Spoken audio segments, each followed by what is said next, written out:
Good morning, everyone. Hello.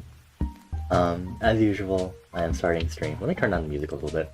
As usual, I am starting stream like an hour late, which is a norm. This is always to be expected, especially for this morning, afternoon streams that I do. But it's okay. Hi everyone. Except Clicky, because Clicky is just here to be a menace. I hope everyone is doing well and is having a good weekend so far. Yeah, Saturday, woo, June 24th. We're getting really close to the end of the month, actually. I think there's only like one more week. Yeah, there's only like one more week, and then June is over, which is really scary to think about. I'm gonna enjoy my cup of green tea, and I'm going to be doing laundry tomorrow. As usual, because I do have laundry, so I'm just in my rolling chair. Now let's just talk, y'all. Let's talk about stuff. Hi, Clicky.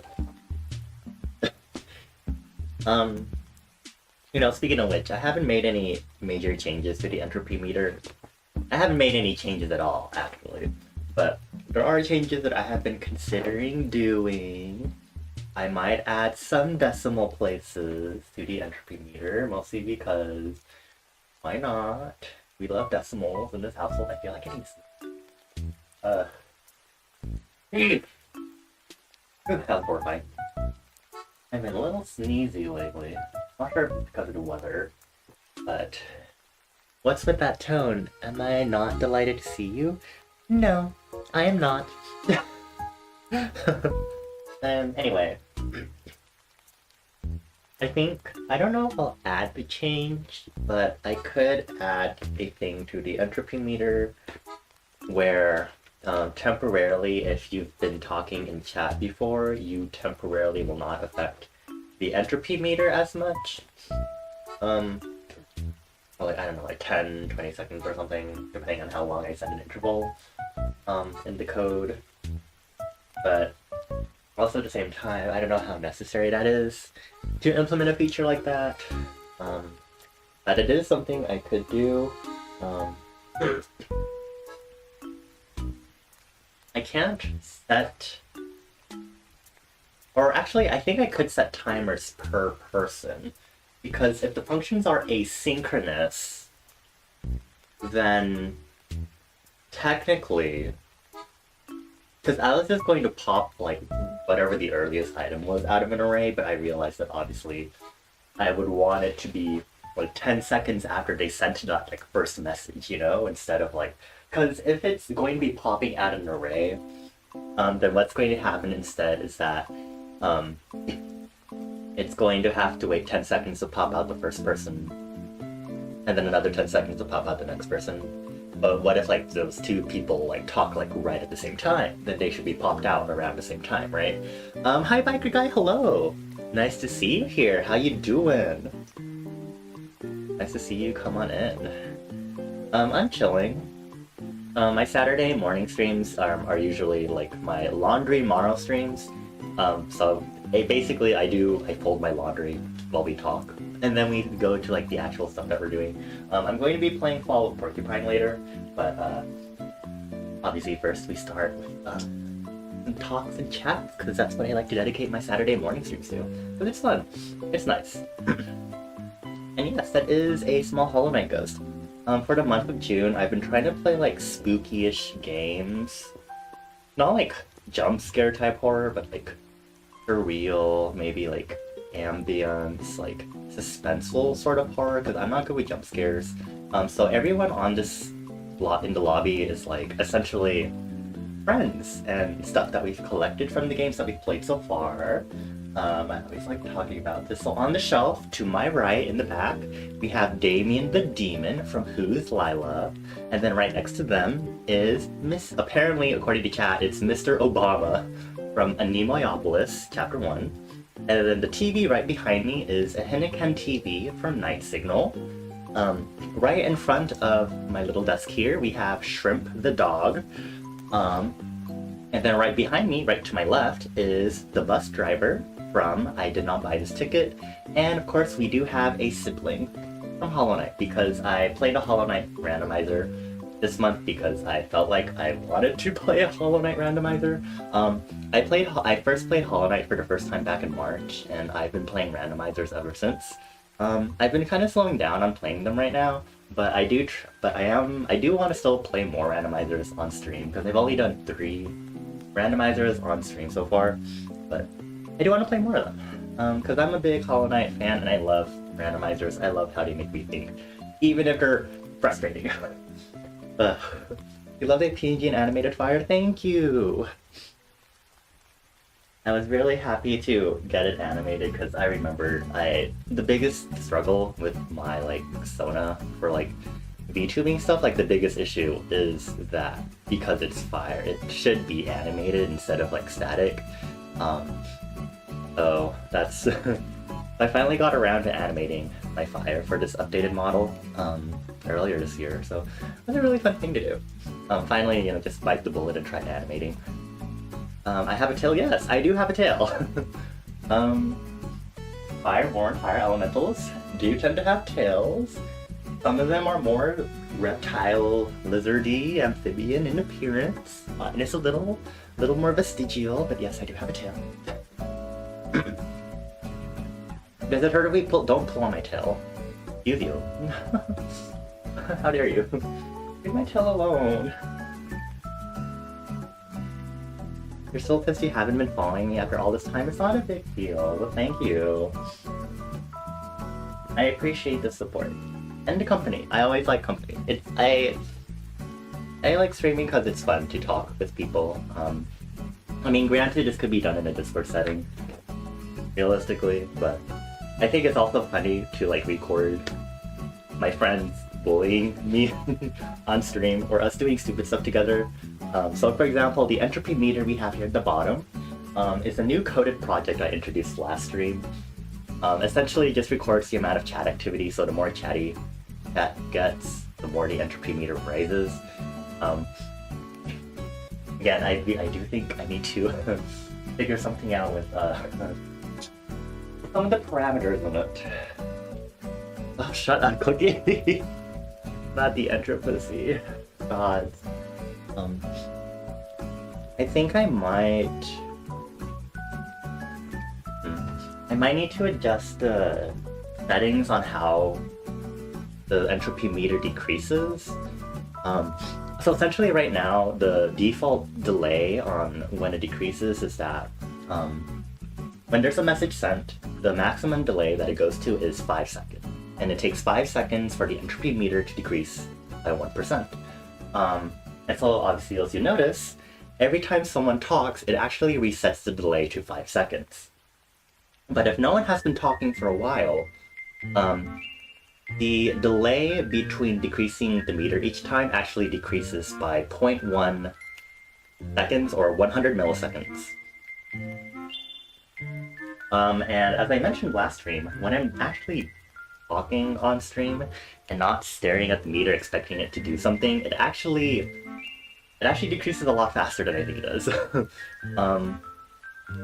what I'd have to do is change the maximum delay, but I also would maybe want to adjust the increment by which the delay between each decrease of the meter is. Instead of making it decrease faster by 100 milliseconds, maybe it has to be 200 or 500 milliseconds instead, to compensate for that, because otherwise it's going to take even longer to get to 100 millisecond interval of decreasing the meter constantly if it's maxed out. What do you mean I'm a family guy? What does that even mean? What the frick?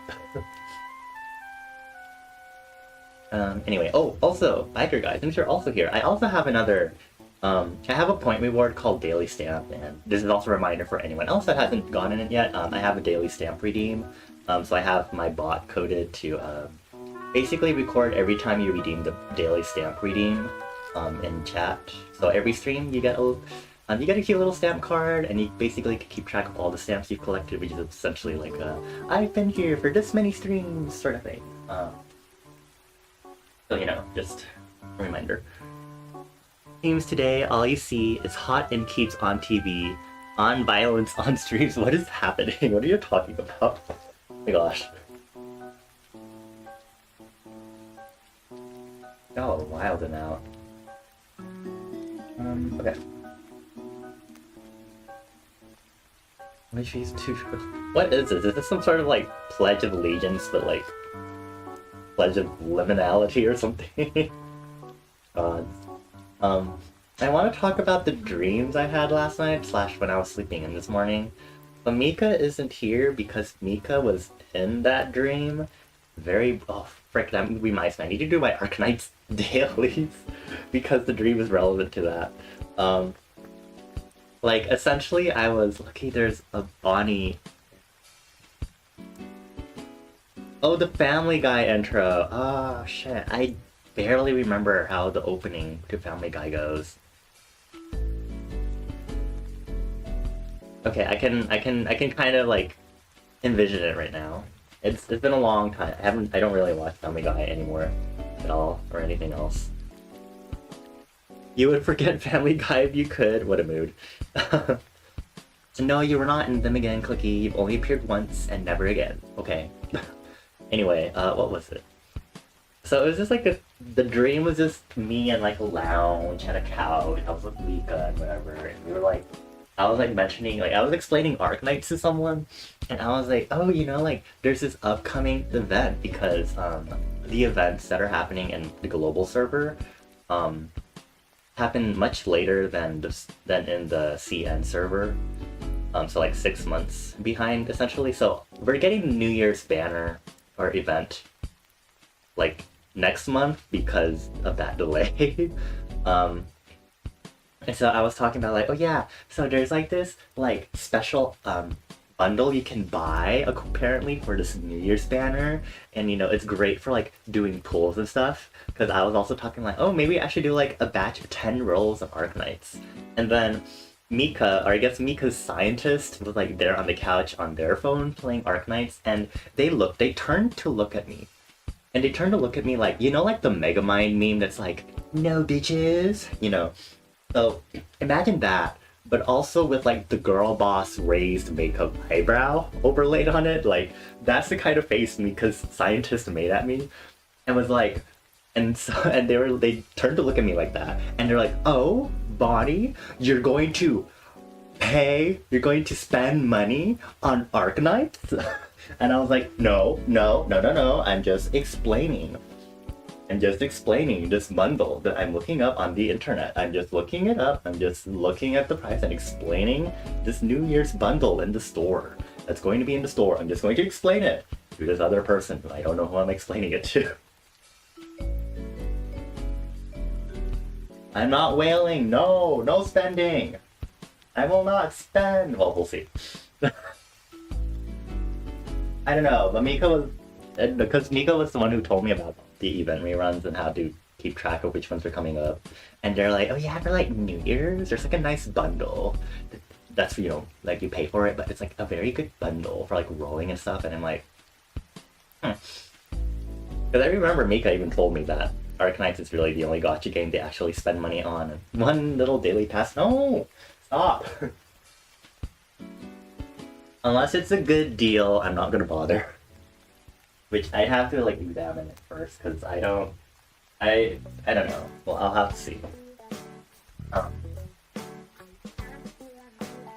But I've been really trying to like not roll and spend in Arknights, so yeah. Okay, I am done sorting my laundry in a hamper. Now I just need to fold everything up and put them away. Let me put my hamper in the restroom as usual. I actually would like to open VS Code and maybe my hamper with the settings right now actually.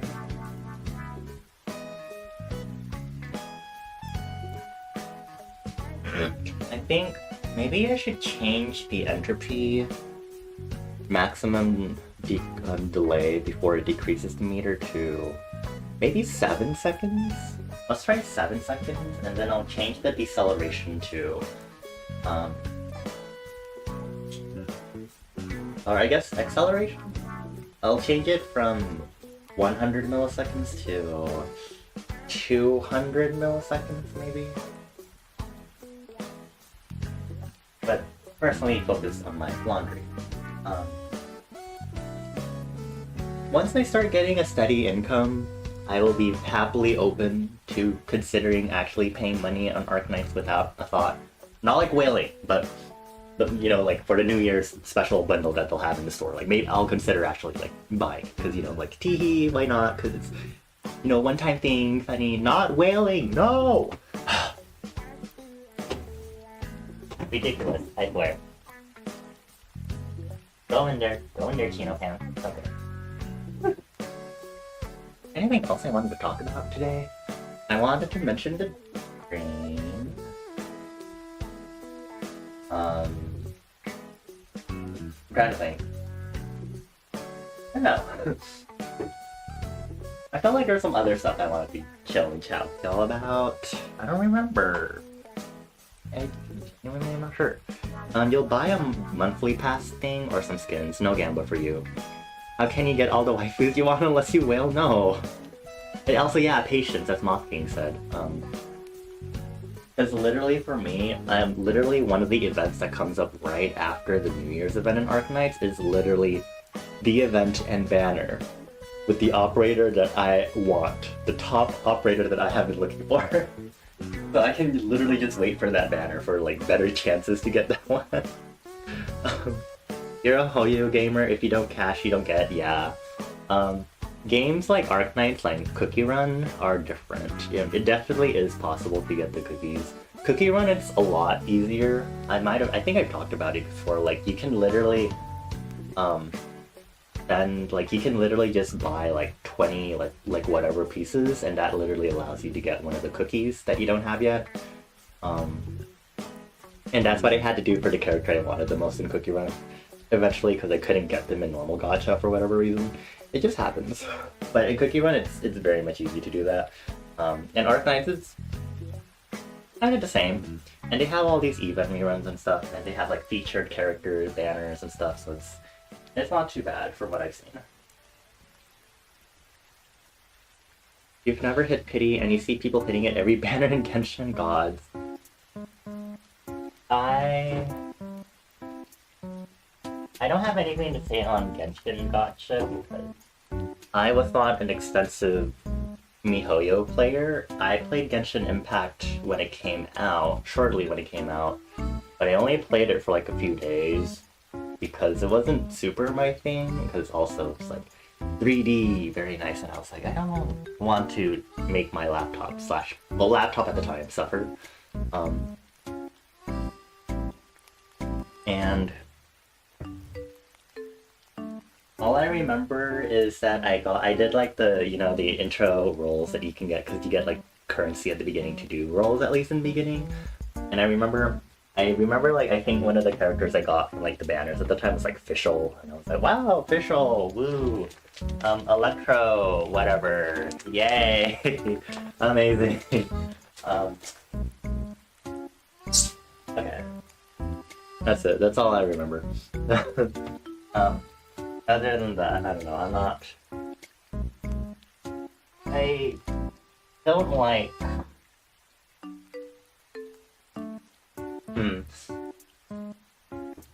Arknights is nice, because I don't have to pay attention when I'm grinding for resources, which I've been enjoying, but I really should focus on clearing stages, so I can get more premium currency and stuff, eventually. Yeah, I have not been too much of like a big gacha player. Like the only other gacha I've played was Cookie Run Kingdom and Garden Galaxy. But other than that, yeah. Let's go. Hang up some of my things here, and then we'll go ahead and continue. Well, I remember now. I remember what the other thing I wanted to talk about now. For like the past 2 days, also, aside from this entropy meter project, I finally started on another music track using stupid vocal chops of Prowler. And it's just me expanding on the first one I ever did, but making it into like maybe a more actual, like song-esque composition. Where? I think it goes in this section of my work. Like, I haven't hung up my shirts. Wow, maybe it goes here. Toyo games don't have a lot of draw for me. You installed and uninstalled Arknights 3 times? I see. You wonder if there's a gacha ranking for best to worst odds? I feel like there might be. I'm sure there must be, right? Star Rail is fun, and they're her mommies, yeah. That sounds right for you. I think we'll go here. Hang this one up, and then, I don't know, we'll keep talking, I guess, but at least I'm done with laundry tomorrow.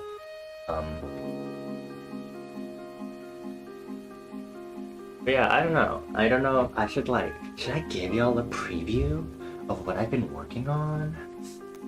Do y'all deserve that? Do y'all deserve to hear that? I don't know. I don't know if y'all are deserving to hear that yet. So, you probably don't. All you're saying is you want to see hot characters as well as cute ones? Okay. Everyone else probably does. That's a sad way to word it. Okay, I have my earbuds in. I can finally sit at my desk. Let me go ahead and open VS Code, so let me do some adjustments to the entropy meter right now. What I was talking about earlier with the,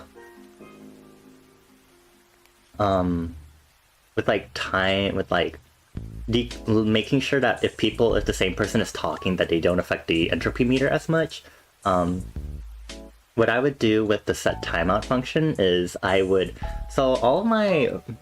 compartmentalizing everything into functions like a good boy, like a good child, like a good daughter, like a good whatever I am, right?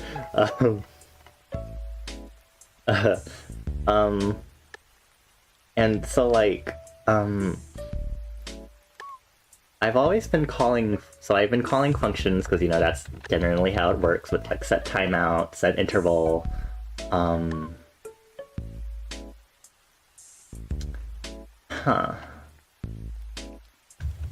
Although, the way this works is that you don't call these functions with parentheses, and I'm wondering,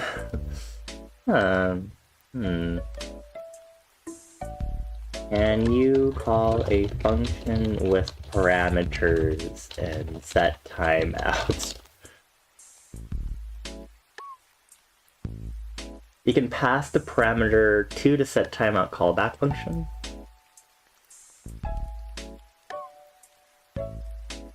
Ah.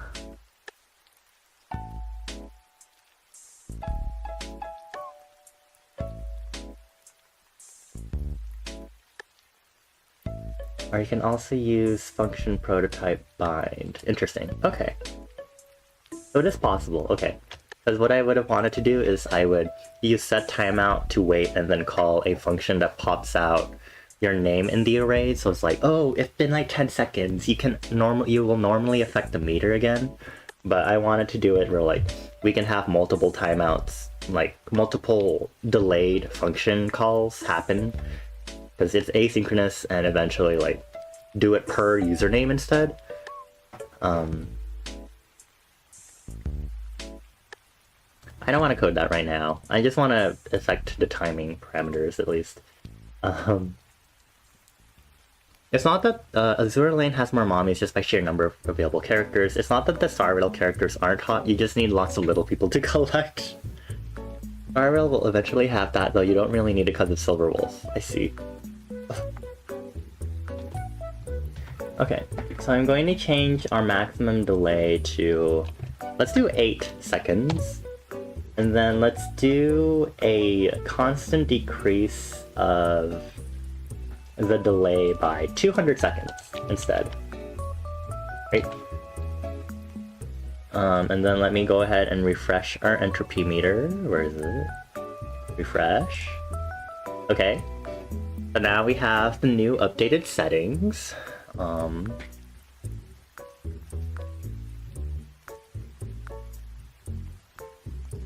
Oh my god. You just had different priorities. All gacha games are bad, yeah. Oh my god, like, gacha really is like everywhere. Like, I'm sure y'all might have heard or like seen it yourself if you've been to like conventions and stuff. But like, I went to an artist alley, this past weekend, right? And you know, there were actually quite a few vendors that had like a little gachapon machine.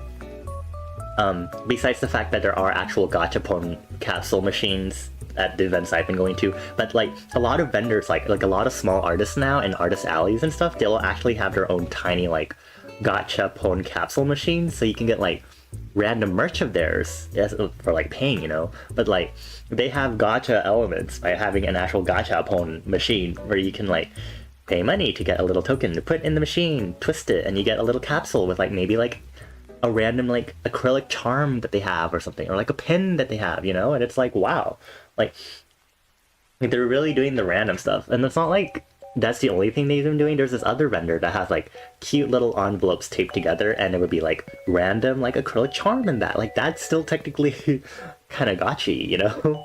And I was like, wow, like I was like walking through the alleys, I was like, wow, do you really have like this gacha aspect is like a major thing in these artist alleys and stuff. It was really interesting. You just kind of look at them and just be like, wow, they really did do da. You know, I was like, wow, fascinating, amazing, but also wow, gachas everywhere. You don't like mystery box stuff? Ah, I see. I think it's fun sometimes. I think it's also technically an official thing because I've bought like actual like figurine boxes, and it's like you get like a random, like it's a random Pokemon figurine inside. You know, I think the whole aspect of randomness has just occurred in merch like forever. Like trading cards, like Pokemon trading card, like booster packs and stuff. That has the randomness in it, and people are like, oh, I hope I get this rare Pokemon card, this holographic card, you know? It's going back. It all ties back. If we could trace it all the way back to hunting and gathering, rolling gacha on if you can find your next meal out in the wild.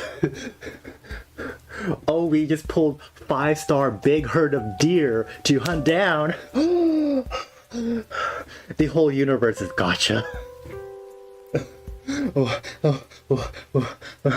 This is it. This is when the universe disappears because we found the true secret to the universe. It's all gacha. You gacha at eating the berry to kill you or not exactly. It's all gacha. It's all gacha.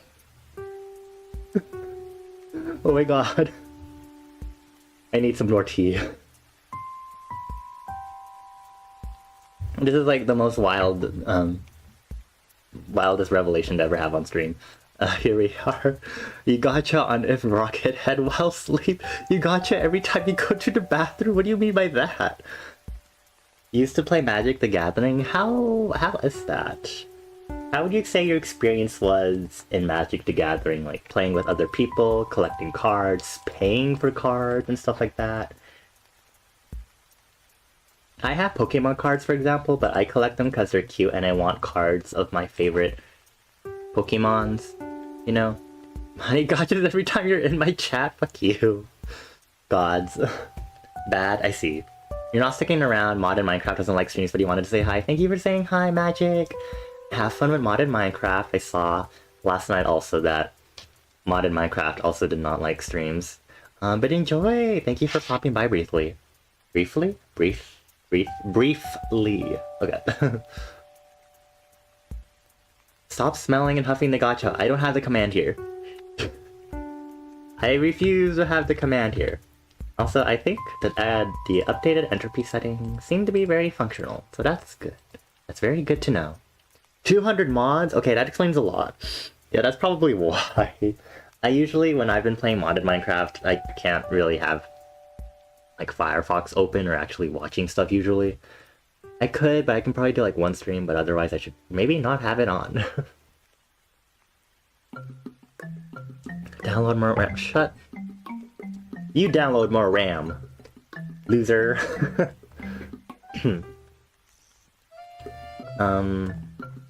I really could code more stuff for this chat box. Not the chat box. Oh, I need to rename this JavaScript file. I was like, chat box. Oh, this JavaScript file needs to be renamed entirely. Cause I was copying over the files I had from like my chatbot / chat box. Because it would just make it easier for me instead of rewriting all of the basic functions that use like TMI.js and stuff. My stuff is better named than yours. Your last thing was called fuck PS1. What the frick? Mighty.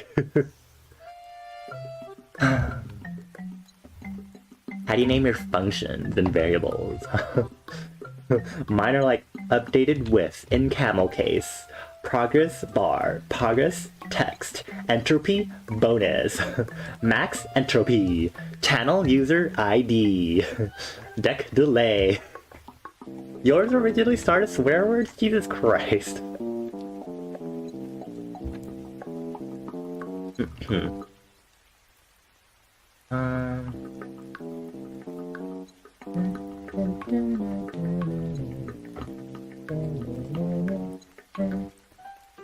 Your code needs to know its fucking plays? I don't know about that.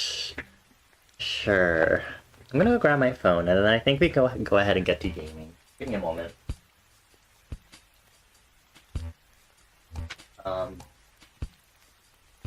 It doesn't work, you'll be mean to it? Is that what you'll do to me if I don't function the way you expect me to? Are you going to be mean to me? Are you going to be mean to, like, Mika if their stuff doesn't work the way it should work? Are you going to be mean to Citrona and, like, Moth King and everyone else here? Ooh, oh, ooh. Hey, Toad. What the... Thank you for getting your stamp.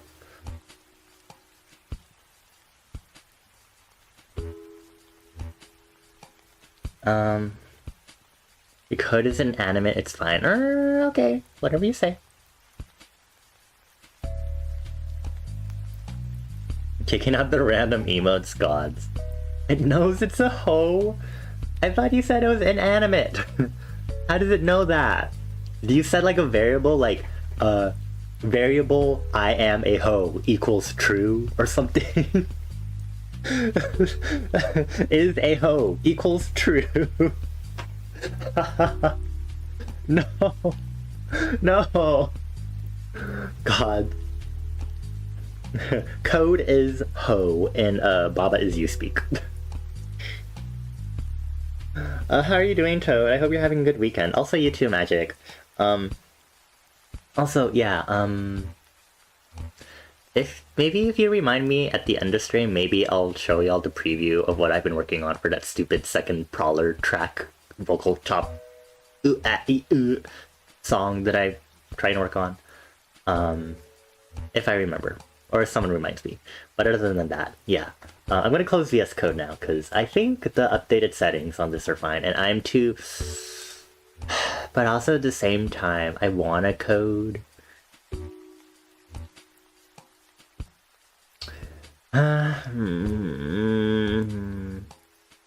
Oh my god. How does your daily stamp message? MTG was fun when the card sets were new and you could look at the cool art, but he had no desire to make competitively good decks, he just wanted these cool cards. And they introduced new mechanics and phased out old cards and stuff, so you gotta keep buying them. Oh. Also, you're colorblind and can't tell card rarities apart. Oh, you're colorblind! I didn't know that. I'll keep that in mind from now on. If it has a video, can you put the captions in Calibri? It's not going to have a video. It's not like it's going to be an actual song. I've told y'all, I'm very shy with singing.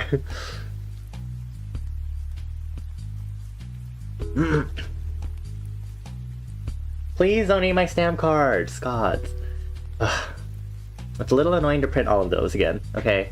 Stop! No! Oh my god.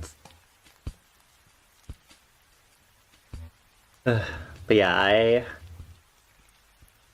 maybe I'll take a photo of like the Pokemon cards I have and maybe show them off. Or like send photos of them later in Discord or something. But mine are, I just wanted like the Pokemon I wanted. I'm the one using rice paper. I'm not using rice paper for the card! Where did you get this idea I was using rice paper? You're busy typing that, but you can be mean to me if you want, Clicky. No! Don't encourage him! Oh my god.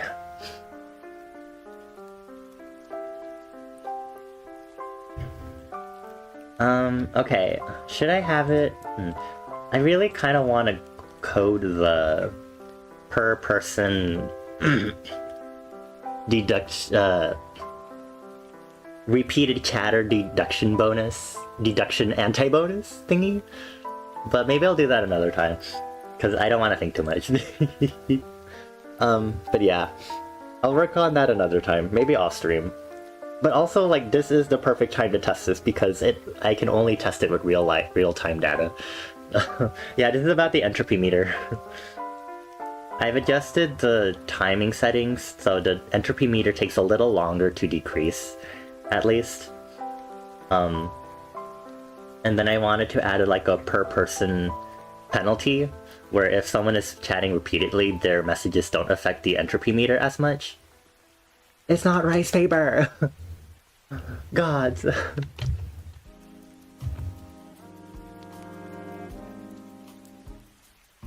Could log the chat with timestamps and then replay. Huh? Replay what?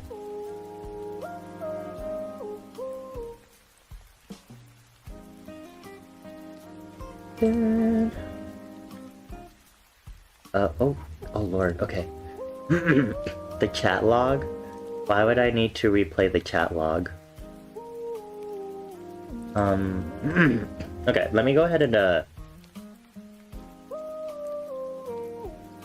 hold on.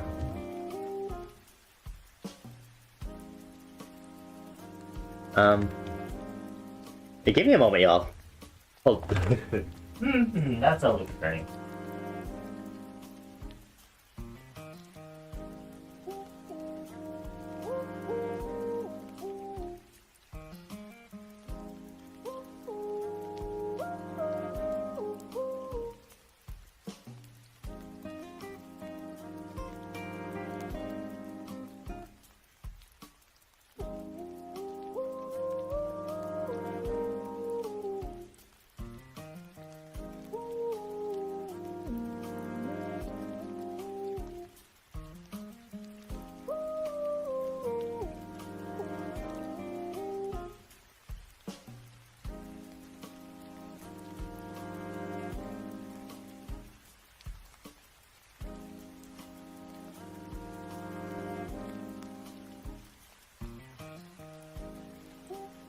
Okay, sorry about that, folks. God. I did laundry tomorrow for myself today, but I'm also doing I'm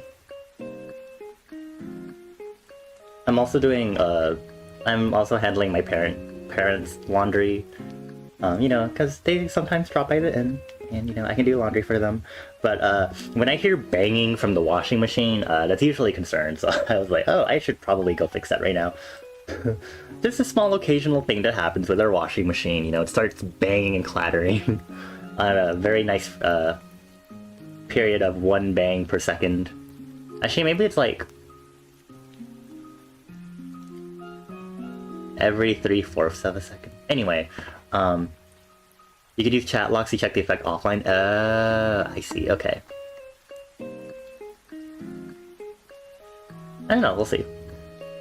I'll code it another time. It's not a big deal, but...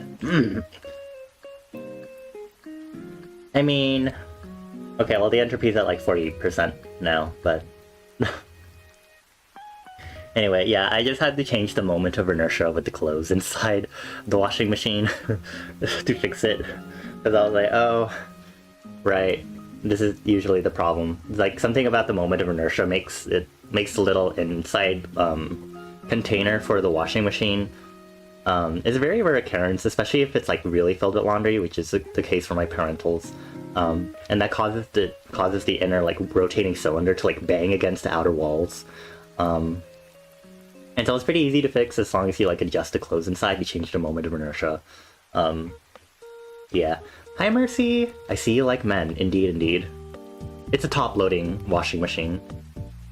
So that's why, like, can bang against the walls, because it's moving back and forth like that. You have to spank the naughty washing machine? No, that doesn't help at all. You have to adjust the clothes. They call you milk disaster because when the milk is on you, I really be there to... Okay.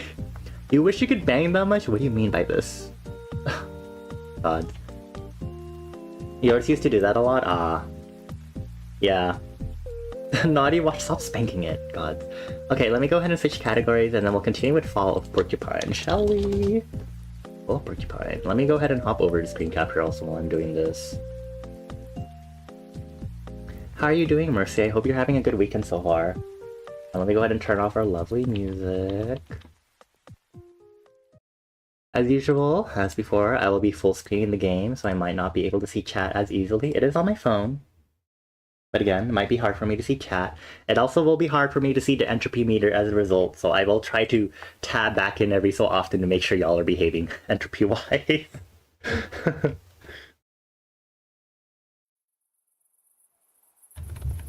Okay, it's capturing. Very good.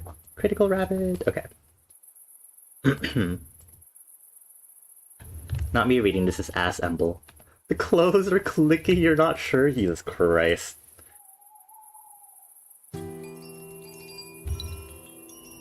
Alrighty. All of Porcupine. So, again, content warning. This is talking about personal life clashing with a busy work life in the healthcare system. So it will get to serious topics of burnout and dealing with your patients and death and social injustice and mental health, stuff like that. I love burning out gods. Me load the game and then I'll go ahead and do a summary of what happened last stream.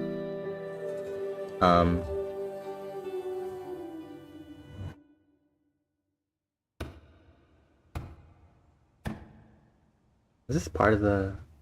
Oh, it was, right, okay. Okay. Oh my god, Mercy.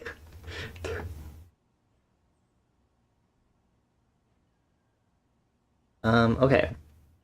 He almost hit you with his car? Jesus Christ. I hope you're okay. Anyway, before I continue, let me go ahead and do a summary of what happened last stream. So we had another night shift, and as I thought, another bad thing happened during the night shift. If y'all remember, during our first night shift, there was an accident with the ceiling where the water started leaking. And that caused one of our patients, Irma de Calma, to get... probably did not help with their pneumonia situation. And so last stream, what happened during that night shift was Finley actually had his first patient pass away in his care. So we had that happen. And the following day, we had a day shift and we went to... and this is happening right after the Hibernation Festival too, so after all the celebration stuff that Finley got to enjoy. And then the day right after, Finley went over to Gilbert's because Giuliano, who is the son of Irma, Giuliano is the one who handles all the funerals in this small town, and so Giuliano also was handling the funeral for his own mother. And so we went to the funeral to pay respects. And we also found Gregor, the janitor there. And he was outside in the back of the bar blaming himself because he couldn't take care of the leaking ceiling, the rusty water pipes.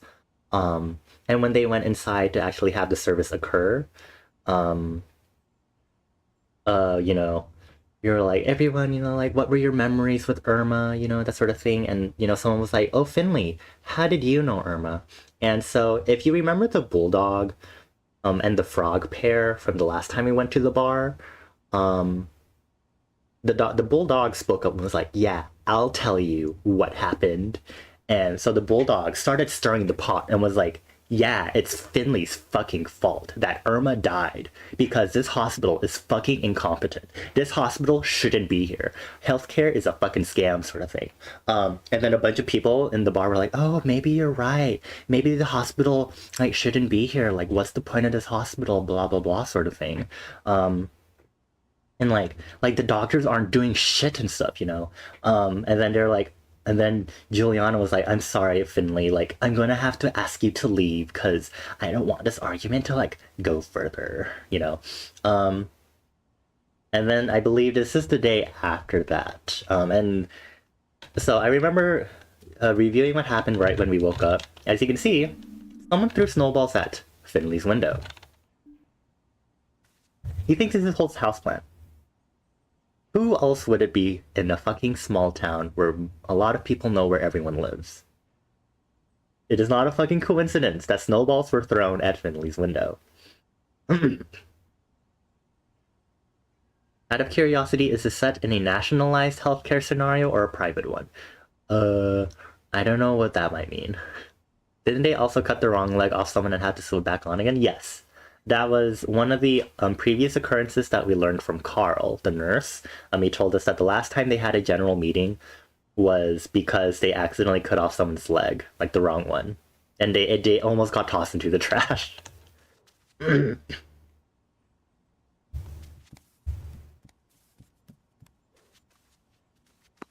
I think we have another shift to do today. But yeah, that's the summary of what happened last time.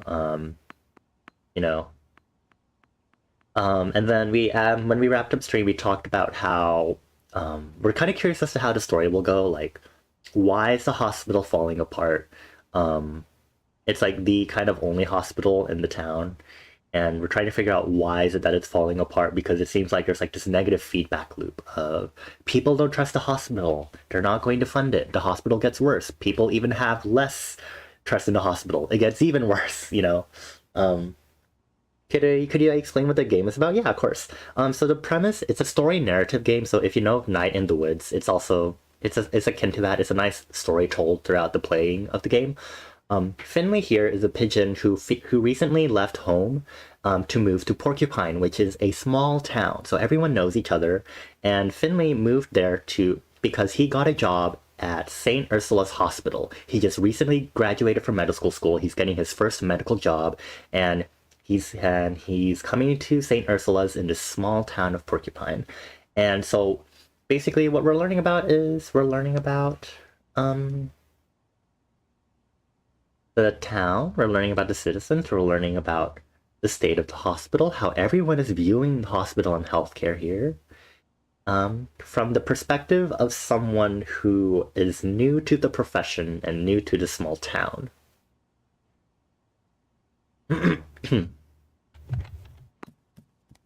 Again, we talked about how it's like, why is the hospital in shambles? You know, like what caused like this big distrust between the town and like this like single like hospital that they have, you know? Like what is happening?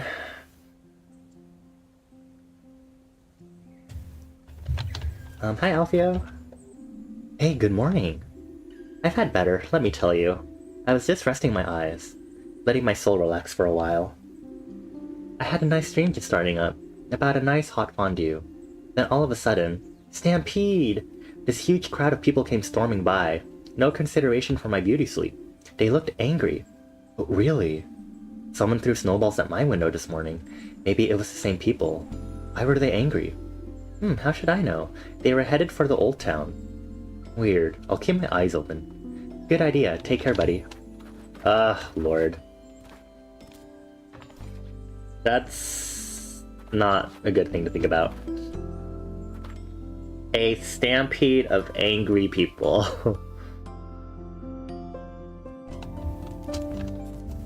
It's really interesting because it's like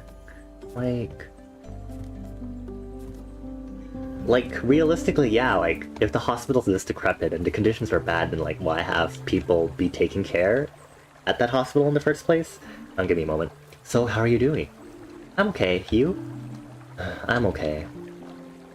Sometimes that's the way it is. Sometimes that's the way it is. It is what it is. Sure it is. And your sister? Getting by. Your hospital? Getting by. The river flows. The river flows.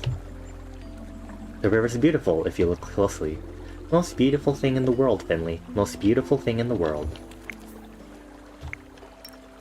Huh. Interesting update on that. I need to sneeze. Hold on. Okay, anyway, I was like, yeah, so like,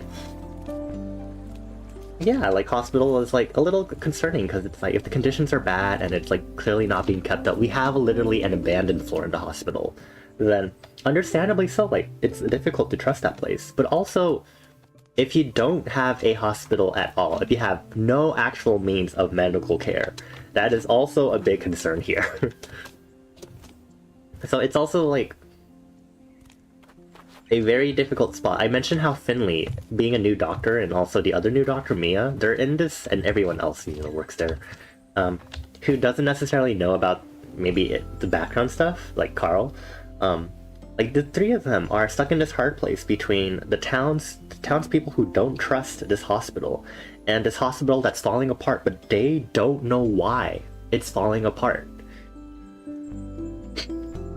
Like, yeah, the townspeople are like, we don't trust this hospital, we don't think it's great, it's not helping us.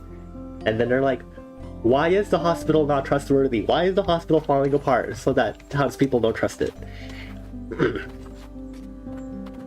Yeah, Finley is like a junior doctor, and then Carl is a nurse, and Mia, I believe, is also like a new like junior doctor slash intern.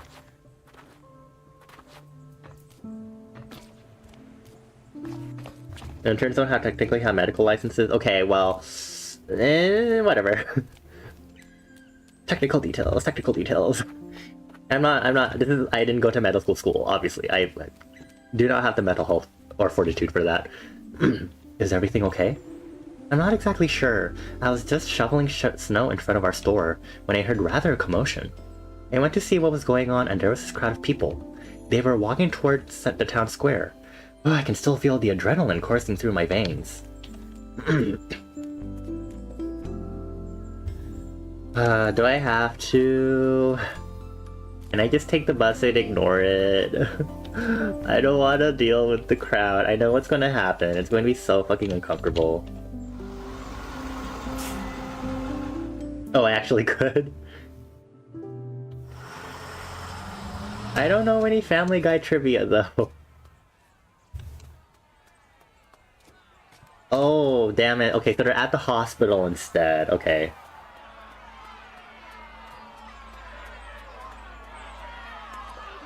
There's lots of people here. I thought maybe there'd be gifts, chocolate, but actually everyone's just angry. I don't like it.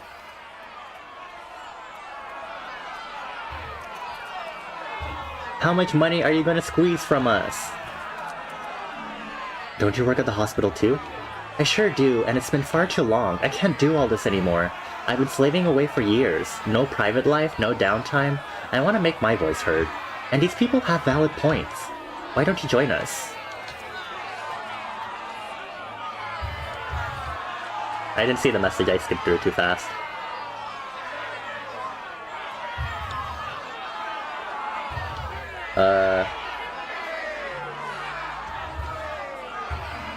I'm telling you, St. Ursula's Hospital has got to go. How many of you have suffered here? How many of you have emptied your pockets into their coffers? The fees go up every month, but the quality of the treatment gets worse and worse. The staff are overworked, and the building's falling apart to boot. Will we keep on accepting this? Will we keep on sacrificing our loved ones to this hospital? No, absolutely not. What's this about? Ah, there's our specialist. What are your plans for the day, con artist? Let me pass, Ralph. Go ahead. I'm sure you've got plenty corrupt shenanigans to be dealing with. We'll just see how many more lives you take before someone stops you. That's right, get lost. Down with St. Ursula's! Down with St. Ursula's!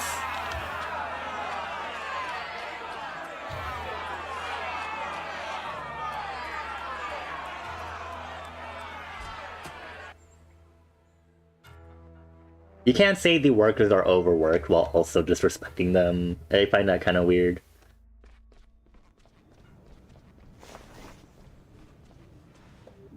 Ingrid, have you seen the people out there? Oh, sure, bit of an overreaction if you ask me. Do you think we should call the police or something? Don't worry about it, kid. This isn't the first time we've had angry folk show up at our door. I'm sure the protest has been cleared with the authorities, so right now there isn't much we can do. Ralph's always sticking his nose in where it doesn't belong. But when he gets an idea in his head, he doesn't let it go again easily. Well, you're not worried? There's even a nurse in the crowd. Not really. Criticism comes with the territory. After all, no one who comes here leaves feeling amazingly refreshed and rejuvenated. At best, they'll just feel normal again. And if they don't, well, that's when certain kinds of people get angry. As long as they don't actually charge inside the hospital, it's all good. Dr. Theobald's already on the case. By the way, he was asking after you this morning. Seems like every day he wants something from you now, huh? Guess he likes you. But you can go straight on up to your ward. That's where he is right now anyway. Okay, thank you, Ingrid. As an angry mom, they can and will say everything, yeah. Like, without Ralph's, like, personal jabs, like, at Finley, ad hominem-wise, like, the points are valid. Like, clearly, it seems like the workers are getting overworked, you know? Like, there's something wrong with the hospital not being kept up to shape. And again, it's like, I feel like there's something missing, and the workers of the hospital are the ones being caught in the crossfire, unfortunately. Especially these poor new interns and doctors and stuff. Okay, let's see. Maybe Dr. Theobald's in the break room? That seems to have been the trend sometimes.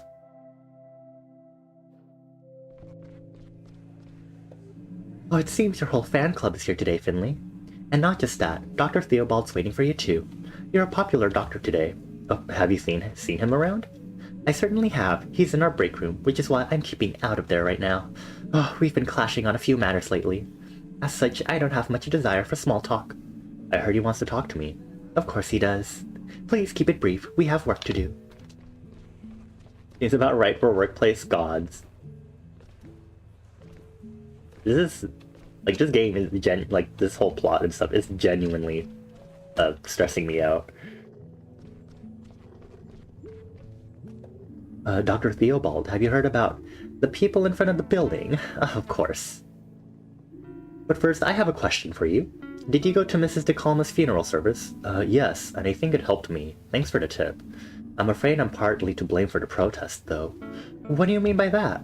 Well, the funeral seemed quite normal at first, but then they started saying it was my fault Irma died. I didn't know what to do. You know, there's one thing you unfortunately need to be aware of working here. When you work at a hospital, problems become part of your daily routine. Generally speaking, someone comes to us with a problem. Sometimes the problem can be fixed, but sometimes, however, unfortunately, it cannot. We don't have secret superpowers. All we can do is make people feel like they were before. That is our business, day in, day out. When we succeed, we are rarely rewarded with positive words or deeds. Yet if we fail, a negative response is never far away. That's the way it is, sadly. And our profession is far from unique in that regard. Y'all are so... I'm sure you're familiar with the phenomenon yourself.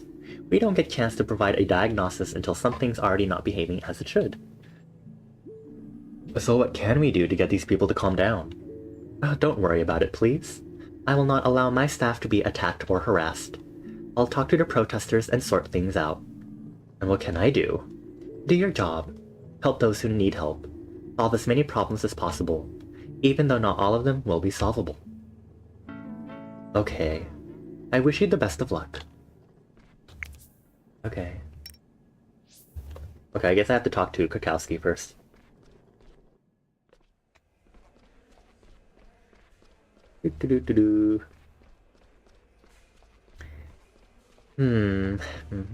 Protests seem to be a normal thing for this hospital. I imagine you have questions. I'm sure you want to know how I feel about all this. Whether I'm worried about that little protest down there. Let's both do ourselves a favor and skip that part of the conversation. Please get started with your assignments for today. We'll talk later. Okay. Alrighty. Let's see here. P33. Oh, someone that we saw at the funeral. Interesting. And then the 2 other patients that we've had.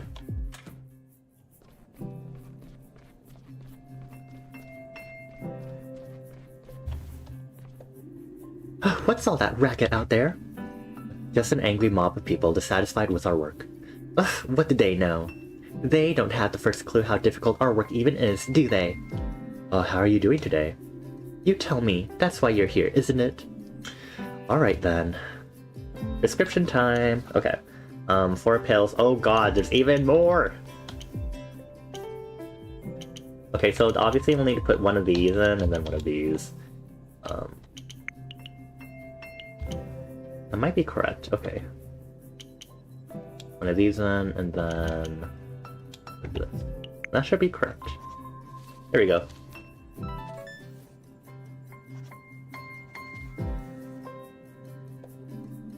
Your liver readings are improving. Good. But I'm afraid you'll need to stay with us a few more days. Well, it hasn't killed me yet. That's why you've still got the pleasure of treating me. Thank goodness for that. Don't let it go to your head. I know what the situation is in this hospital. Even I need to put up with an apprentice doctor. I've not forgotten my duty to teach the next generation. So go ahead, learn something. Right. Thank you, knees dork. Alright, let's go treat one of our new patients.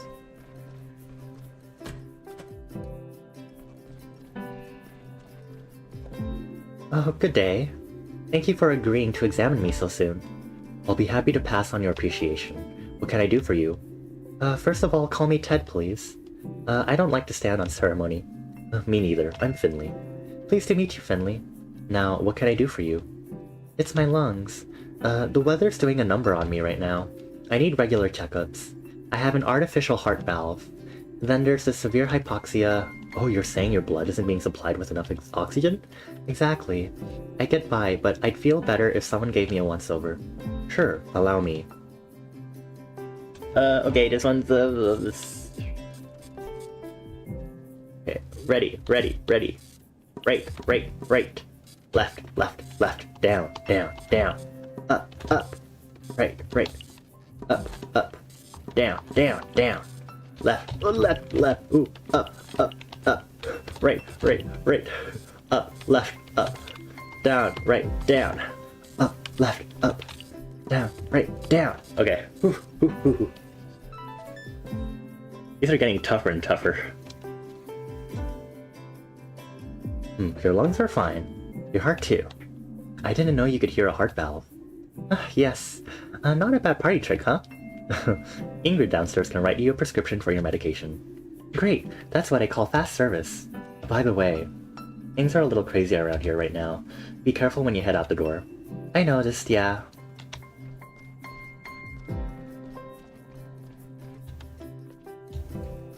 Alright, 3:01, and then we'll be done for our shift.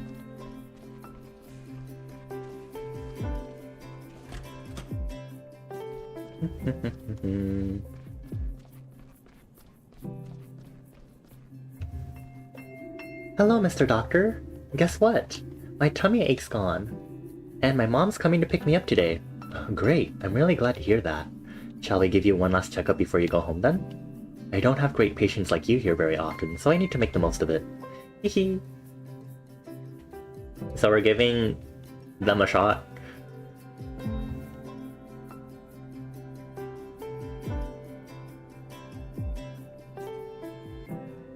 Genuinely, maybe I'm supposed to hit like these. I don't know.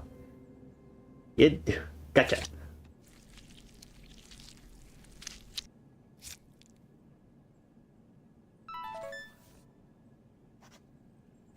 God, how are you supposed to do that one? Well, you've got just about the healthiest tummy I've seen all week. Hee. My colleague gave your mom a letter for your pediatrician earlier. Now, you need to be careful what you eat in the future, okay? Can you promise me you'll do that? Yes. Dr. Gerda said the same thing, that I should listen to you. And you know what? What? He says you're a good doctor. Really? Yes, because you made my tummy ache go away, and she says you made her tummy ache go away too. But you know what else? No, what? Dr. Gerda's a good doctor too, because she made my homesickness go away every night. You're right there, Emma. My colleague will take you down to see your mom in a minute, okay? Take care, Emma. Bye! Probably the leftmost side with large veneer surface? I don't know. That's what I'm thinking, but it's like, I don't know.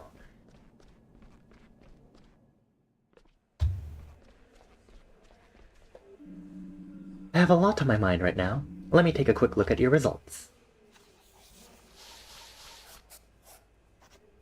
Woo! Very good. No matter how tense the situation, doing good work remains our top priority.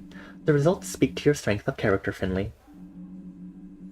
I have some organizational tasks to deal with now. Have a nice evening. Take care of yourself.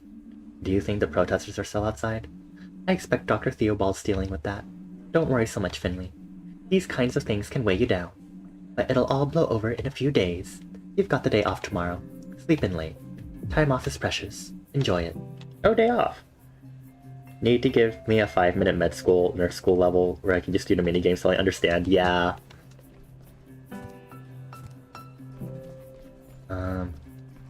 I guess we're done for the day. Let's take the elevator downstairs. I forgot I wanted to check with some of the other characters. I think I still can. It's letting me go upstairs again. Let me see. Wonder if I can talk to Gregor. No. Can I go outside? Nope. Okay, that's fine. Don't jinx it. I don't want it to get stuck again. I thought it almost got stuck earlier when we, like, went through the protesting crowd. I was like, oh no.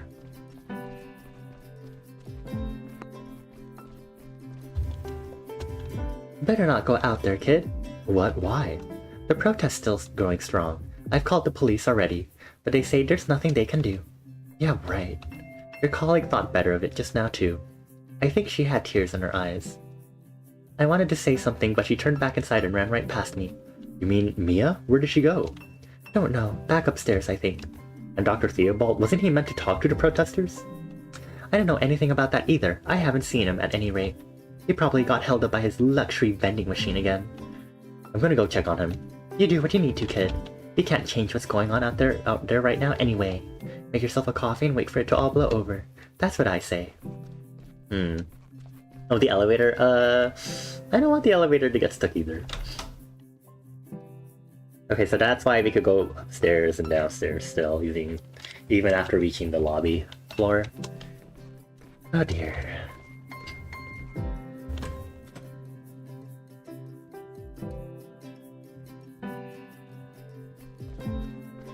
Is he in his office?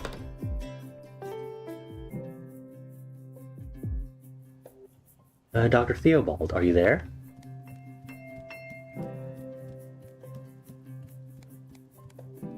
Dr. Theobald, where did he go?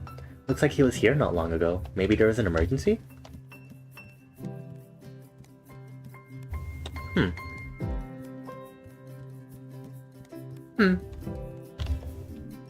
The shelf looks the same as always.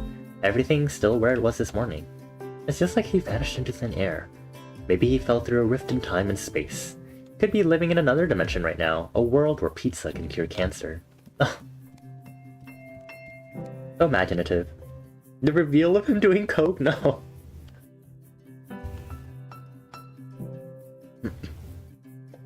Oh, so Finley, we meet again. Does the boss have time right now? I need to talk to him. Oh, Dr. Theobald's not here. His office is empty. Strange. Theobald usually leaves the door to his office open, but only when he's actually in it. Have you seen him around today? Nope, that's why I'm here. The people on the ward can't sleep with all that commotion outside. I was gonna ask him for help, last resort, before I go out there and kick some butt myself. Spoke to him this morning. He assured me he was going to smooth the situation over. Well, guess that didn't happen, huh? I just bumped into Mia too. She was pretty upset. Ugh, poor thing. Mia, what was wrong with her? No idea. I called after her, but she ignored me. She just said that Mr. Arndez was back. Huh? Mr. Arndez? Yeah. You remember that old geezer, right? Why is he back? Always with the questions. Grandpa was sent to the best rehab money can buy at our expense. Then he's not back here 2 minutes before he goes and poisons himself. Probably thought his wood oil was a bottle of gin. Oh, is he? Of course not. What is it with you and the drama? Which way does she run? Upstairs. Arndis is on the 4th floor. If I had to guess, I'd say she's up there. We'll go take a look. Alright, guess I'll hunt down the boss. Thank you, Sandra. No problem. No, we're not. We are not, Clicky. That is not what we're talking about. To the 4th floor.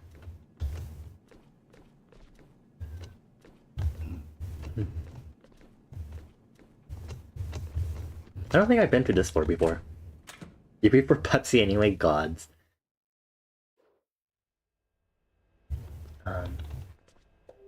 Have you seen Mia? Oh yes, she just scurried past me. She was on her way to see a patient. Oh, this is the pelican nurse. Oh, have you lost something? Oh, no, well, yeah, maybe. Weird answer. Well, if I find something, I'll keep hold of it.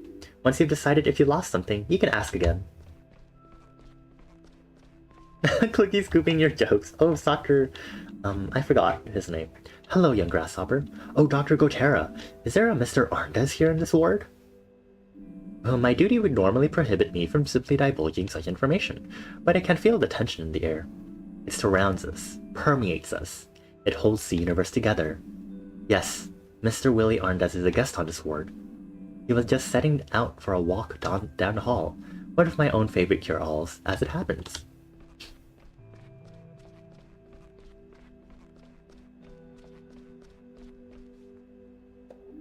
Mr. Arndis, can you listen to me for a moment, please?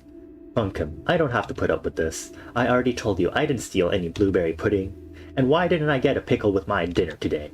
Mr. Arndis, please, I need your help. Why does everyone keep asking for my help? I just want to be left alone, damn it. Who are all those people out there anyway? Clear off, you're not getting my money. Mr. Arndis. Mia.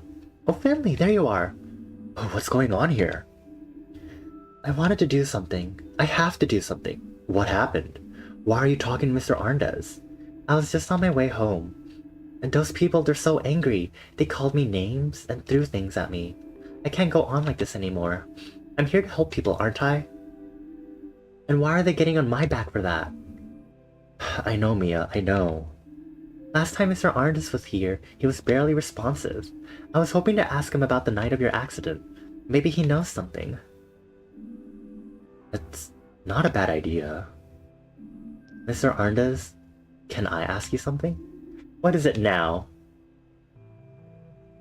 You...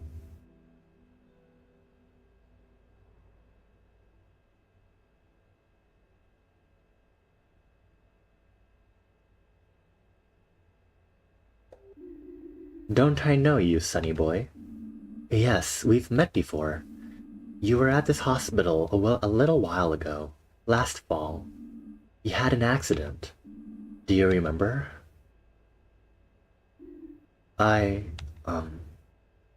Yes. I know your voice. What happened exactly? Tell me. We were looking for you. We think the broken elevator took us both to a disused ward. And I found you there. You were injured. Oh, that was you. I was just trying to get back to my room. I don't know how I ended up in that place. What do you remember about it? Not much. I'm not as young as I was. I was looking for my room. The hallway was completely dark. But someone had left a desk lamp on. There was a bed covered in folders and paperwork. Hi, Mai, thank you for getting your Stampy. Wait, the lamp was on in the disused ward floor? And then? Don't eat the stamp cards. Then I heard your voice. Not the most pleasant way to wake up. And that's not even mentioning the headache. Is that all you can remember? No, after that I was back in this blasted hospital. My time at that rehab place was worth it though. I've not had a beet lasagna that delicious since I was a kid. Okay, thank you, Mr. Arndis. You've been a great help. What does it mean? A lot. He remembered the desk, Mia. That bed I saw on the 5th floor, with documents on it. Carl said there was nothing there. But Mr. Arndis saw it too. Exactly. So what now? We need to let Carl know. Maybe he'll know what to do with this information. I know, maybe someone knocked them out. Maybe the boxes were forcefully pushed over to make it seem like an accident. Hey Carl, what are you up to? Wait, do you have a hidden camera in my apartment? I was just about to call you. Oh no, things are starting to get out of hand here. Mia and I want to do something about it. What a coincidence. I was thinking exactly the same thing. Come on over, I've already got an idea. Wait, have you ever been to my place before? No. I live on the high street next to the bakery. Oh, got it. We're on our way. Woo, party time! Let's unveil this mystery. Oh. Greetings, dear sparks of the soul. Dr. Gotera, are you alright? It is what it is. It is as it should be. Have you seen Dr. Theobald by any chance? We're starting to get worried. That is... definitely unusual. I haven't felt his aura today. Should I see him, I will tell him of your feelings. Elevator time! Is stamp ink dangerous to eat? I don't actually know. Then again, my ink is probably of a different sort for us to be able to reuse the cards. It's going to be a long night. Good job, I've just put on a fresh pot of coffee. Soy-based ink? Oh, fascinating. That or charcoal. Ah, I see, I see. We're gonna go around. La la la la la. Avoid the crowd, Mia. I don't want you to... Gods. They even threw stuff at Mia. That's just... Gods.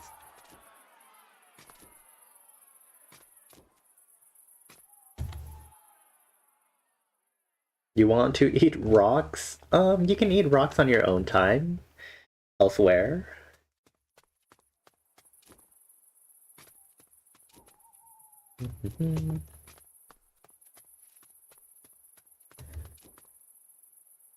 So why was there stuff on the 5th floor?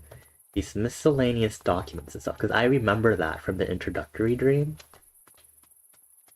Finley's dreams may be wild and quirky, but they definitely have a good sense of realism still to them, to some extent.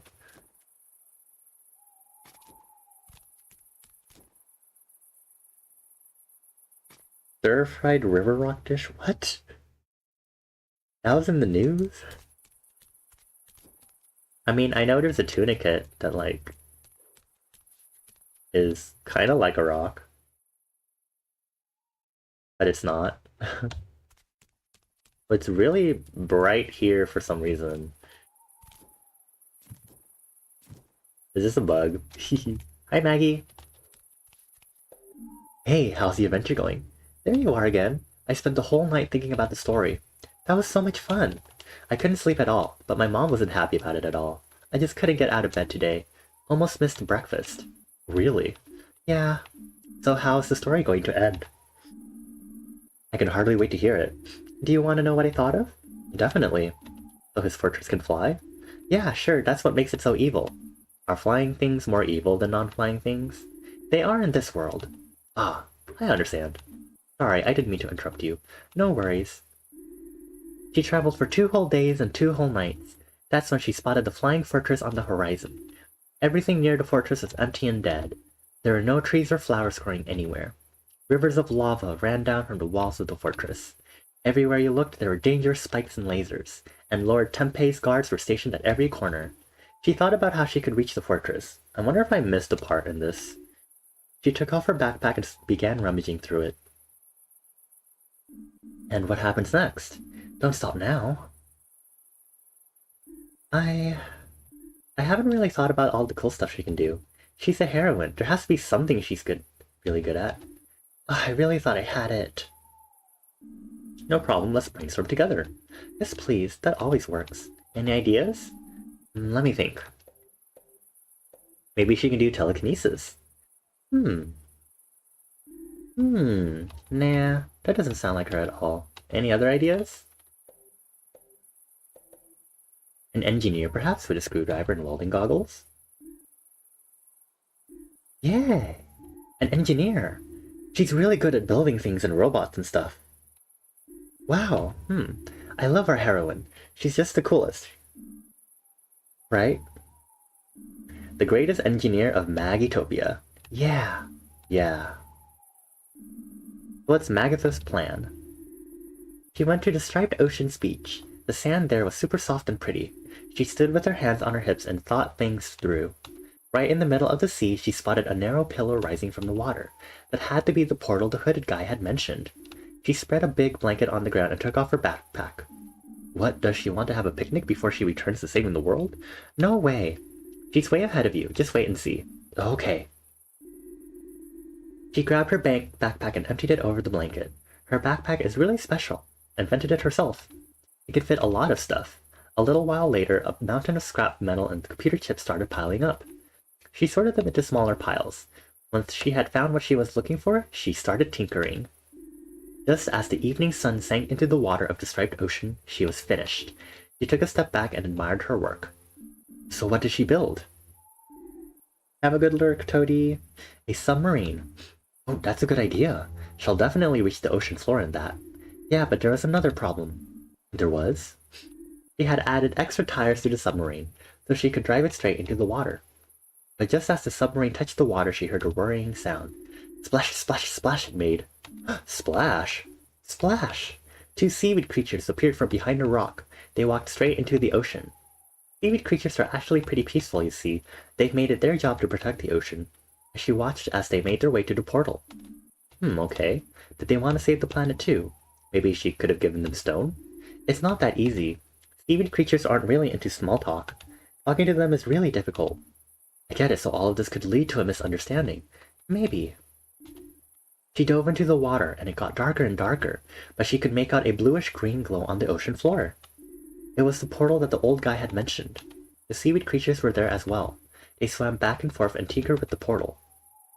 She slowly got closer, and the two of them immediately got ready to attack. They didn't let her approach the portal at all.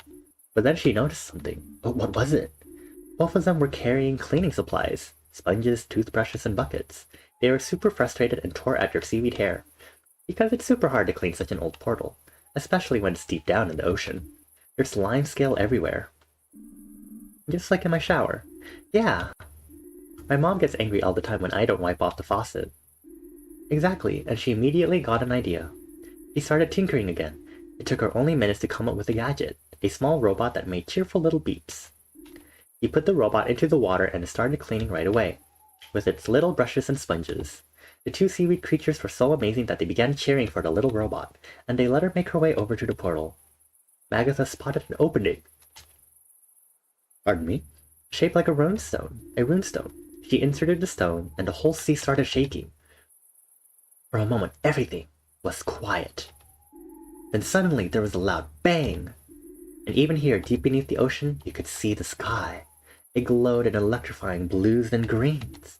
She drove back ashore and she noticed something.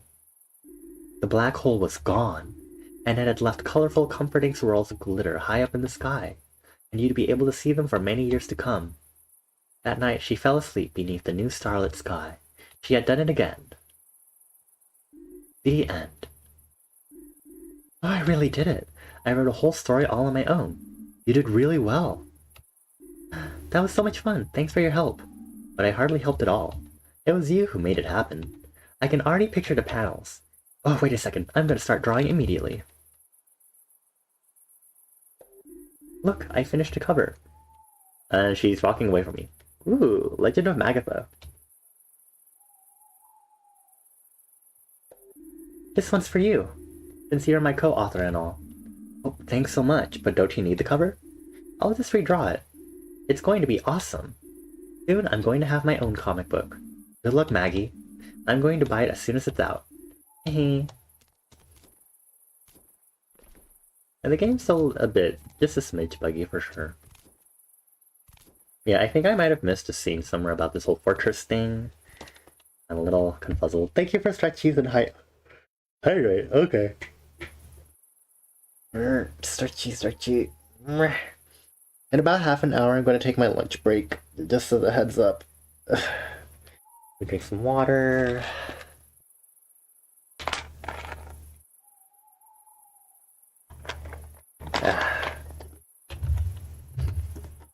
Okay, let's continue. To Carl's apartment.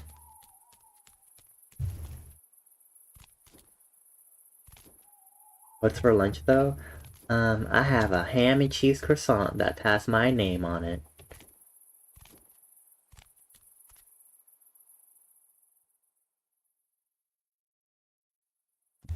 Because it's either I eat that or something else. Actually, speaking of which, I should go tend to something really quickly. Give me a moment, y'all. I'll be right back really, really quickly.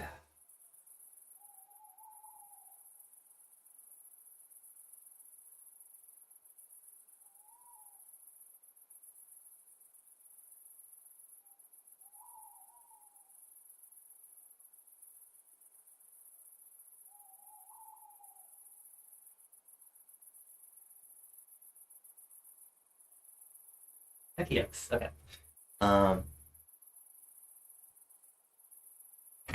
Also handling my parental's laundry again, so I do need to step away in a few minutes. Yeah, it has my name on it. It's so cool. Just the usual cool things about me. Thank you.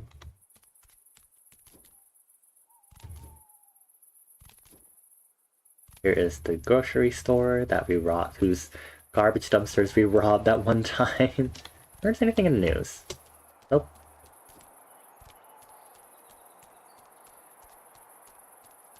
Yeah, I am indeed built different. Thank you. I'm just that cool. Okay, we're here on the high street.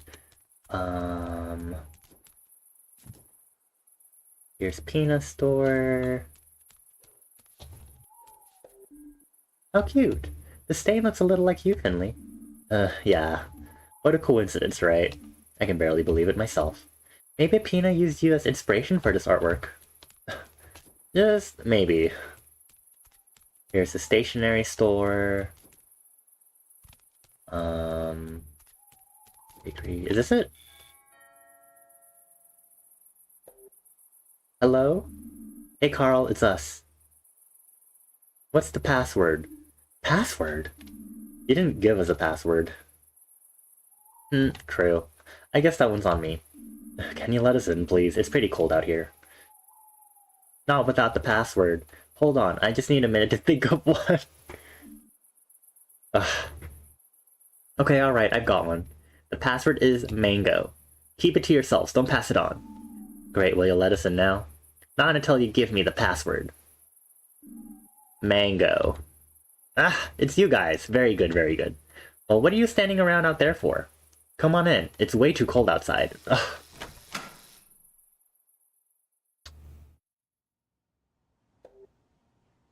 And then Finley came along. Mr. Arndis hasn't exactly confirmed that, but he said he remembers stacks of folders and a bright light. What is a nice apartment? What are you thinking, Carl? I think that all fits together. I used my involuntary vacation to do some thinking. I never liked this whole situation right from the start. First, though, I need to apologize to you, Finley. I was never quite sure if you'd been imagining things or not when you had your accident, but I can see now that you were onto something. So what are our conclusions? That we need to go deeper. Deeper? You know, I'm the longest serving member of staff at St. Ursula's after Ingrid. I do the rotas, manage our inventory, and put our orders together. Oh, what are you getting at? We need to go to the hospital's document archive. That could be where we find the answers to what's going on here. You mean the big storeroom in the basement? Surely we can't just walk in there. Oh no, the storeroom's always locked.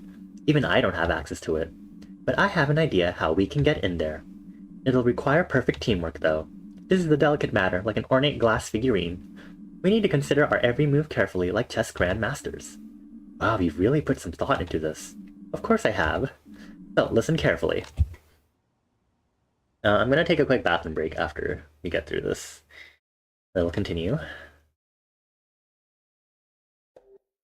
Old Glendower has all the keys to the building in his office, including the key for the archive. That's the one we need to get. And how are we going to do that? Sometimes Gregor stays at the hospital late into the night. Seems like he's got some kind of project he works on in his office after hours.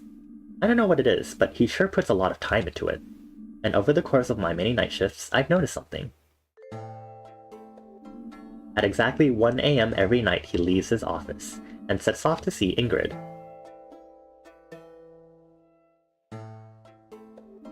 Yes, that's it. Slowly he sets out on his trusted path.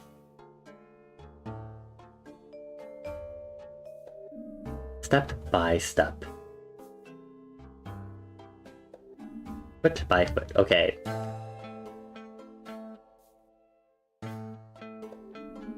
His mind never straying from his goal. Until he finally reaches Ingrid's desk. The two always spend a while chatting. Then Gregor grabs a coffee and heads back to his office. And you know what? When he goes on this little walk, he never locks his office. That gives us the perfect window to get in there. Finley, you wait until Gregor leaves his office. Oh my god, this is a whole ass spy mission.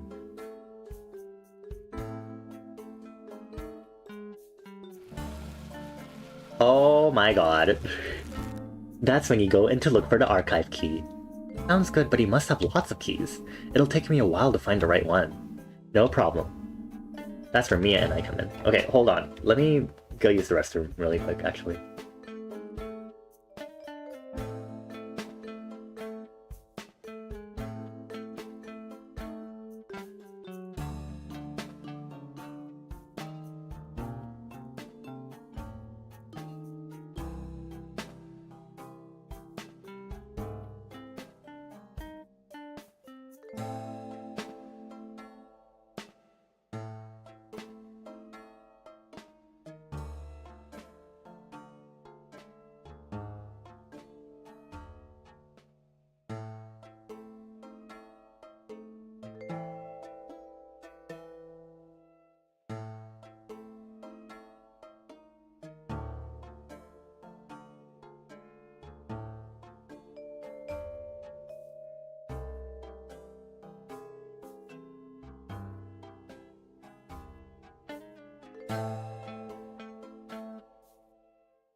Okay, sorry about that, y'all. I just...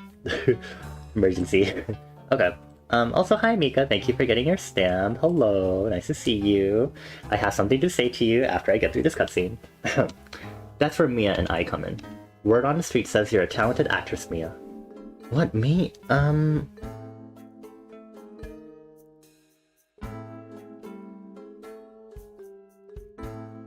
What exactly?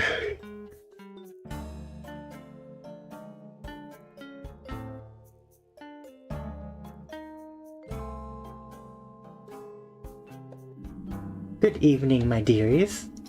What's with the disguise? I'm on leave right now, right? It's best if I stay incognito while I'm at the hospital for now. I don't want any more trouble. Okay. Good, now where was I? Please pay no attention to me. I'm just an old fragile little granny, just here to visit her little son. I suppose I'd better head up to his room. Oops!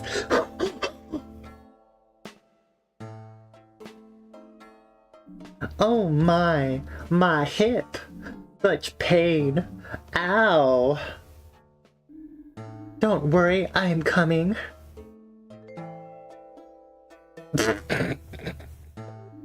Fear not, I am a competent junior doctor. I'm here to help this poor old lady. It looks like she took a bad fall with no outside interference whatsoever. What's this now? If you get a costume, I want one too. After all, I'm playing the courageous doctor in shining armor. Alright, I guess. As I was saying, I rushed here right now to help this injured person. This looks so bad. You there with the broom. What, me? You look strong. I implore you, help me with this old lady. What's with the amateur dramatics? No drama here, sir. This is serious. I need to make sure that this person has not sustained any more severe injuries. Alright.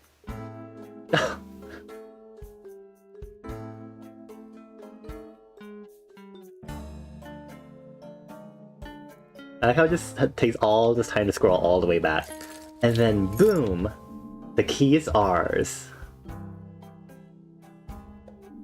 The perfect plan. Now there's just one thing left to do. Head down to the basement and into the document archive.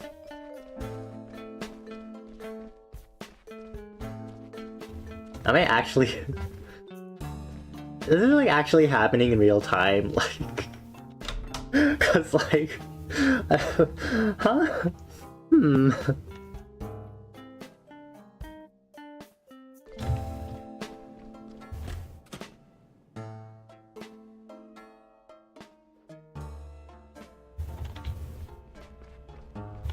Why does the basement look like this? Jesus Christ, creepy.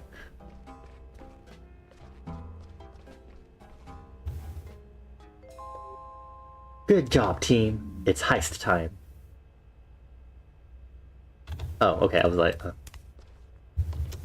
There is the camera here.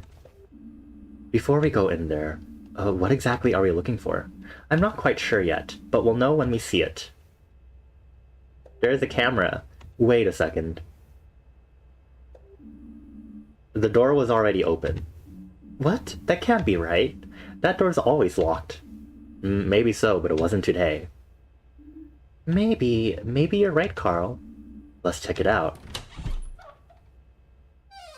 No eating the stamp cards! Gods, how's Mika gonna eat it anyway?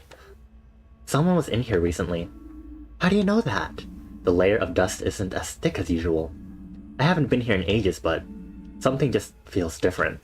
Like someone's disturbed the energy of the room. Since when are you the mystical type? Hey, back off. I can sense these things. You'd better take a look around. Maybe we'll find something unusual. Okay. So, Mika,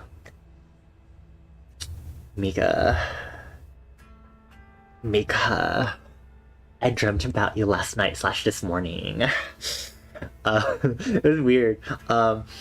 It was like Arknights related. We were like in a lounge and like your scientist was also there playing Arknights on their phone. And then I was like talking to some random person, I don't know, and I was like talking about like, oh yeah, so like I could do like 10 rolls right now. It'd be so funny. And then I was going to be like, oh, you know, like there's this like upcoming event, like because you know there are reruns of events and like the New Year's one is coming up and there's like probably going to be this nice bundle in the store that you can buy to help you do rolls. And then Mika, your scientist, turns to look at me on the couch. And you know the Megamind meme? Like, they look at me with like the Megamind meme, you know, like the no bitches one? But they also have like the girl boss, like makeup lifted eyebrow overlaid on the Megamind meme. And Mika's scientist was like, "Oh, you're going to spend money on Arknights?" And I was like, no, I'm just showing this bundle that's going to happen at the New Year's banner to my friend. I'm looking on the website to just look at the New Year's, the pricing and the items in the bundle to tell them about it, okay? I did not wail. I was showing a future event. The wailing could not have happened if it was a future event. Okay? God. But yeah, that's all that happened. I just wanted to let you know. Okay. Anyway, let's continue with this. In movies, archives like this are full of secrets and treasures. In real life, I guess they're full of boredom too. This is big. Medical records, doctor's letters, studies, lab results. Some of these documents are older than my parents. There must be loads of thrilling stories stashed away down here. What do you mean I gone rogue? What does that even mean? Oh, I can climb. Oh, look up here. Finley, get down from there. You'll break your neck. Mia's right. We all know those boxes are out to get you. How did you get up there anyway? It doesn't matter. Someone's taken some folders off these shelves. You can still see a print in the dust. It's pretty obvious something's missing. What? Let me see.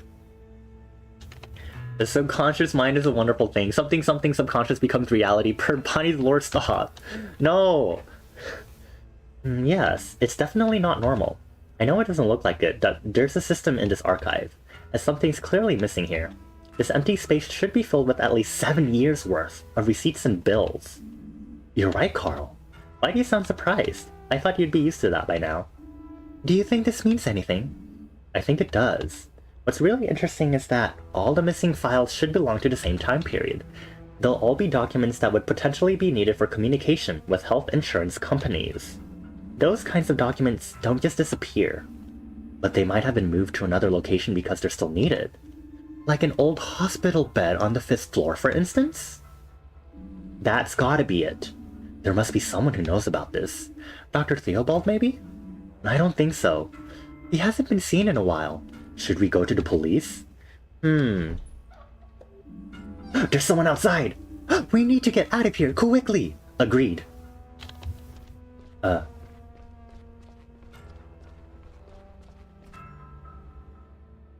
This does not match with data collection laws. 7 years, keep it for 7, sometimes 25. I don't know how the laws work. Oh, what are you doing down here? Carl, is that you? Sandra, we just stumbled on something big. Have you seen Dr. Theobald? We need to speak to him urgently. The boss? Haven't seen a whiff of him. I need to see Halil and pick up some blood results. It's not like there's anyone here who's actually meant to be working on our ward, but you'd better settle in anyway. That crowd outside's way bigger now. I wouldn't be trying to head home right now if I were you. Not that I can think about clocking off. There's too much to do. The wards are all pretty much full, so come on, make yourselves useful. Sandra's right. Finley, we should lend a hand on the ward. What about the missing documents? I'm sure that can wait. We need to give Gregor his key back and then help out upstairs. You're right.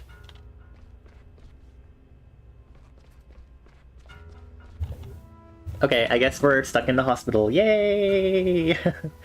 But yeah.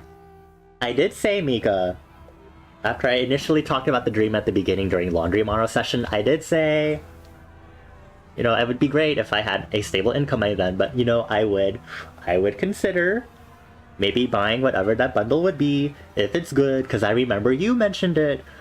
If it's good, maybe, I'll spend a little incy-bincy bit. I mean, I am the type to be, free to play, but I also was the type to buy cosmetics on MapleStory, and I don't play it anymore. 2 or 3 years ago. So...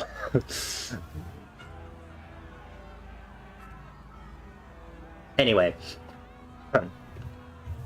Actually, no. It was literally a gacha thing, because MapleStory had, gacha boxes where you could get random cosmetic items. I did not wail. It was a small amount, and I didn't do anything else after that. Also because there was an event that happened right after that had cosmetics that I wanted for my character. Okay? The financial disaster that's happening here is me buying all these horror games in this month. That's the bigger financial disaster here. I'm not a baby whale! Consider your subscriptions Arknight's whale funding. You should be tipping. I'm just kidding. Actually though, I have someone's I have like my friends who I've been like modding for, and it looks like they're going to have another like subathon event coming up, but it's actually a tipathon, which is pretty in line considering that subs, you know, don't always give them like all the money and stuff. So I'm like, oh, you know, I guess tipping definitely makes sense. Nogichi, yeah. I was like, oh, interesting that they that she chose to do that instead, which is very fair because again, it's like, oh my god, there's a new Valorant agent coming out. Okay, sorry, I'm looking through my Discord notifications and I just randomly see this and I'm like, huh? God, I don't play Valorant anymore, but Jesus Christ. Anyway, I could use a little help here. Oh, that was Ingrid. Let's have a look. Oh my. Down with St. Ursula's! Here comes another one of those bunglers. Ralph, you crackpot! Just go home, okay? You can't just come in here like this. It's not allowed. Please, oh my god, Ingrid has a hard hat. Just let us do our job. The noise you're making's bad enough. But more importantly than that, you're blocking the main entrance. That means you're stopping us from admitting any more patients. Please just leave. You'll take a look at the bundles as they come around. Let me know if they're a good deal. Thank you. Bah. Something. Who's going to stop us? You? Patrick here has a terrible ailment. Exactly. Ugh, the pain. That's enough. Not only did you cripple him for the rest of his life and he injured his arm years ago, that nasty little runt attacked us both just the other week. Patrick's still recovering to this day. And that's not even mentioning the psychological trauma we both suffered. But don't be ridiculous. Ow, my arm! See, we have every reason to be here and every right to. We're not leaving until we get some answers. Get the chief physician out here now! But hasn't Dr. Theobald come to speak to you already? He assured me that. Of course he hasn't. As if he would get his fat ass out of that comfy chair. Will you all just listen for 1 minute? If he's not going to come down here, we'll just have to take this to him. That's right. And you know what else? Let me through, damn it! Help, quickly! Huh?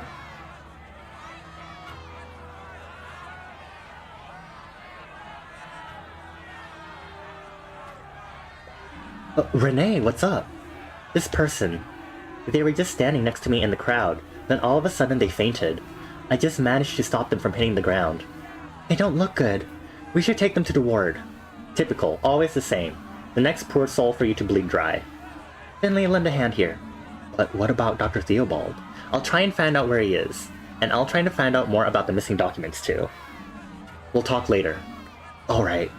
Let me through, you scumbags. So, for anyone here who hasn't been catching up with today's stream so far, just to stand up, lie down. Essentially, from last stream, we woke up to snowballs at our window, and that's because there is a crowd of protesters that headed over to the hospital, and that's what's happening right now. They've been gathering more and more, and we're like, oh no, they're like protesting, you know, with the whole, down with the hospital, the workers are being overworked, but also the workers suck too. It's essentially what's happening. And, recently, Mr. Arndez, Finley's previous patient, came back to the hospital after accidentally poisoning himself or something. I don't know. And Finley talked to Mr. Arndez, and Mr. Arndez was like, I remember there was like a lamp and some documents on the abandoned floor that Finley also saw, and Carl thought Finley was imagining it. And that's why we went down to that archives room, because we were like, there must be something unusual happening with the data in the archives being stored at the hospital. And now we're here. The patient's in very poor condition. I'm glad you brought him to us. Do you know what's wrong with him? I'll take care of this. Please, just give me some time. Mia, Finley, please look after the ward. There's a lot to do as ever. And this isn't helping. Sure, we'll take care of it. I want to help too. Good. Ask around the other wards, see if anyone else can help out. Consider it done. Okay. Let's get our tasks. I swear it's going to be like filled with stuff. Okay, it's 3 things. Don't you need any help here? What I need most of all is time. The best way for you to help me is to take care of the ward on your own. Forgive me if I can't monitor your work as closely as usual. You and Mia have been here a while now. Prove to me that I can trust you with our ward. Okay, You got it, sis. I want to play this game and become the ultimate a-hole? No. Okay, I'm gonna take a pause because I should go ahead and have lunch. So I'll take my 20 to 40 minute break for lunch, and then we'll get back to continuing the game. It really feels like I could finish this game today with the way the story is progressing. I don't know, maybe it won't finish tonight, maybe there'll be a lot more, but we'll see. But there's definitely going to be quite a bit coming for today's session of streaming. But yeah, for everyone, please make sure to get some water, get some snacks, also get food if you need to have lunch, and I'll see you all after the break. Let me turn on the timer thing. Reset the timer, maybe. Right, see you all after the break.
Did the music just stop at some point? Lamau. Hi everyone.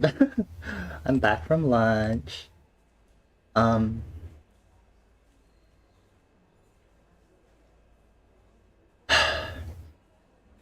how about I just go no technology mode so Mika just can't bother me at all? Perfect solution, I think.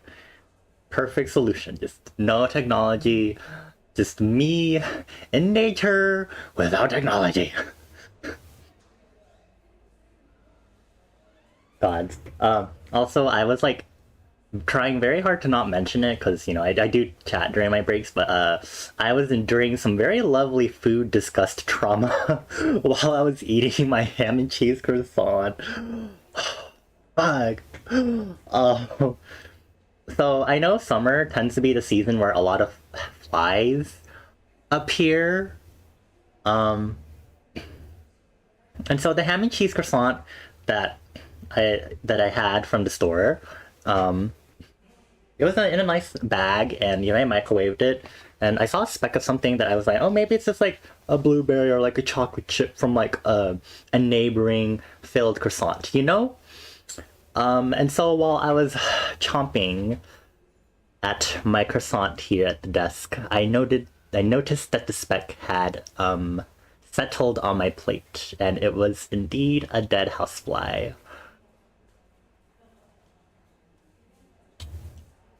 I know this is about halfway through. It's all fungi. Still disgusting. I was like,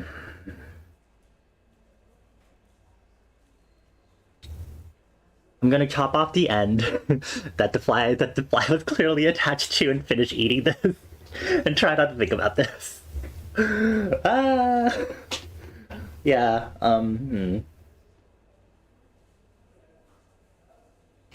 Yeah. So you know, I didn't eat it or anything, and at least it's not like mold, which would have rendered the entire thing and anything else that I had in that little bag of croissants and stuff inedible.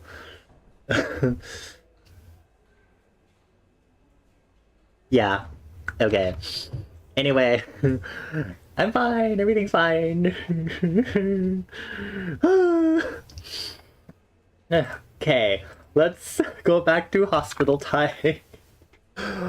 Oh god.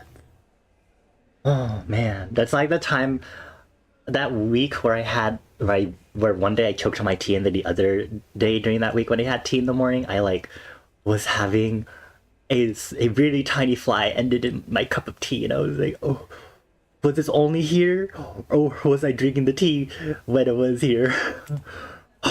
Anyway, let's go do our medical work. I hope everyone had a good break while I was gone. This is pretty quick.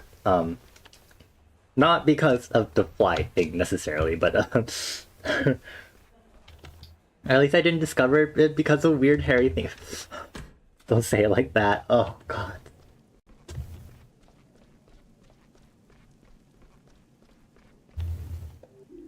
Something's not right here, is it?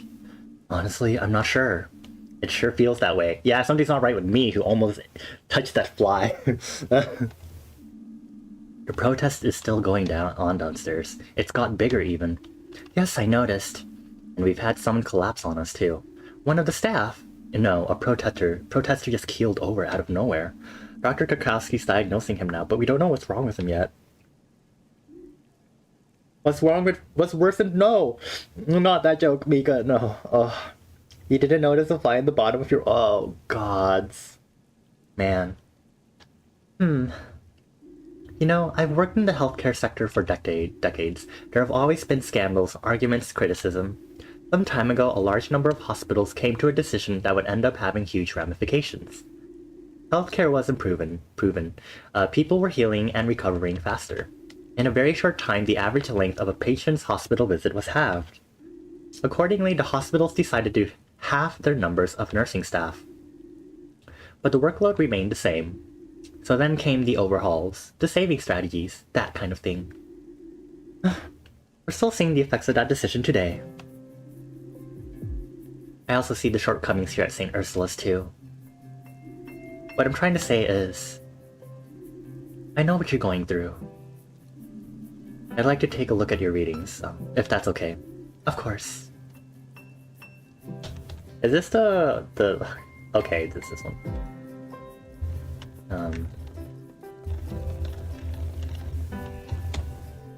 Okay. Oh, why did I put 2 feet? God damn it. Okay. I did not mean to do that.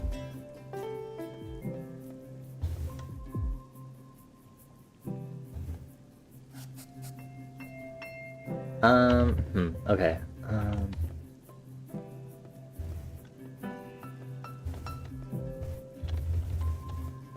Stomach, heart. Oh my god, okay.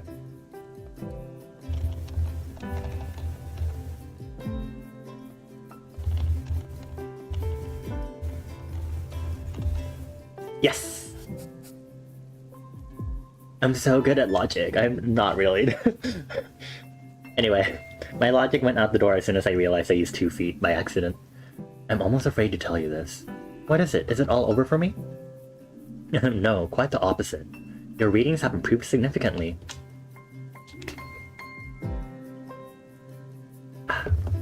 Don't mind me, I have my little juice smoothie here also. I wasn't expecting that, I must admit. But that's all part of the profession too. Funny how things turn out sometimes. You should rest a little more. I think you'll be able to go back home soon. Your wish is my command. Oh, and one more thing. If I can help in any way, just say. I'd be glad to. That's really nice of you. But you're a patient here. The only thing you need to work on is getting healthy again. If you insist.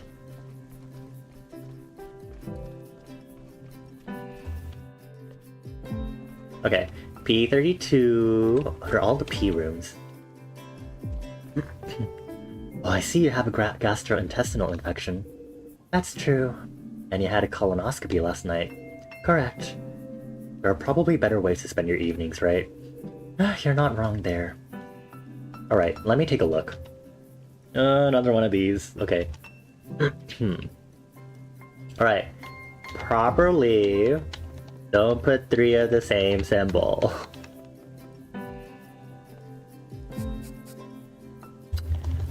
Okay, and then what I'll do is I'll advance everything 2 at a time.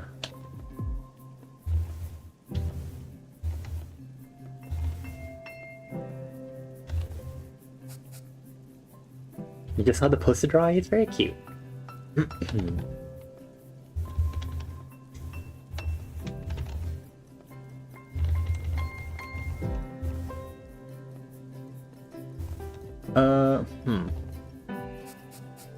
Okay, that helps us a little bit.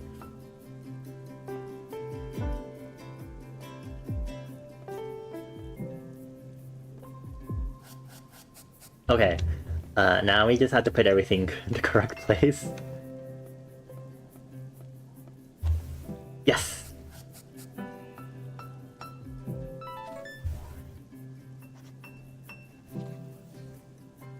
Okay.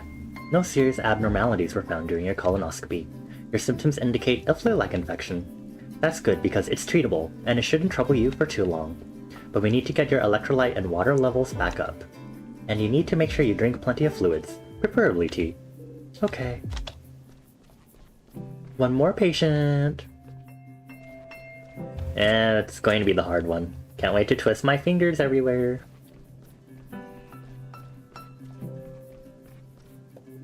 Greetings. And the same to you. You're struggling with inflammation after an abdominal injury, right? Let's take a look then. Okay, fingers ready.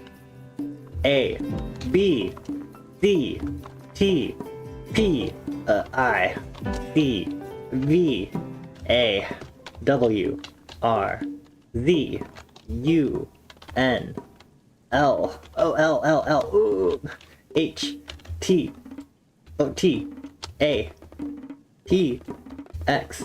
Why is it...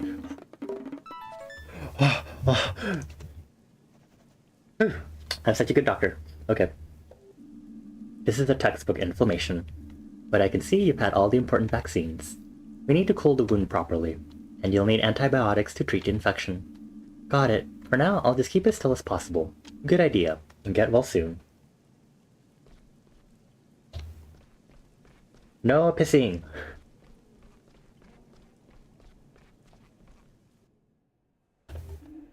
Finley, can you give me a hand, please? I've just finished my assignments. Oh, that's music to my ears. Can I take a look? While we're looking after the ward on our own, we should compare results to keep each other on track. Okay. S-Frank, baby. You're blaming Clicky. Yeah, let's just blame Clicky. That sounds right. Clicky was here to harass me at the beginning anyway. To be a menace. Oh, that's pretty good, Finley. I don't think I can perform as well as you under stress. I've got to say, I'm a little overwhelmed right now. All our beds are occupied. Oh, I can't keep up. We'll manage it. I need to head up to the 4th floor for a few minutes. They're having trouble there too. Everyone's pitching in when they can right now. Can you take on a few more people? Sure, I'll hold the fort. Thanks, I'll be right back. Okay. Oh, this is just a slurry, just a barrage of... Oh, okay. Good evening. Can you tell me how you're feeling today? I've had awful stomach cramps ever since last night, and diarrhea, ugh. My head feels like it's about to explode. The injection will help keep your pain in check at least. Okay, I feel like I'm going to die. You're not going to die. Ah yes, the one that I don't know how to do. Let's try this one. Ah! And bingo! Did I do it? Do I get an A, please? Yeah! Okay, I know how to do them now. Okay, injection done. I hope it kicks in soon. Ugh, I've never felt this bad in my life. We'll give you a full checkup as soon as we can. In the meantime, try and get some sleep. Please hurry. There's something really wrong with me, I know it.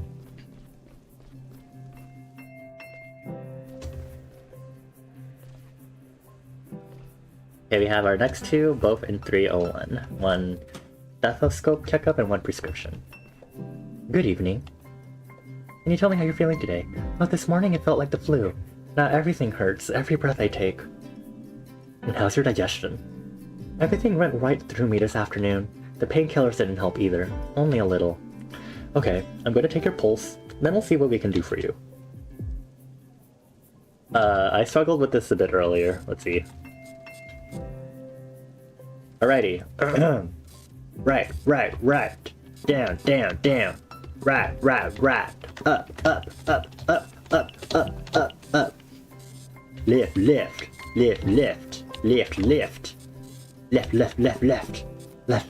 Lift. Left. Left. Okay. Okay, cool. Very nice. Very good. Your body's fighting something. We're going to find out what it is as quick as we can. Thank you. I hope it isn't contagious. Or is it always so busy here? Oh, don't worry about that. My colleague will be back to check on you again soon. Hello there. Good evening. I'm struggling for air. Everything hurts. Help me, please. Of course, we'll adjust your medication. Thank you. 4 pills. Okay, let's see what we have here. We'll do one of these. So that's a good start. And we won't touch yellow again, so we could probably do this one, because we can't increase blue, and then from there, we just need to deal with this, and then...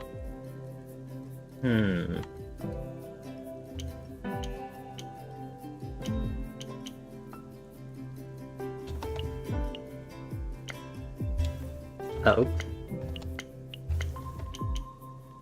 Okay, well if I put 2 of these, I'll put 1 of these.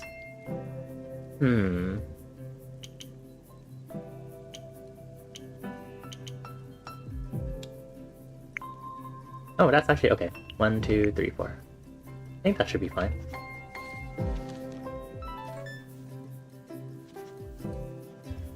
I didn't see my score at the end of that one.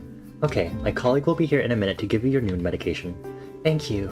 I don't want to die. We'll do everything we can to make sure you get well soon. I promise you that.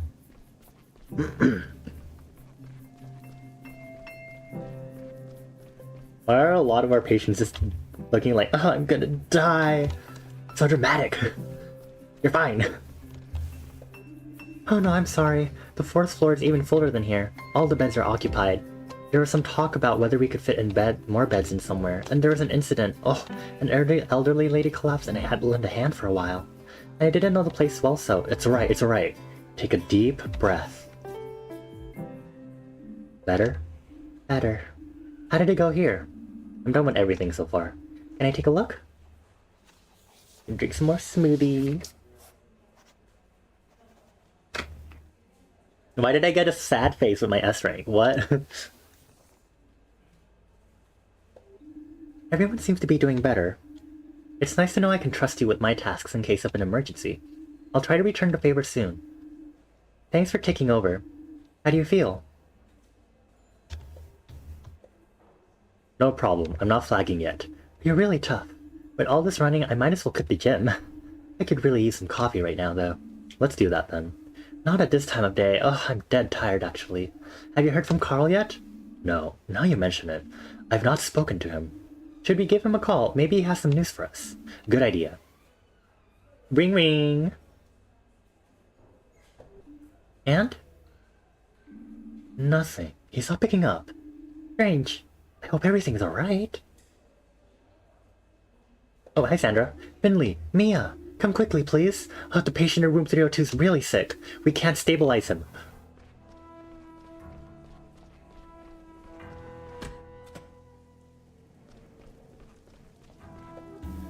Finley, Mia, quickly. Help me stabilize the patient. The cramps keep getting worse. The patient is unresponsive. We need to...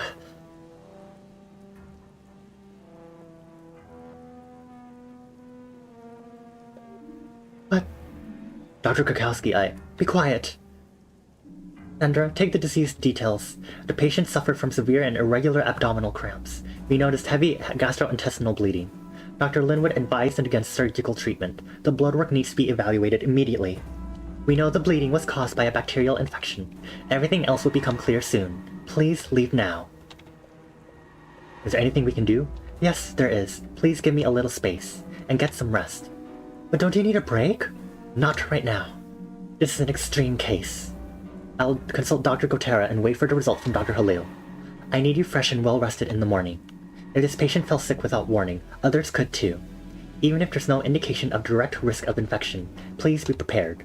We'll know more tomorrow.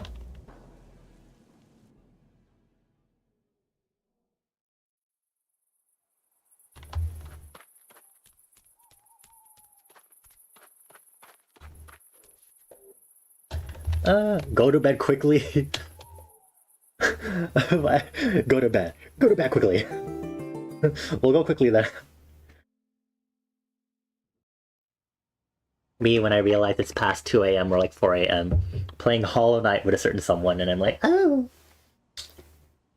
Oh wait! I love how on the shelves above the TV you can see like the hat with Carl, the cooking trophy for Mia, and then like the comic book cover. Like Maggie, aw. What a night. Whatever. Time to get to the hospital.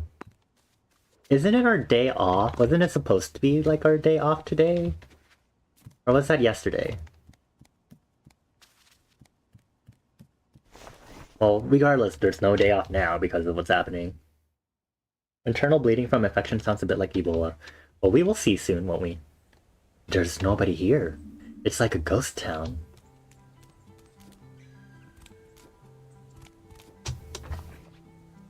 Well, we'll find out soon what it is, won't we?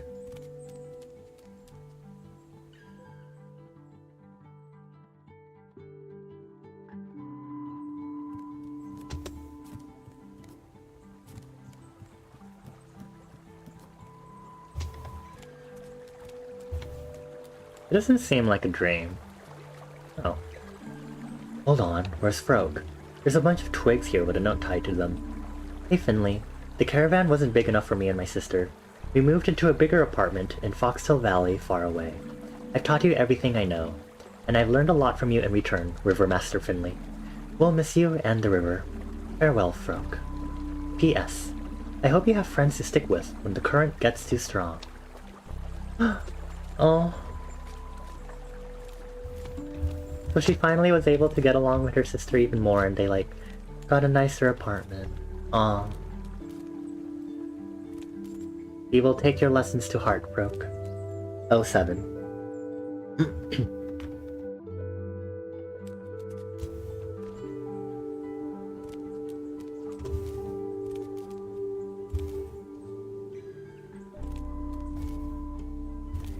To the hospital. This bike is still here.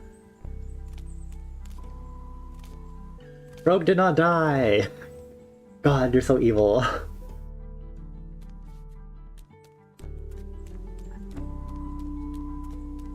I could take the bus, or I could walk to my location.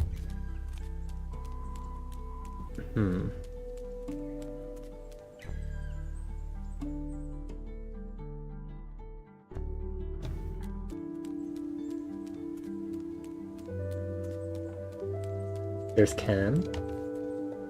Everyone's got tummy ache. I had tummy ache once. I ate a lot of cherries, as many as I could, but then I got tummy ache. I don't have tummy ache today. Do you have tummy ache too? No, fortunately not.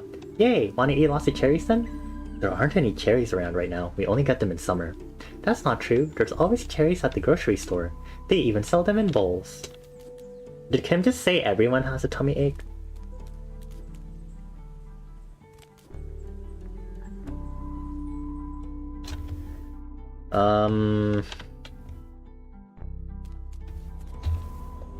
Good morning, dearie. Unusually quiet today, isn't it? Makes an old body feel a little lost. Are you okay?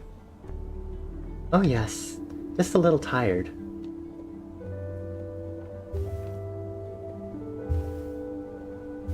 You got yourself checked out. Do you think? I think I ate something that disagreed with me. There's a lot of people getting sick right now. You might have caught the bug too. If nothing else, we can give you some painkillers to help you feel better. Alright then. Thank you. The stew? You're right. The rest that stew.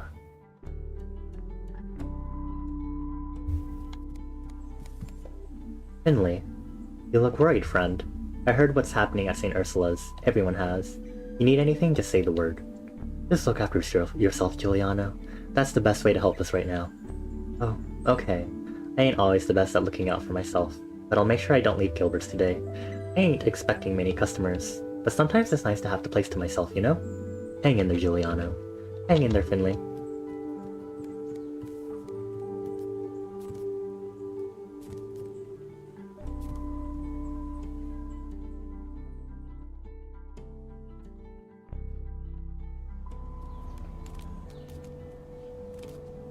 Could it actually be the stew? Here you stand, same as every day. The water's been turned off again. Probably for the best. It did smell kind of stagnant. I wonder if you're aware of what's been going on around here. Oh no.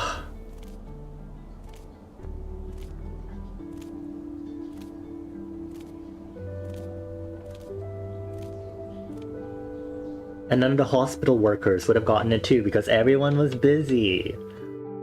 Oh no. Oh, the trailer's in here. The coffee truck's gone. Did it skip town?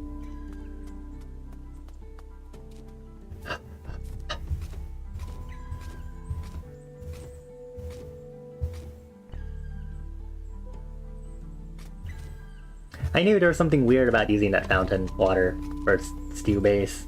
We all did. We all knew.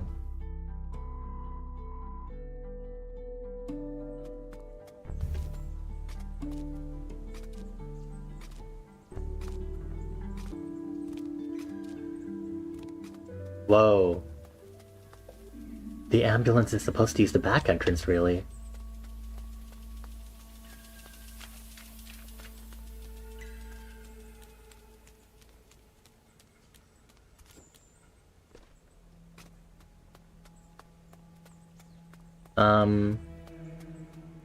This music change is, something, alright. I should hurry. There's always been a puddle there, yeah. The same puddle as always. I would hope the protesters weren't drinking from that, but the puddle has always been there.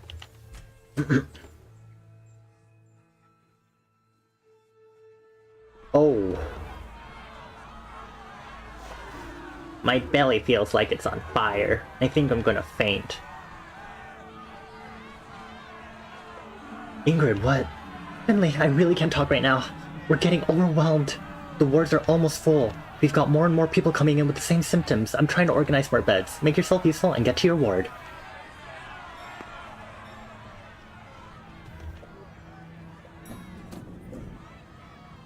Oh boy.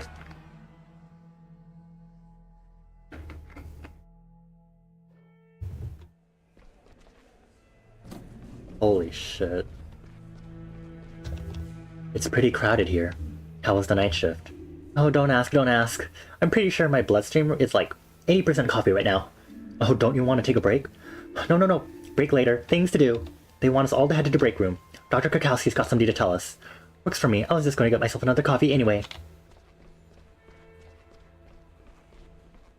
Oh yeah, there was water damage. Coffee's good, the water's boiled. I'm so dead.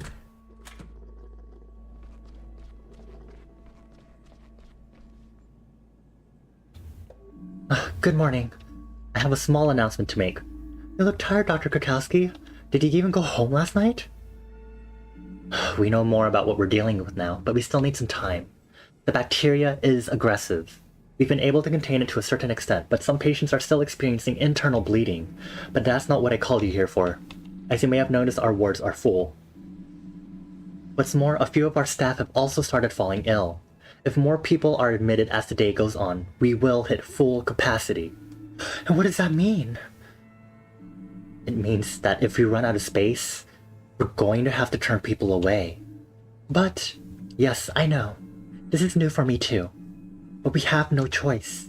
People are already being reallocated to other hospitals in the local area. But the nearest hospital's over an hour's drive away. We can no longer treat them here. I would ask you to take note of this information. We can't just send people back onto the streets. You know, some of these people might be seriously ill. Wait a minute, Dr. Krakowski. Carl! What are you doing here, Carl? Don't you know you're not currently authorized to be here? Yeah, blah blah. Any idiot can see the hospital's bursting at the seams. So it seems. How else are we to explain your presence? I can't just sit by and watch people croak. And I won't let you down just because of some stupid forced vacation. Who's going to stop me? Dr. Theobald's vanished into thin air for all I know. If he wants me thrown out, he can come up here and try it with his bare hands. And what's your plan? You think you can conjure up a second hospital with a wave of your magic wand? I don't need to. The ward on the 5th floor. Dr. Krakowski, we can get it running again. There's plenty of space up there and most of the beds are still in place. That ward has been out of operation for years. What, so you'd rather send all the sick people back home? Very well. I won't claim I'm happy about this, but since you're already here, get the 5th floor ward up and running as fast as you can. I'll help Carl with that. I can't say I'm surprised to hear you volunteer, Finley. I'll go to the lab and see Dr. Halil. I hope he has good news. Mia, Sandra, I leave this ward in your hands. Are you up to the responsibility? Yes. Ain't no thing. Good luck, everyone. Now get moving. Come on, Finley. Let's take a look at the ward upstairs.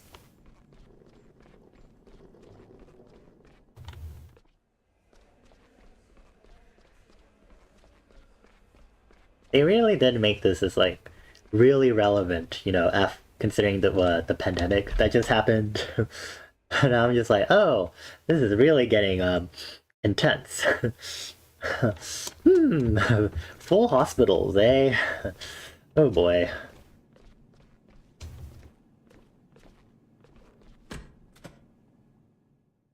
I wonder if we're going to see something up here on the 5th floor while we're cleaning it up. Do you really think we can do this? Sure we can. There's a lot of junk lying around, and we've got no electricity. But if we work together, we'll get the hang of it. It doesn't have to hold together for years. Just long enough for us to ride out this wave. I'll deal with the bedrooms, you take care of the corridors. We're not trying to win a prize for best interior design. Just clear enough space so we can get through. Understood.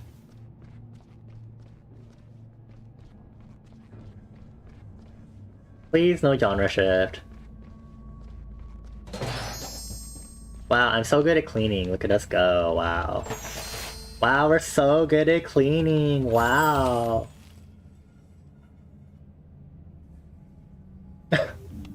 It's as good as new. Why did we stop using this word in the first place, though? It has a lovely rustic charm. Maybe it has something to do with all of the mold? The discarded machinery? The thick layer of dust that's covering everything? Alright, you've made your point. But the dust only moved in here later, you know? Okay. Anyway, we've got almost everything we need. We're just missing power. I might be able to help with that. I once administered emergency treatment to the junction box in surgery.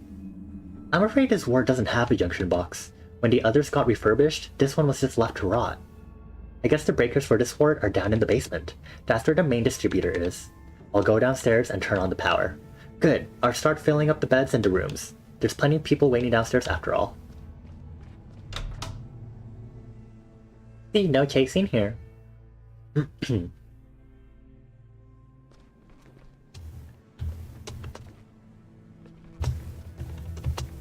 Oop.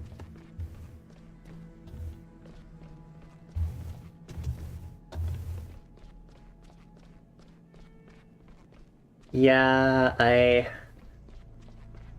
don't know if we could really call that administering care. It was more like we gave a lovely little shot to Gregor. We don't need to think about that. Okay, where is this breaker?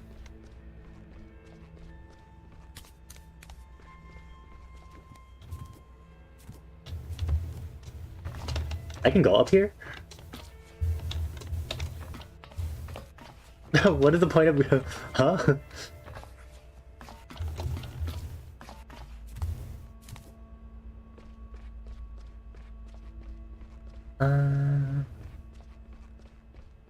Oh, is this it?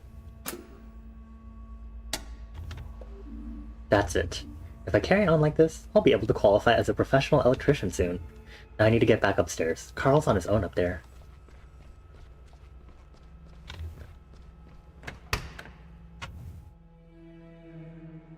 They sure have some good eerie music. Hold on, that's...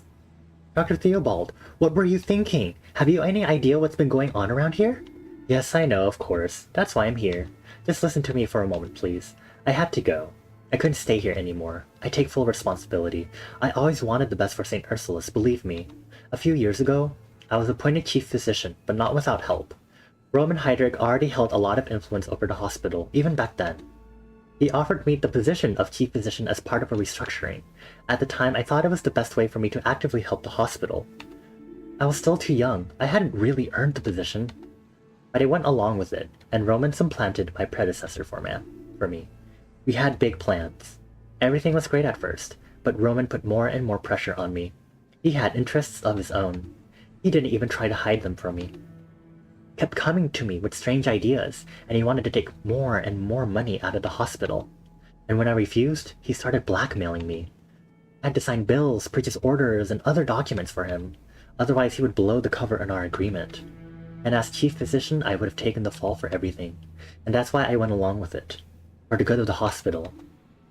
However, as we drew more and more public attention, Roman got cold feet. He took off and advised me to do the same. Sooner or later, his scam would be uncovered. And, well, here we are. But I couldn't leave the hospital in such a time of need. I'll take responsibility for what I've done. I'm so sorry about everything. I never should have... Pull yourself together. Look at yourself. I'm furious. I'd never have thought you were capable of such a thing. If you really care about us and St. Ursula's, then get a move on and help the staff. Now! We don't have time for all this whining. But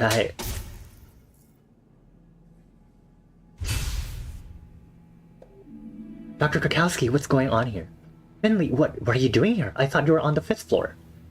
No matter, the power's gone out. Maybe we overloaded the grid.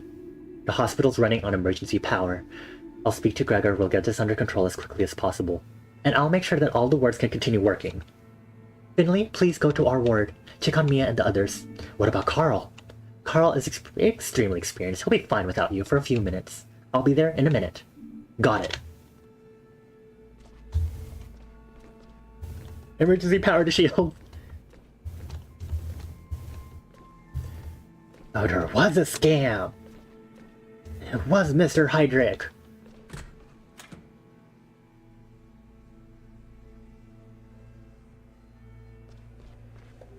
Mia, the power's out.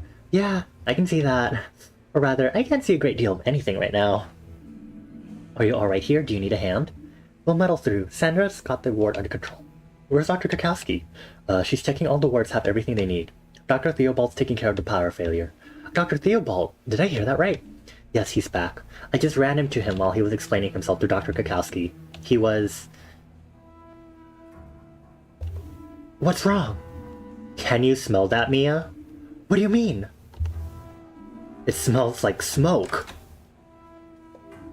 The 5th floor! It's on fire! What? We just got the ward up and running, everything was going great, then there was this huge bang! Sparks flying everywhere, and all that old junk up there caught fire! We have to get out of here quickly! Where's Carl? He's still upstairs. We're trying to get everyone out of there. Mia, I'm going upstairs. I have to check on Carl. Should I come with you? You stay here. Make sure the ward's evacuated properly. Okay, I can do this. Renee, could you help Mia, please? Sure thing. See you in a minute.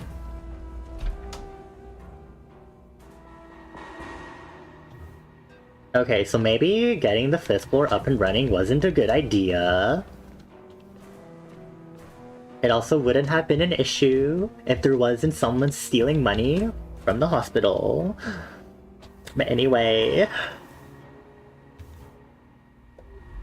Carl, are you there? Over here, quick, we need help. The bed's stuck. Help me move it. How do I... Oh, okay.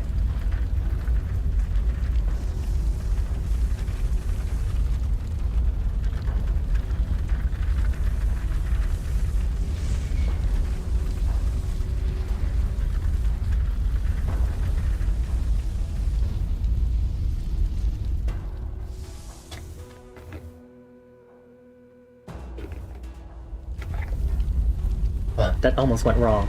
Thanks, Finley. What are we going to do now? We have to put out the fire. First, we gotta get the people out of here. There's a plan for this. We should evacuate everyone to the school gym, and we'll remain there until the fire's out. We'll contact the nearby hospitals and we'll spread people out on it as soon as possible. Until then, we'll keep going. Was everyone out? Everyone is out. We can't use the elevator, so we have to carry the people downstairs. Benjamin and I will take charge of the stairwell. You go downstairs and take the beds. Demi and Archie will be waiting at the front entrance. Please bring the beds to the front. What about the other wards? The same thing will happen there. Do you mean Dr. Kakowski and Mia will manage? Yes, we'll help them right away. Fortunately, the station up here was not fully occupied. Okay. Go now, we must not waste any time. Ground floor, okay.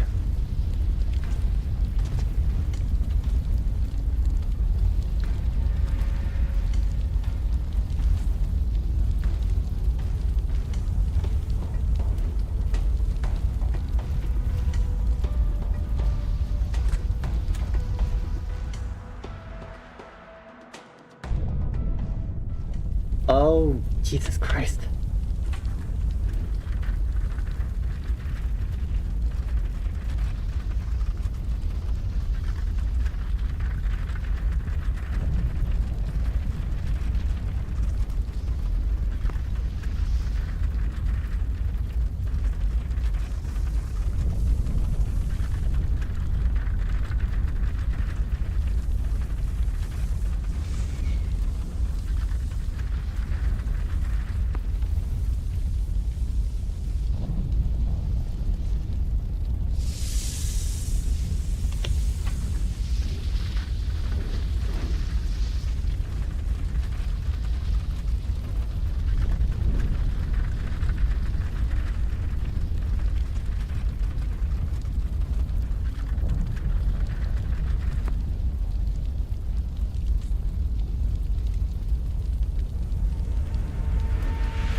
Finley, you're still here?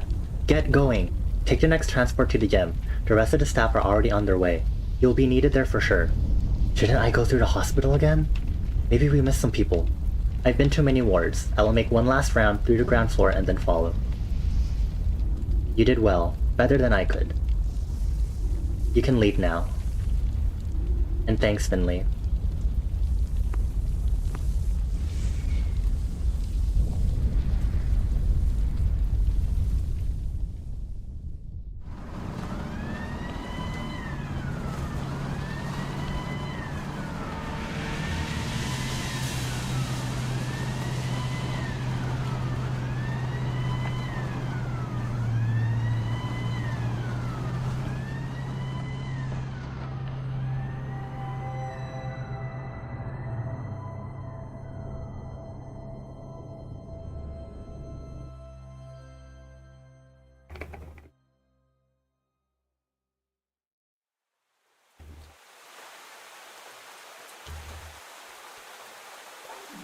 Come on, in with you. The others need you.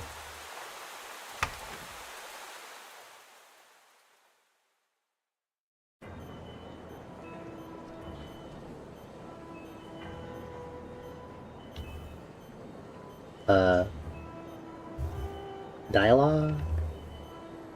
We can use all the help we can get now. Come on, take care of the sick as best as you can. I will divide the teams and will then help. What are you waiting for? Show me what you know. Ah, fuck, okay.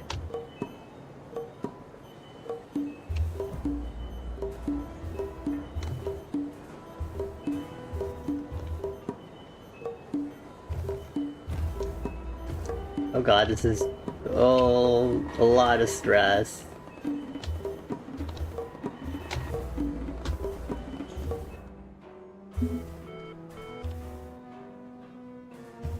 Oh, man, okay. Oh, god, okay.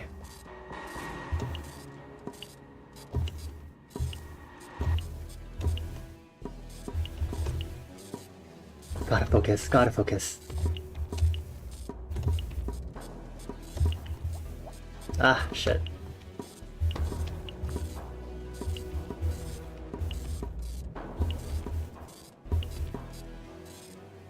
This is the boss rush, I know, right?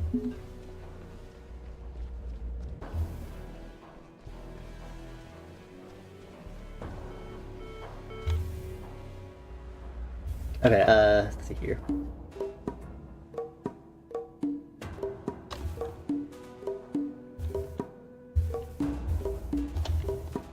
Tend to be the same letters, I'm noticing.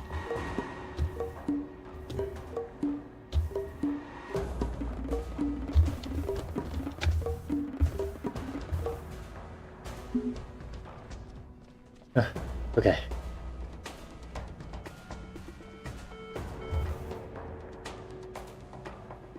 That's another one of these. Okay. Then...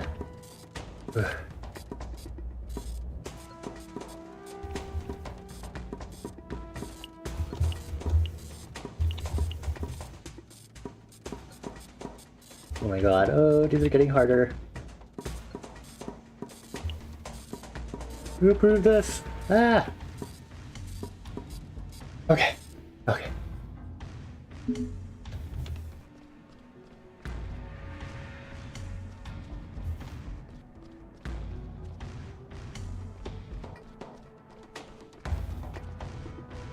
Oh, over here. Ah.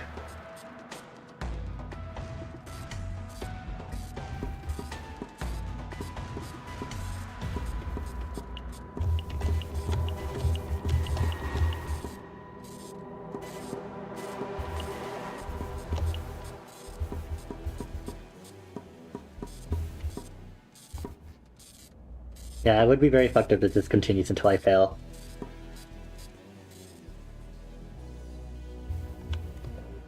Finley, leave it. Dr. Krakowski, glad you're here. The patient is very sick. We cannot help him anymore. But, can't you see, this lady's already dead. But you can help me. I need you up front urgently. Please come with me quickly.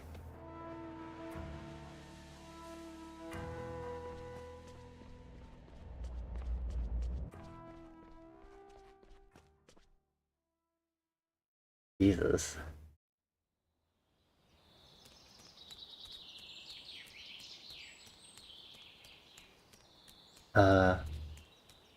What now? Let me look at my phone. That doesn't help me.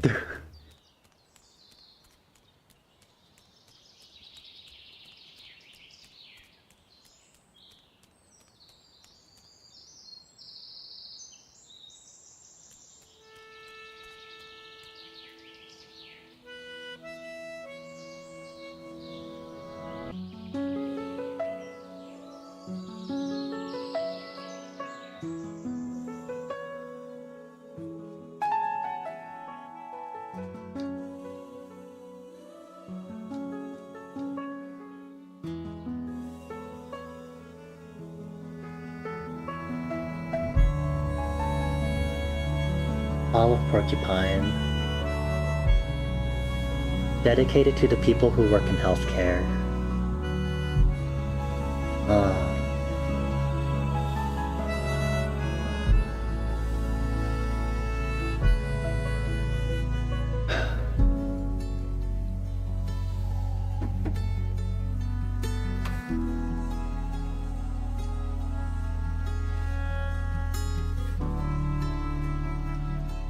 There really isn't a happy ending, because why would there be a happy ending to something like this? Things don't just get better. None of this is anything that can just get better. It can get better to some extent, but there's no good ending that you can reach.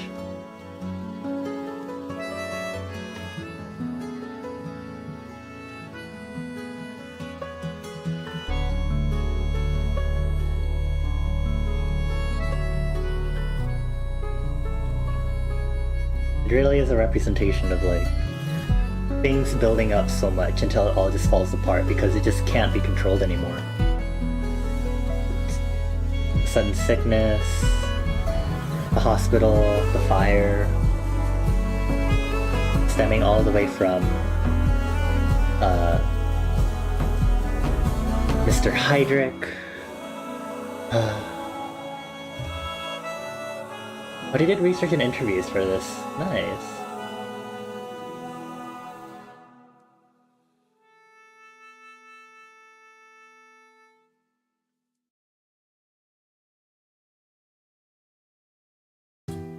Summer's gone by in the blink of an eye.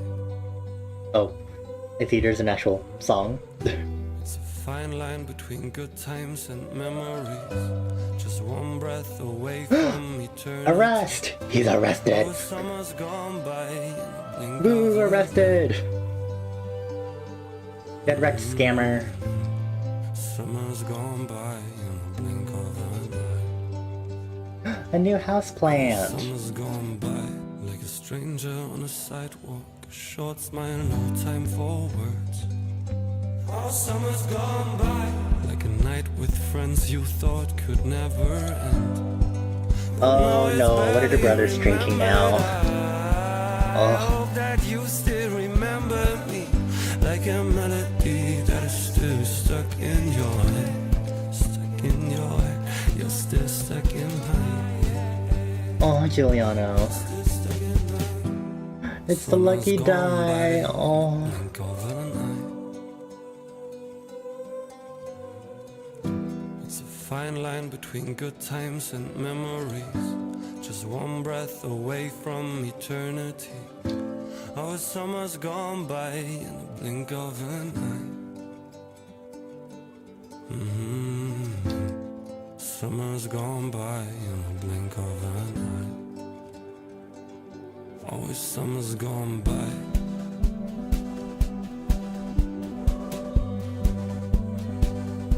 Oh, summer's gone by. I don't know. I feel like I should wait for the credits before I say more stuff. I hope that you still remember me like a melody Special thanks to all anonymous tribute partners for their honest and emotional stories. You're still stuck in my head. You're still stuck in my... All of Porcupine.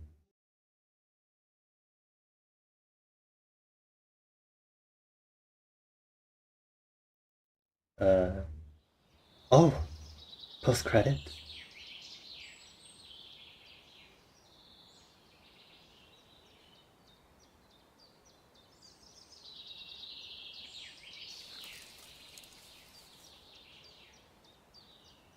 That's a figurine for Dr. Leopold.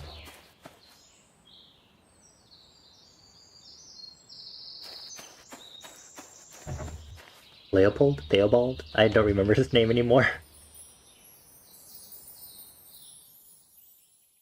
Sexy chicken dead? Stop.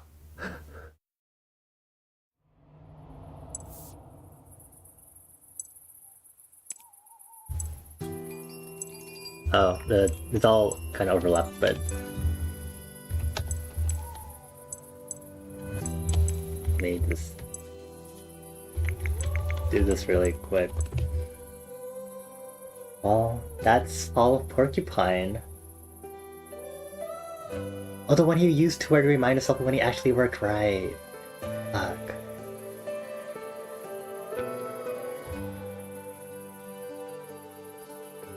This is a good game. Sad. Very much so sad.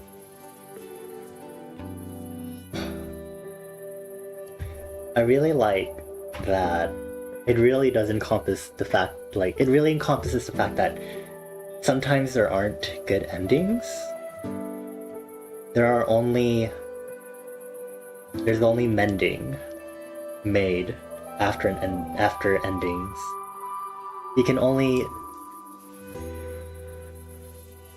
There are not always good endings, but sometimes life just goes on, yeah. You have to make do with what happens. It's like what a Froke taught us at the river, you know? It is what it is.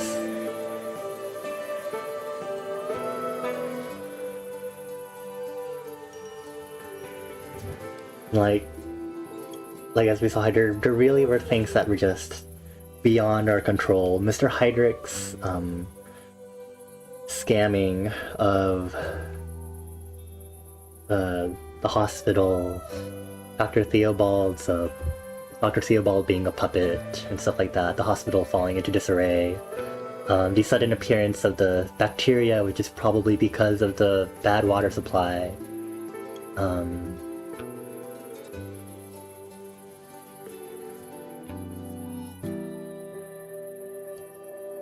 I do wish there was like a little more of like stuff maybe that could have been elaborated on, like maybe if it was from the water supply, which, you know, because we're only theorizing that it was from the water supply, right?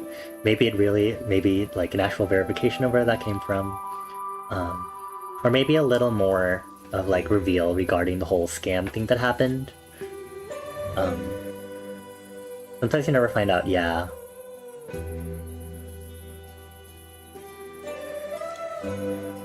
It's interesting to look at this through the lens of that things should be incomplete, because things sometimes just end up incomplete like that. But it's also interesting to also want more, because it's also like, I wonder if there are things that we're missing or things that we could have known more about, but also at the same time, not every story has to be complete, and this is, I think, again, this is really all revolves around us, Finley and Mia and Carl, trapped between two things that they just couldn't entirely understand, and that's just how it is. Townspeople who they couldn't understand why they wouldn't want to get health care and treatment, and a hospital that was falling apart without them knowing why that was happening because of Mr. Heydrich and Dr.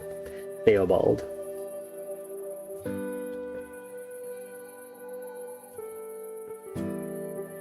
Also, as part of the human experience to want more, to learn more, to know what happened, and also because you want to try to fix it, to learn what happened, to try to prevent it, but sometimes you never know. Yeah. The incompleteness catches something about being in the healthcare profession though as well, because people come in, you do stuff, and you never see them again maybe. Yeah.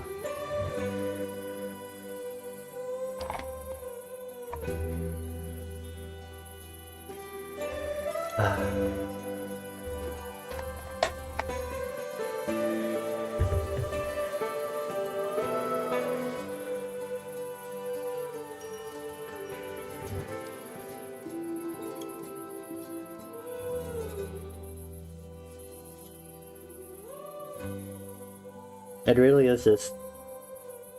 You just don't know what'll happen. Like, and with that ending too, like, what are Finley, Mia, and Carl going to do now?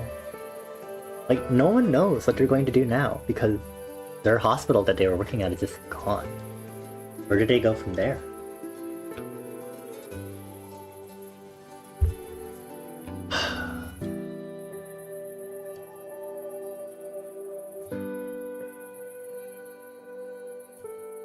Yeah, this is really timely thing to be putting out, especially because of the pandemic that we've been through. Not that we've been through, it technically is still a thing, really, honestly. Let's be honest here, but a lot of the things that happened at like the right when it started, I think, were really well captured in this, especially. A lot of, again, distrust of healthcare, whether or not healthcare is really worth it. It's like, oh, it's fine, you know, I have other things to prioritize, blah blah blah. Things when emergencies happen, the view of healthcare providers when they're just trying to do the best for their patients, but the patients, without their perspective, don't necessarily think the same or show distrust when they don't necessarily need to. How things start falling apart when overwhelming things happen, like a large mysterious onset of a bacteria / disease and stuff, you know? You watch some stuff from like first responders, and yeah, this guy does some videos with humor, but he also really shows like the mental going through it. There's always got to be people to deal with the worst of things, yeah. And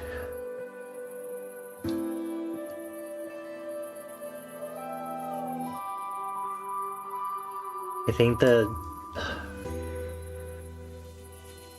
really that sense that you just become sort of apathetic, or not apathetic, but maybe just more indifferent. You become kind of numb to it. I think we could even see that with that end scene when one of the patients just died in front of Dr. Krakowski, and then right in front of Finley too. But you can tell at this point they're like, no. At this point, I have to go on. There are other patients to take care of. At this point, it's just like at that point Finley really recognized at that point, like, it really is it is what it is, sort of thing.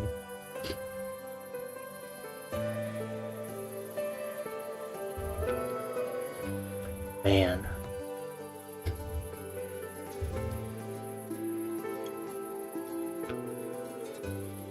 Well, I think Fall of Porcupine was nice to bring us a nice, interesting change in the pace for this month, showing us horrors, or I guess unsettling things that really do apply to reality, I think, because I think there's a lot of stuff in real life that, you know, like there's all the horrors that we see in like these games and stuff of monsters and stuff, but there's also like the horrific things that happen in real life of just, you know, people scamming others, people who don't have trust in things that they should, people trying to do their best for people who don't want to believe in them. Real things that happen in real life. You really did like how they depicted different mental ways of coping. The ambulance drivers, the first responders, they black it out. They deal with it in the moment and they separate themselves.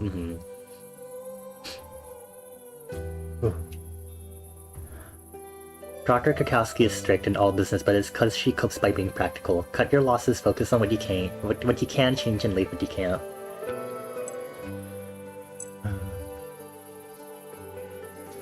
Alright, I'm in full screen. I was like, right.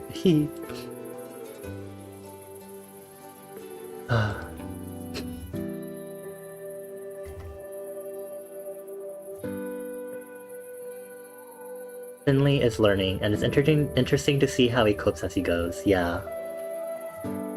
Because I mentioned it before, like, there's a really big pro and a big con for being super empathetic. Like, you really get to show to your patients that you care about them and stuff, and really see where they're coming from with their pains and stuff, but also it really hurts when stuff like that happens and you can't, and despite everything you do, you can't save certain patients.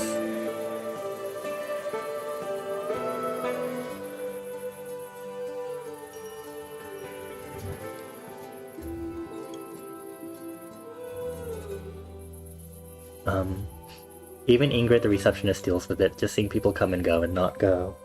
Yeah.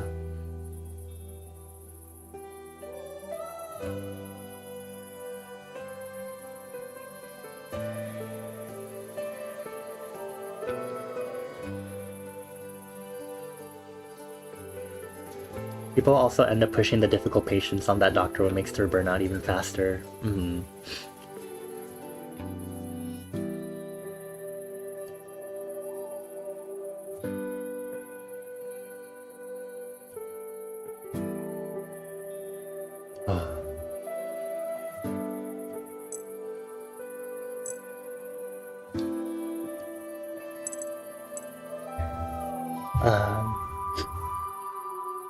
Let's go ahead and exit. Dawn, get through the night. Let's see. Are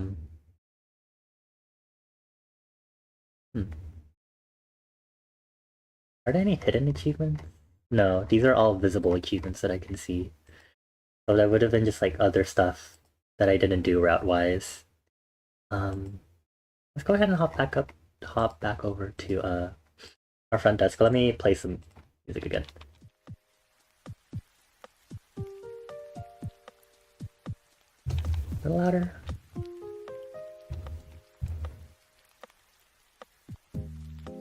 Which ties back into hospital costs and the scam and health insurance, yeah. Oh.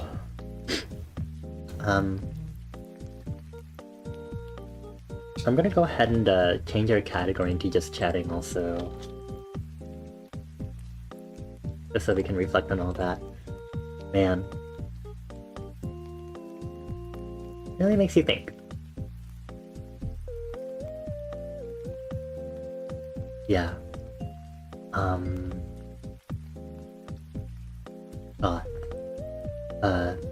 That aside, I really love the style of the game. I think personally think the mini games could have been even harder. But I think they did a great job of ramping up the difficulty at some point. Because what I really wanted, as soon as they started revealing the like mini games for when you're doing everyone's checkups, I was really expecting it to be a sort of, as you're getting more and more stressed out and things are getting really overwhelming, the mini games themselves also match up to that, because it starts getting really stressful to do those, to like check up on your patients and stuff. Because from Finley's standpoint, you really, it's a matter of, can Finley handle this sort of thing? You don't want to make story games unfinishable because the mini games are too hard for many people. It's not the point that they should be difficult that you can't finish the story game. It should be to the point that it's difficult that you purposely start getting bad scores. And you have to acknowledge that.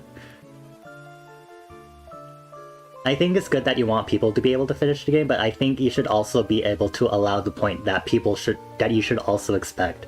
I don't think people should also be expecting to just get easy A's and S's, like, at some point.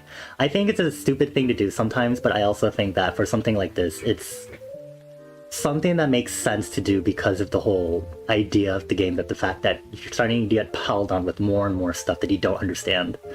That fits with the concept, with the story of the game.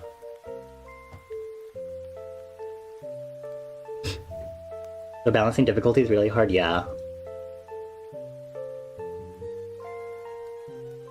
Like, there's a point where doing it, there's a way to do it in a wrong way, but I think there's a correct way to do it, such that you start realizing that it is purposely meant to be difficult, and that you find a point where you're not able to do it afterward.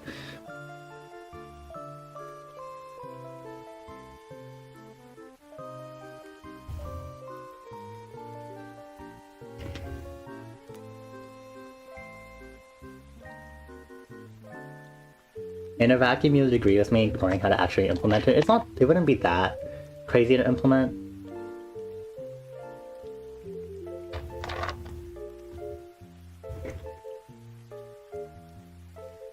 A lot of them were like, for example, with the stethoscope one, it's like, oh, press this button, sort of thing. And at some point, I don't know, it changes, or you start not being able to recognize the symbols in the mini games anymore.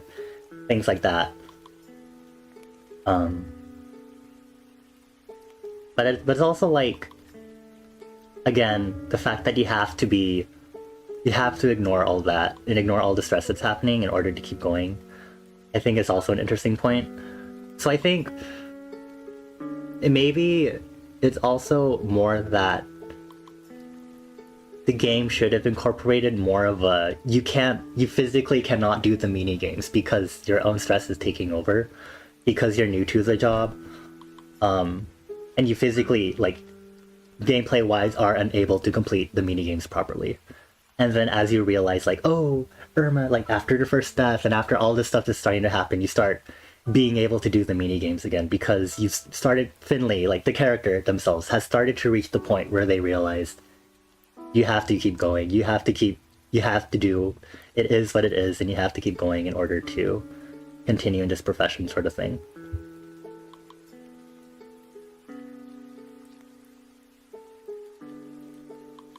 Also, I would have loved some explanation for the freaking syringe one, because I was like, do you want me to get the vein thing close or not, sort of thing?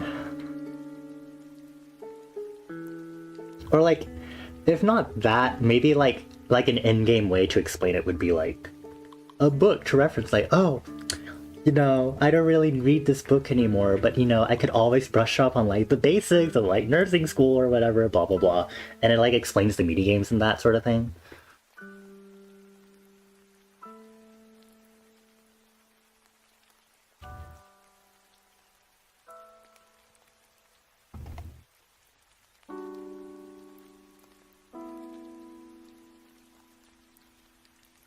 Yeah. I didn't want it to be like difficult, but I wanted it to be an implemented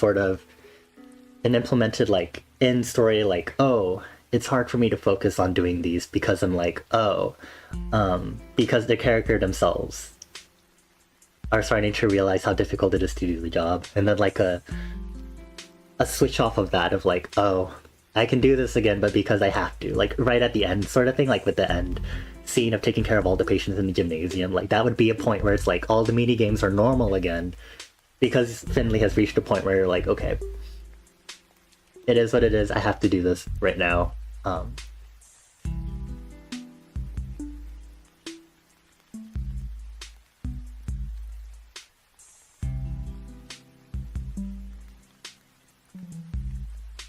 Something that was supposed to be, say, a 2-3 effort was about a 6 or 7 for you, I see.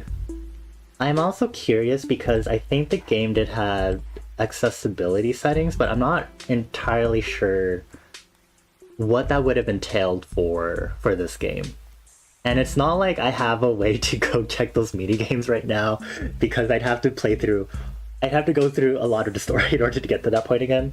But I am curious about how they chose, because I saw that they had an easy setting for the mini games, which is completely fair.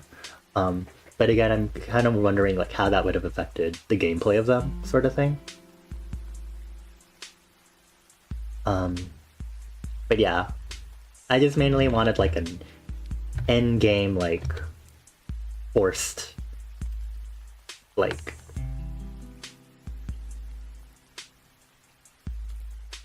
an inline sort of like forced event where it's like, oh, instead of making you feel like it's getting like super unnecessarily difficult sort of thing, like forced failure, yeah.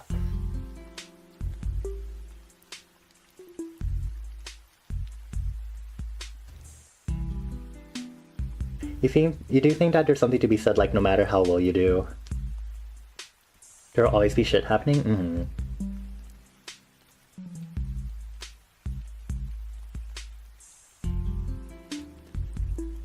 If you had like a hallucination effect or something, yeah, I wanted something like a small thing of like, oh, like maybe like the symbols, like the prescription one, like sometimes like it like glitches every so often. It's like, oh, it's like it's getting a little harder to quote unquote focus because like the icons or like symbols that you have to click or something are like glitching randomly, sort of thing, or like are being like fuzzled up to represent like brain fog and stress and stuff.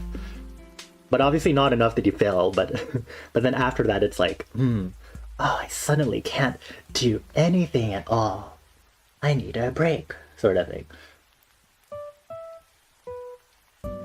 But it would change slightly the flow of the game, but it could definitely fit in. It just would be a very slight change of flow, I think, just in between. Even if you do everything perfectly, even if you get everything right, even if you do things exactly as it said, people die, people get hurt. No matter how well you deal, but all this stuff shit still happens, yeah. Anything that contributes to the theme with the hospital fire then? Mm-hmm.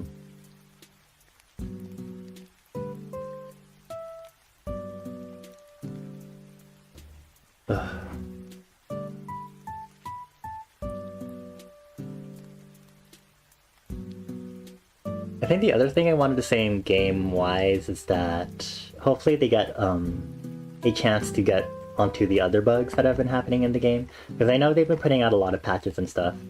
And I think game release timelines and stuff is a discussion for entirely another time, because that's a completely separate matter that I would want to talk about, but gods. Because it affects both, you know, like AAA games, but also like indie devs. They're trying to do their best to put out games and stuff, and they're like limited because small dev teams and stuff like that.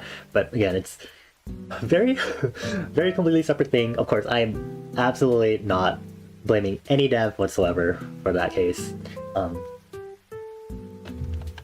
Like the game is playable and enjoyable.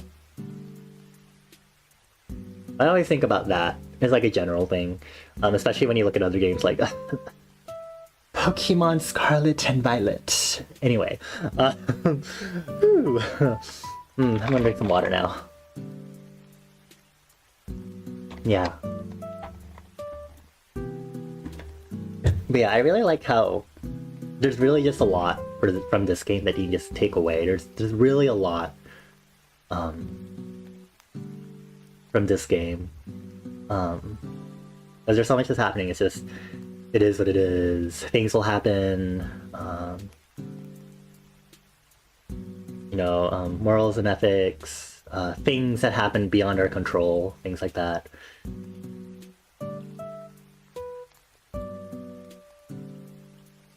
And it's a really good theme too, to have it in the healthcare setting, because one, pandemic. The pandemic happened. And also too, because it's something that we may or may not encounter in real life, either on the patient or as healthcare workers, depending on, you know, whoever you are. The organ trafficking, stop. Gods. I mean, you never know. Maybe there could have been organ trafficking. Maybe that's what Mr. Heydrich was doing. Again, we won't ever know, because why would we entirely know what the scanning was? Like, that's not up to us to know. Also, wow, I don't have the Finley trading card. I'm so sad. I have Dr. Krakowski, Tina, and Carl. I want Finley. I love Finley. Finley's so cute. Yeah, I really empathize a lot with Finley as a character, as someone who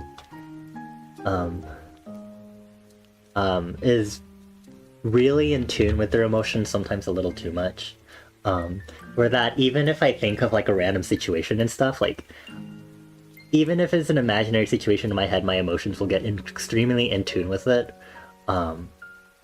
And I just really thought I could empathize with Finley a lot, just the whole so much empathy that I even let you'd give compassion to objects that aren't alive, like the statues around and like random objects, and wanting to do the best that you can, but the fact that you have to learn that sometimes your best isn't enough, and that's okay, you know, that sort of thing. Because I know that's a lesson I've definitely learned in the past few years, dealing with a lot of people in an online environment, because you meet all sorts of people online. Yeah. From personal experience with OCD and stuff, your OCD stems around hyper preparation and always anticipating what can happen, always having stuff ready to go in case of emergency. But to live, to actually live, you have to accept that failure will come along. Shit will happen, and you just have to cope, and life goes on. And maybe it'll be fucking terrible, but you'll live and keep going. Yeah.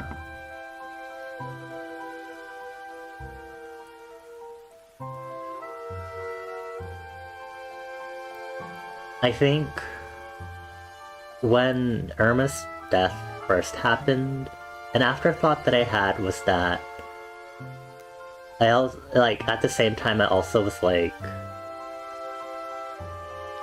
I guess I'm also grateful to be able to feel the emotions of loss, I guess, at the same time. I'm not sure how to explain it, but I guess now being an adult and being able to feel like I can express my emotions more freely, versus when I was a child. But I have experienced a passing or two before, and I think I just don't know how to explain it, but the fact that I can now, I definitely feel like I can feel these emotions properly. I don't know.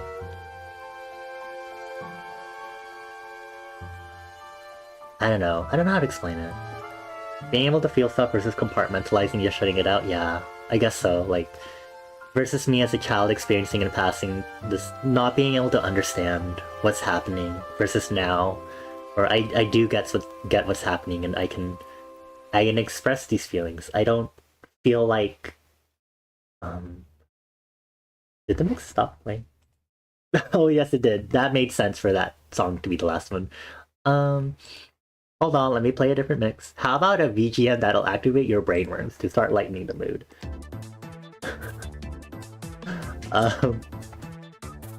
But yeah, just the idea that I can like start properly feeling the feelings that make sense, I guess. Kind of like from I Did Not Buy This Ticket, where Candelaria was like saying, like, initially when she was at her like mom's funeral, like a big problem she had was that she couldn't really like cry real tears and stuff. And I guess that's kind of what it was. I felt like I've talked about it before on stream, but the fact that I felt like I was like, I've talked about before how I used to not be able to understand the concept of missing people, but now I'm starting to understand these feelings of missing people and like yearning, happiness, and sadness, and I guess the whole struggle of being able to feel myself as a human versus like an inanimate fire that seems to breathe, ebbs and flows, sparks up and flares out, settles down and almost fizzles away, to pretend like I have emotions. But now I feel like I am alive, I guess, to have these emotions. I guess that's what it is.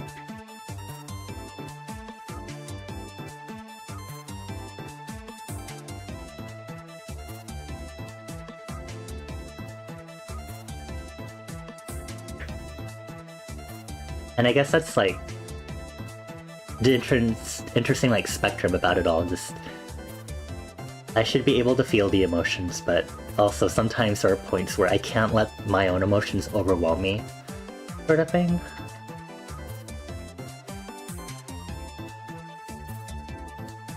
Yeah.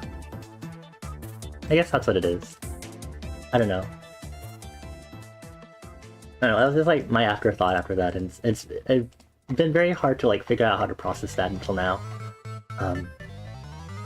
But yeah.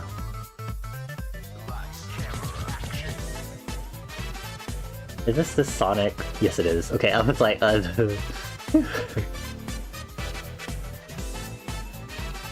yeah. I guess as someone whose mental health has been somewhere between high school and college, a lot of introspection has helped me kind of try to figure out what my emotions are and what they properly are supposed to be. And I guess, again, I'm happy I'm at a point where I can now be like, yeah, this is what they are. I can give form to them now. But I have to make sure to not let them burden myself, I guess. Emotions are a wave, they just happen and you have to just live through them. They're important and you should take them into account, but you also need to be able to look at them and go, this emotion does not fit the facts. It's valid that I'm experiencing, but I need to take actions against it. I'm just learning to cope with that wave.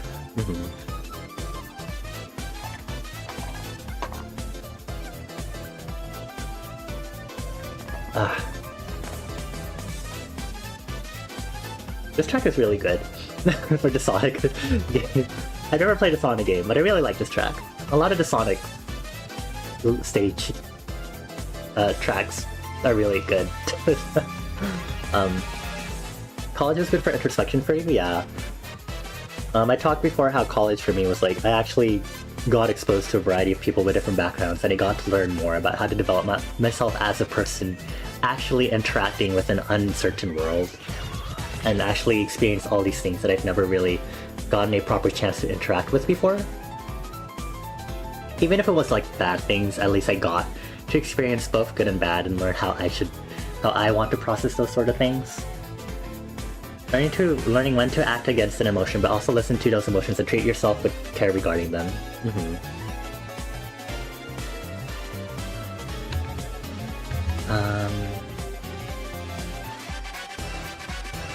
Yeah.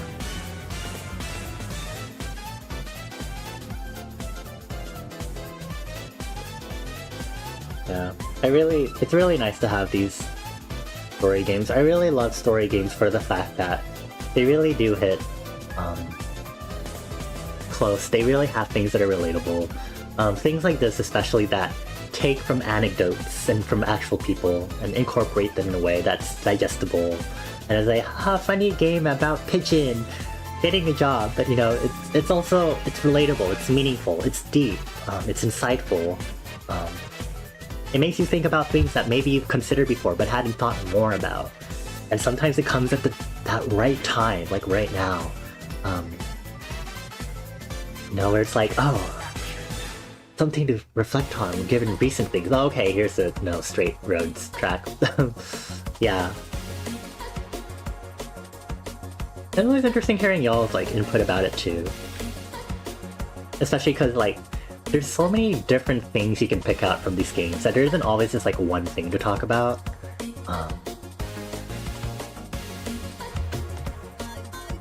Yeah.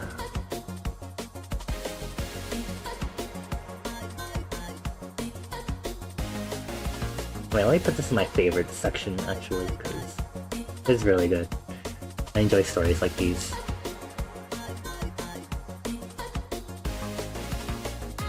But yeah, I know a lot of people, including me, were like, oh my gosh, it reminds me of like Nine in the Woods, with the way it's like a 2D platformer, you can jump around, your animals and stuff.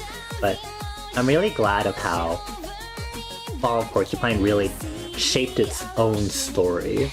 And it is a completely different vibe from Nine in the Woods. It's deservedly so. Like, I'm grateful for this, for the more less savory endings, the ones where things aren't perfect, where things don't turn out well, because I think we need those too. We need those bittersweet things. But sometimes those are all good too. But all that, you're going to go fry up some taro hash browns. You'll be listening and lurking, but you're so hungry and you need to cook. Please go eat, Mika. Why did you not eat during my lunch break? How dare you? But yeah, Take it to the tidal waves. Go on, now make the beach. I feel like I could keep streaming for a little longer. Oh, you had, and you didn't share with me. You know how much I like Jajangmyeon. Whatever. It's fine. It's fine. It's whatever. Whatever. It's fine. It's fine. Did y'all wanna? I talked about it at the beginning when some peeps were here, but for the last 2 days I was working on a new piece. Using Prowler's vocal chops. I feel like that'd be a nice twist from things also, because I feel like I need to keep working on it also. It'd be a nice way to unwind also. I need to go figure out a chord progression for a pre-chorus also. I forgot you were talking about the clip and I was like, Mika, why are you suddenly pregnant? What's happening? Totally caught me off guard. I was like, hello? Mika? God. Other than that, it was either that or maybe I play Baba Is You right now. But did I not change my category to just chatting? My thingy didn't show properly, that's weird. Maybe I forgot to. Oh, I probably didn't yet. Until just now, okay. Because I was like, I wonder if I should do something after stream. Okay. I'm gonna keep it on just chatting for now. But, we'll do music stuff. So I can unwind. But yeah, I'm really tempted to play Baba Is You because of certain people.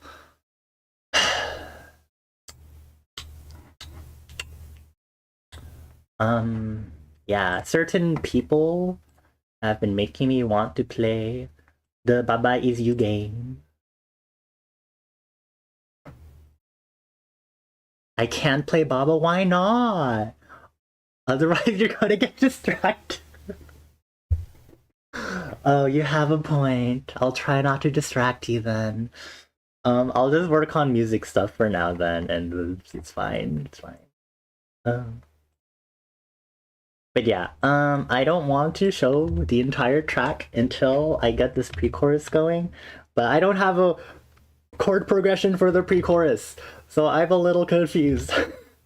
I was gonna try to think of one before stream, but essentially, in case you don't know, Prowler's a lovely Lushan VTuber that well, he's human. I mean, he's human. We all watch. He makes funny sounds. We love him for it. And I put them in music because I'm evil. I am a menace. This is how I menace and bully him. Yeah. Check him out. We love him. But essentially, yeah. This is actually the second track. It's more like a rework of the first one I did using vocal chops of Prowler.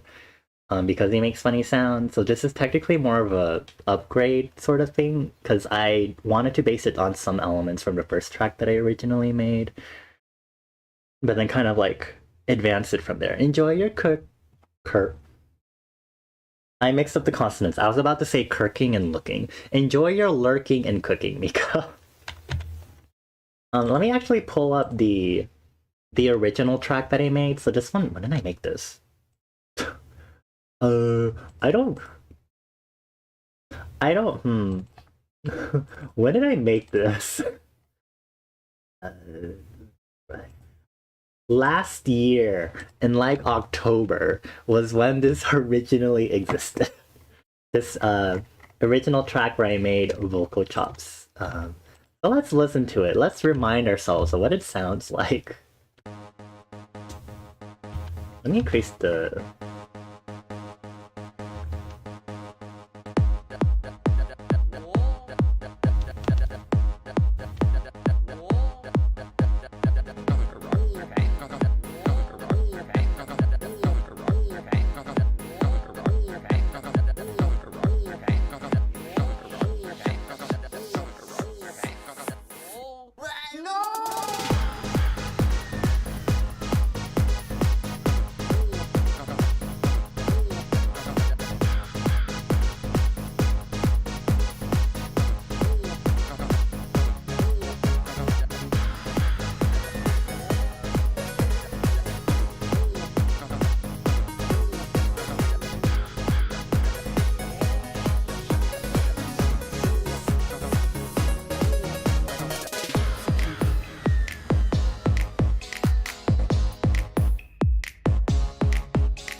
can't believe this is almost a year old now.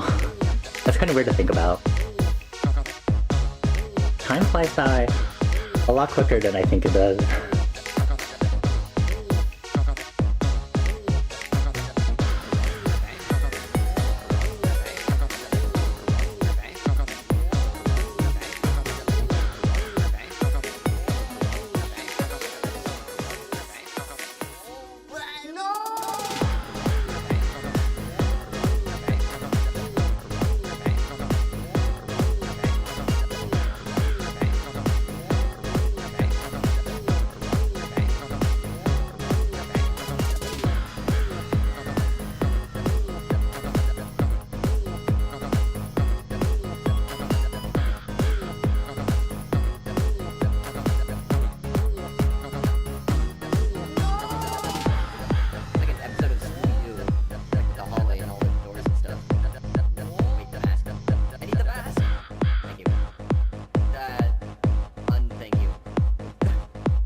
Thank you even more.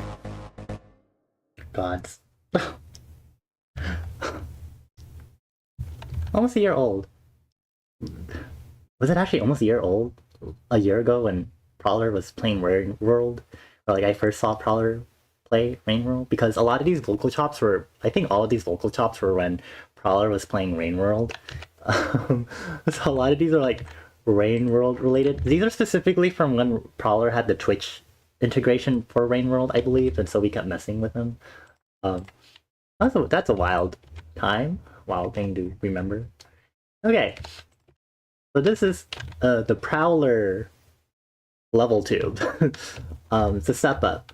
It uses some similar vocal chops, but I've incorporated 2 of them. So I'll just do it at the drop, and you could hear for yourself what the 2 new ones are. Suddenly, I'm pregnant.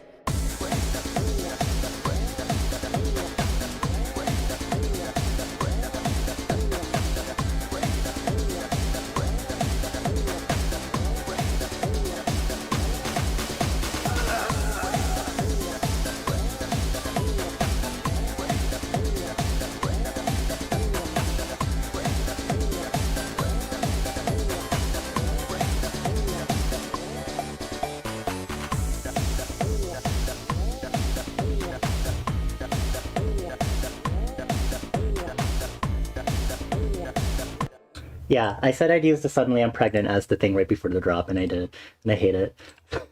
Every time I've been listening to this and working on this for like the past few days, I just keep hearing suddenly I'm pregnant, and I'm just like, yeah. Suddenly, I'm pregnant.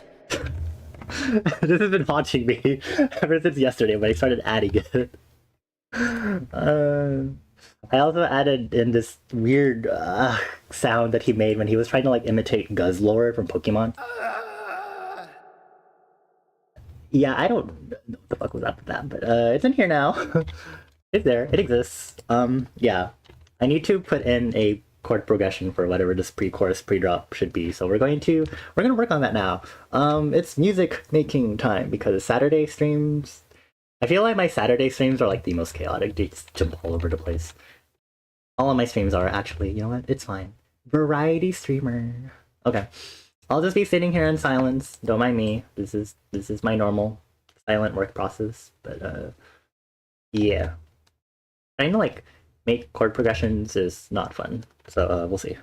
But yeah, the vocal chops, a lot of them are the same sounds, but the layout of it is like slightly different from like the first Prowler track.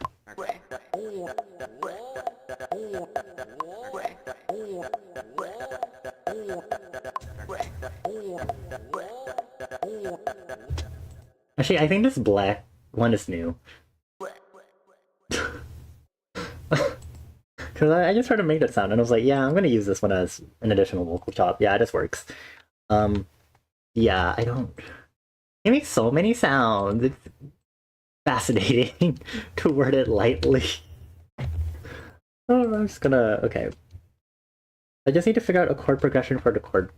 or the, whatever this pre-chorus is, so we're gonna figure that out now. So I'm gonna Usually what I like to do is do a listen through, and then hopefully if inspiration hits me, then I can get somewhere with this. From the beginning...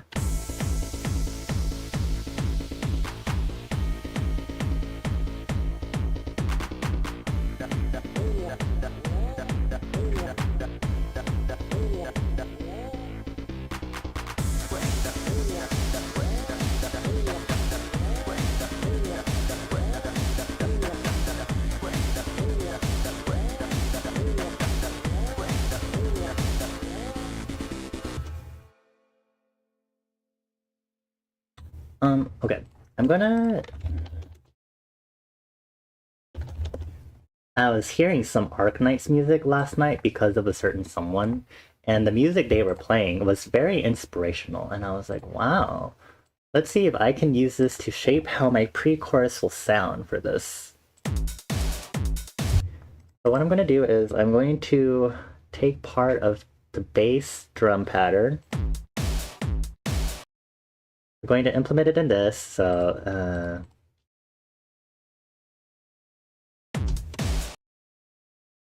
you have no idea who I'm talking about? Yeah, who could I ever be talking about? Okay,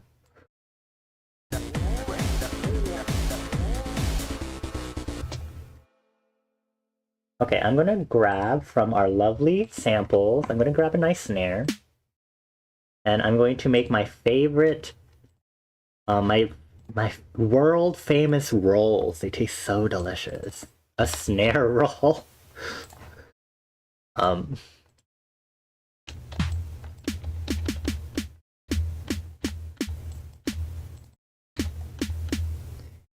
to use that here in the cut to the pre-chorus.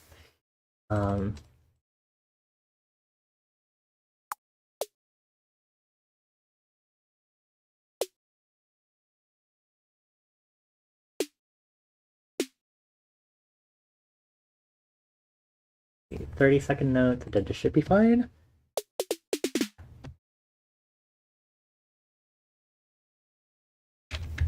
Okay, what if I turn all of this to 30 seconds and then we just...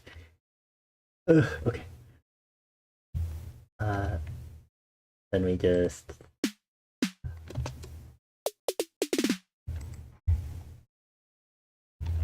There's a lot of more stuff to add to this, but we'll see.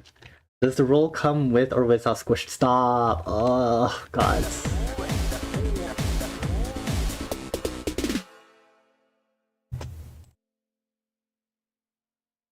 Okay, I'm gonna put this into our stereo.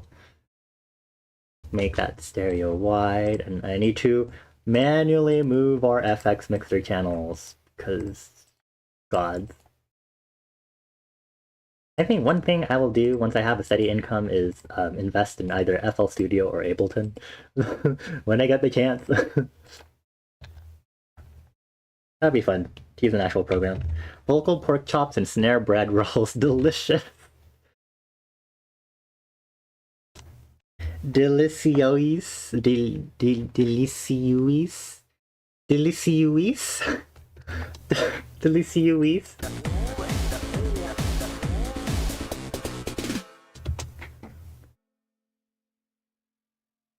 Okay, how do I want to do this?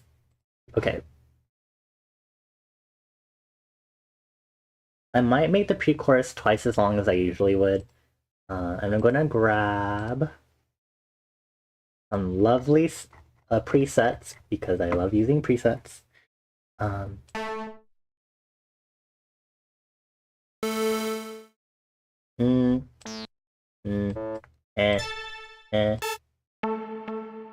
Actually, you know what? Sure, we'll use this one. I've used this one in some other tracks before. Lovely warm stack.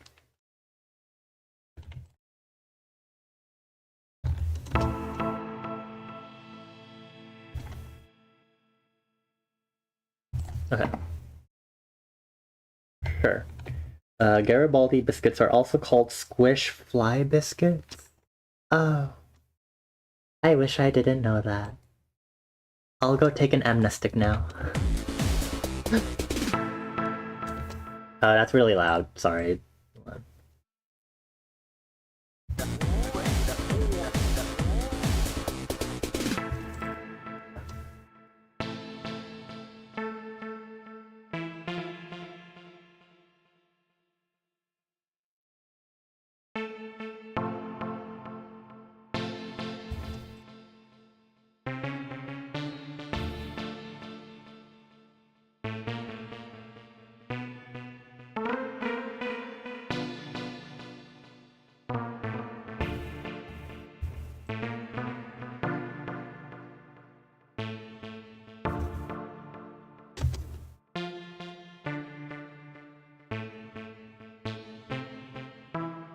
simple chord progression, maybe?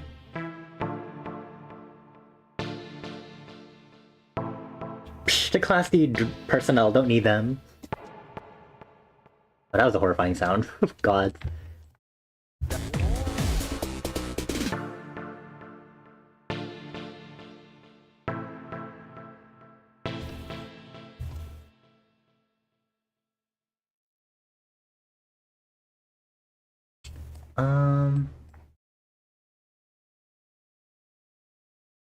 You didn't sleep last night, so you're gonna go fall unconscious? Why didn't you sleep last night, Moth King? Well, have a good night. I give you forehead kisses as you go to sleep. Mwah, mwah, mwah. Please sleep. Gods.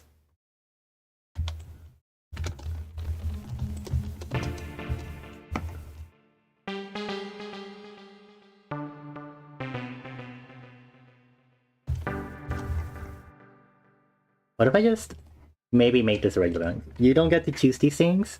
Well, maybe I will for you. I'm gonna punch you, knock you out. That's how it'll work.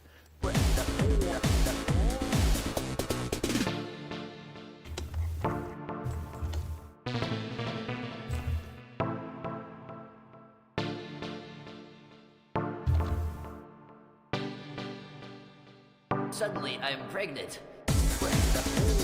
Gods.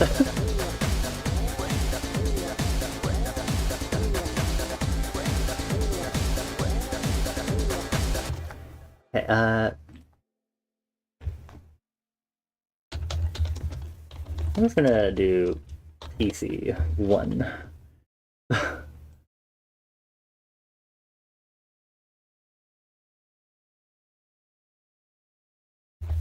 Going to double the length of this, and we're going to stick in a random drum pattern, like this.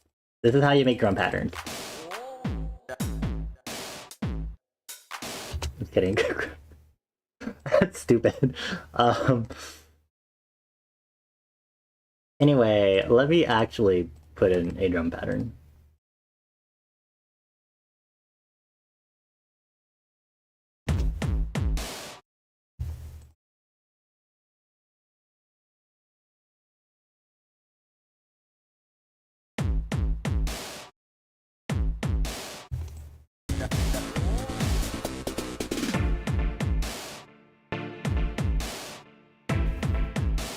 He just uploaded the song to Spotify and gave me credit for the drum pattern. I said, no! No! God.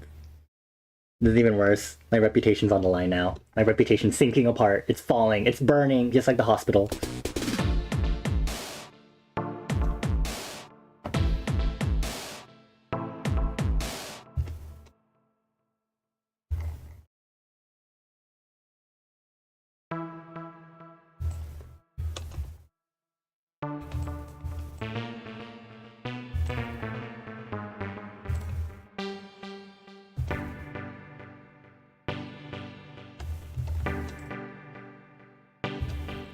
What if I just... What excuse?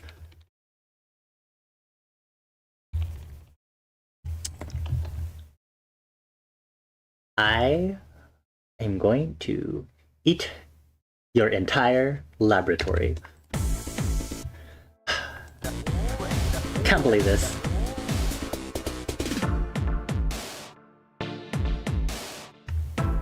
You can't just send a heart emote and expect me to forgive you, Mika. It doesn't work that way.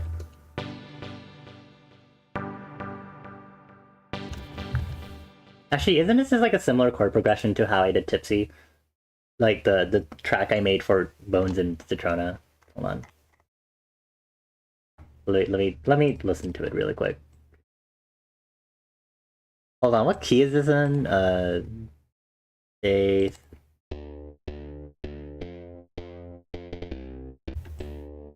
It's in D. I'll just pitch shift it down. Or up. 1, 2, 3, 4, 5. 5. There. Now I can actually see if it sounds similar.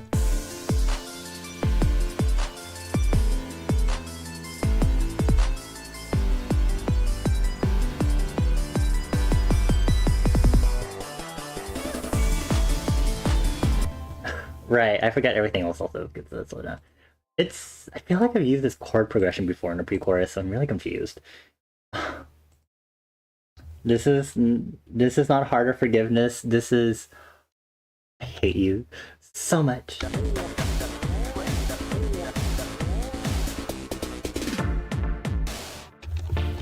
I'll call this trans and cut this off. Transition.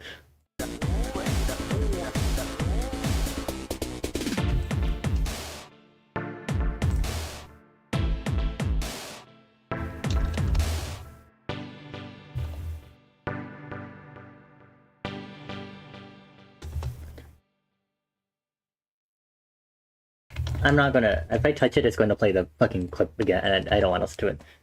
Suddenly, I'm pregnant.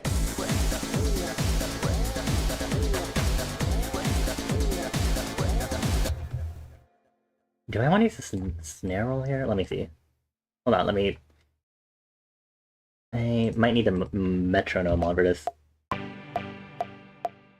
Suddenly, I'm pregnant.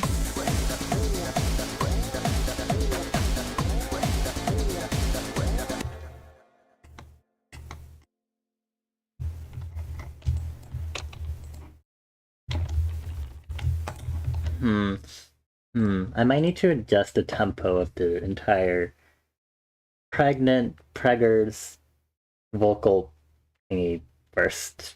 Later, maybe we'll see.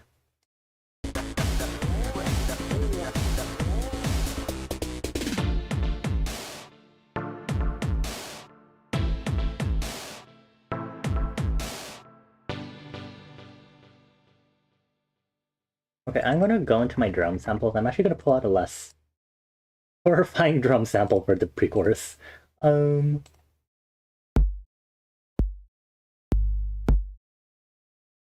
This one, sure. Because I would like to not have the pre-chorus so harsh as it's a brief repose before it gets unnecessarily noisy again for whatever reason. You scooch things over, don't mind me, I'm just scooching, scoochy coochie, okay. And then let me go over this. Just replace all this with the softer kick that we just tossed in here.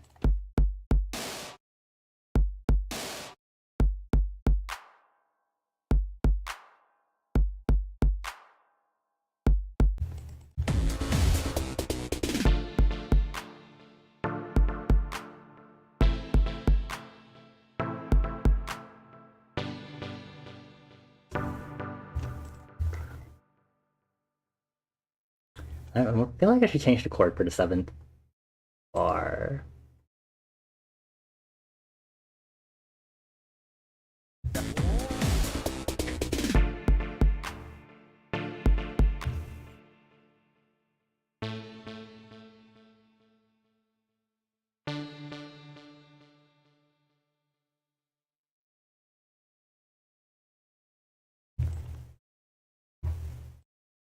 Okay, let's do a bass.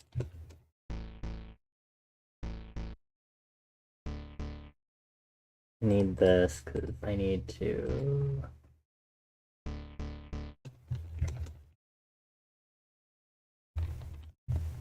Let me do this.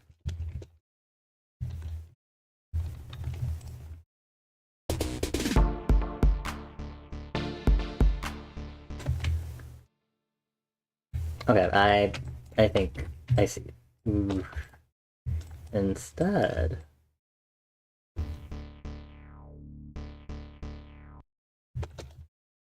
And then goes to A.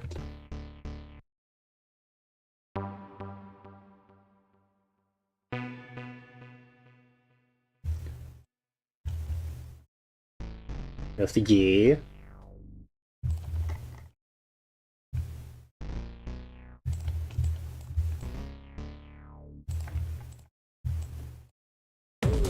Maybe?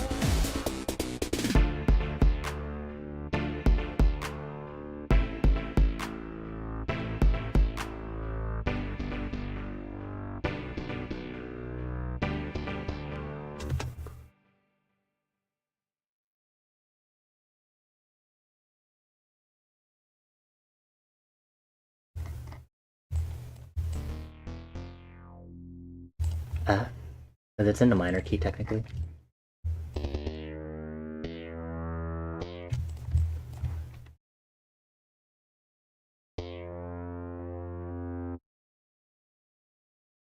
Oop, oop, oop, oop. Suddenly, I'm pregnant. I'm gonna mute the suddenly I'm pregnant thing so I can focus on that later, maybe.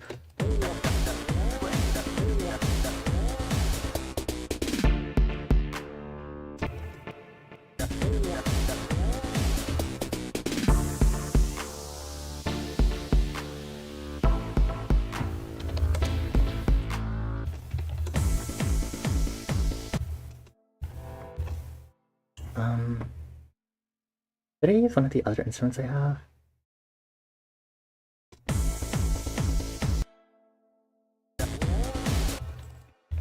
Okay, what if I use... Okay, let's see. If we use this one...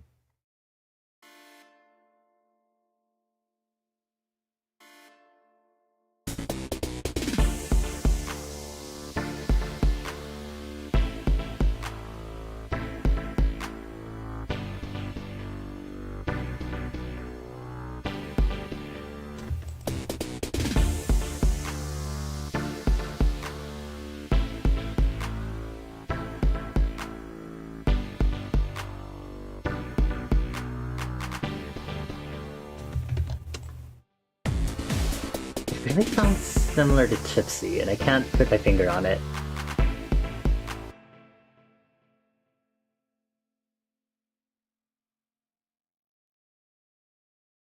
What is this chord?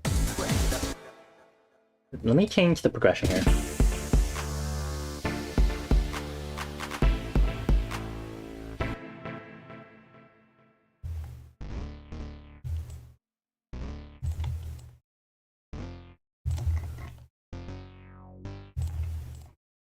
We set it with the bass, and then I'll change the progression using these.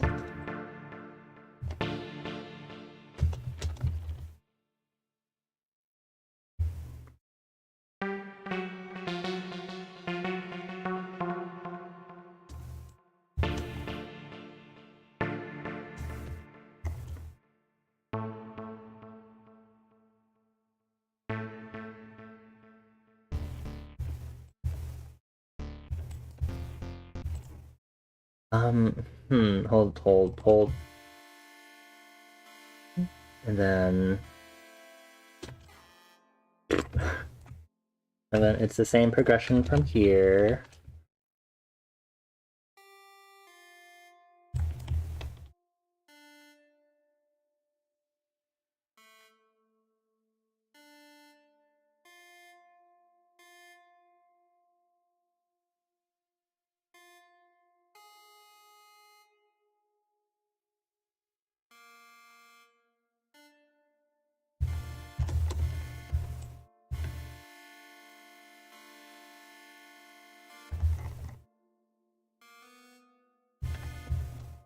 Huh.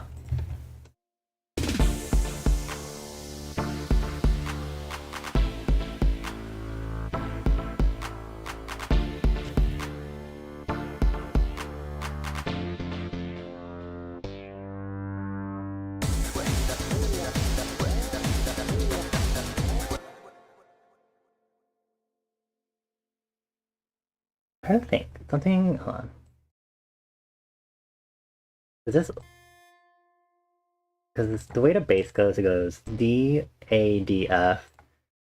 But then this first chord has both D and F in it, so I'm like, huh.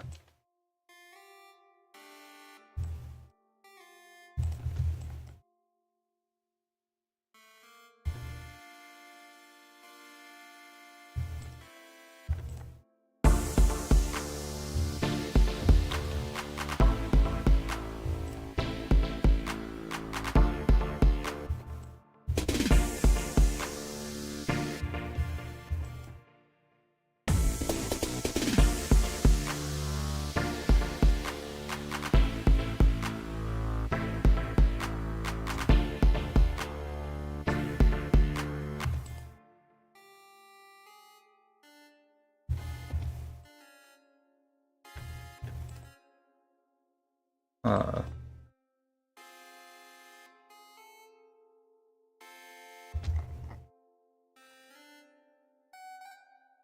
Oop, where are you coming from?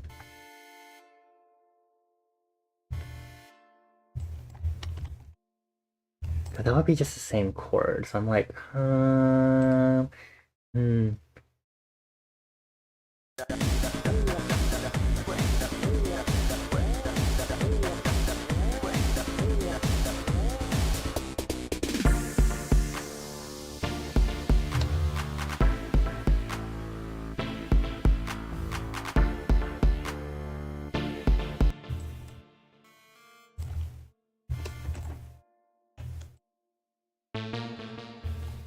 I'm gonna silence this for a moment.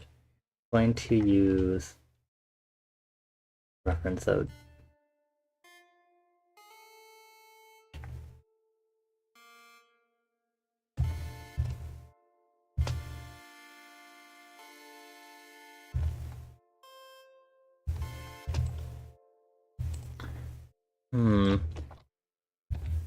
This is not how I want this chord progression to function, but I had to think about this.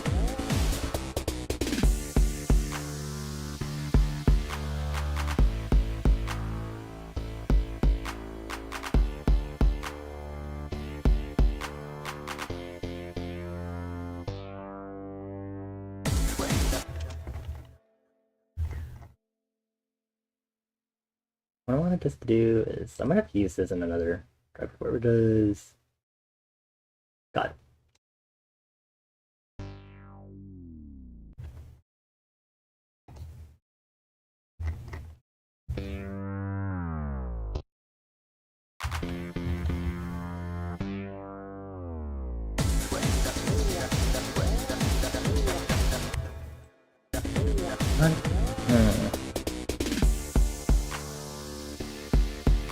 Okay, let me just...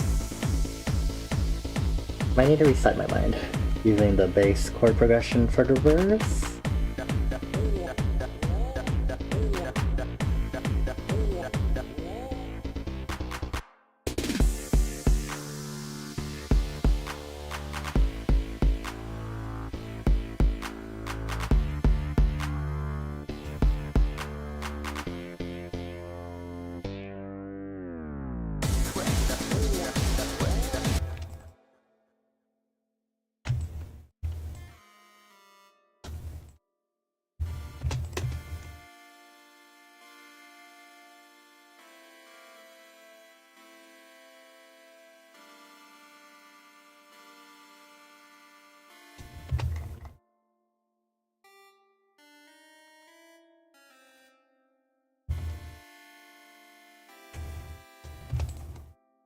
Maybe?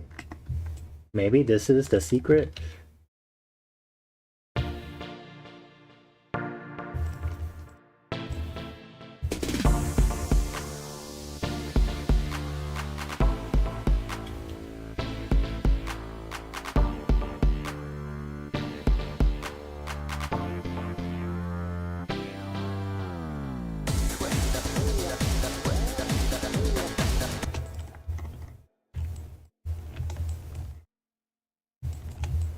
I'll remove these to make it a little less.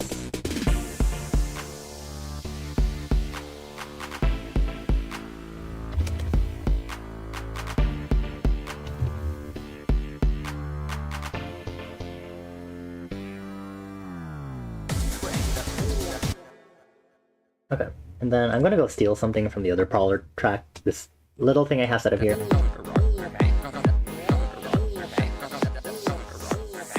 I'm gonna borrow this. Let me just save it. Thank you. Gonna reuse some stuff over here. Reset this. I'm gonna use that as, you know, preset and use this as my build instead.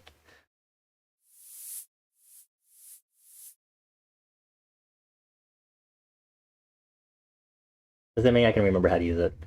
We're just going to... I'm a pro. I know how to use it. I think. I'm pretty sure. Question mark. Which is 4. Okay. And then I believe it uses an automation track on this thing called build.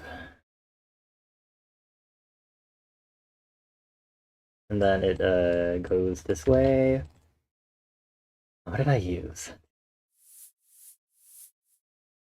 I'm gonna double check on this track. Hello, what are you attached to?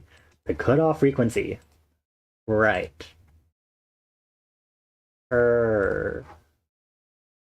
Cutoff frequency. Yeah, oh, this. Right. Cutoff frequency.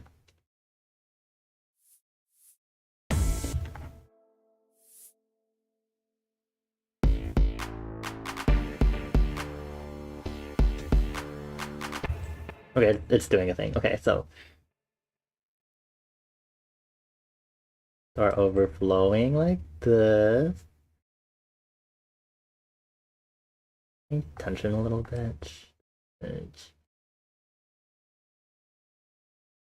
Then adjust it.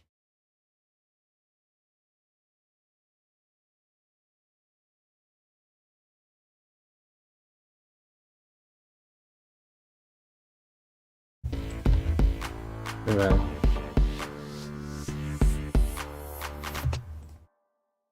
going to change this part of it.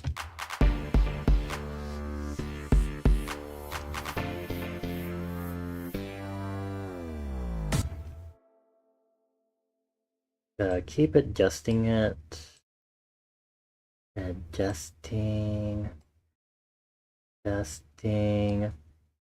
Keep adjusting and everything will be fine. Okay, cool.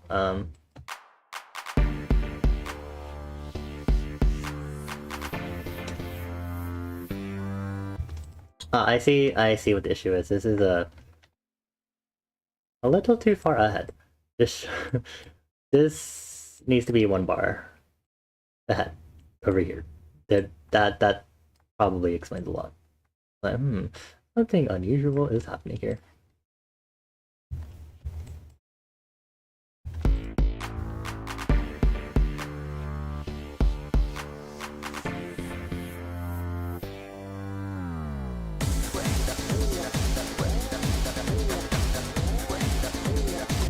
Okay, and then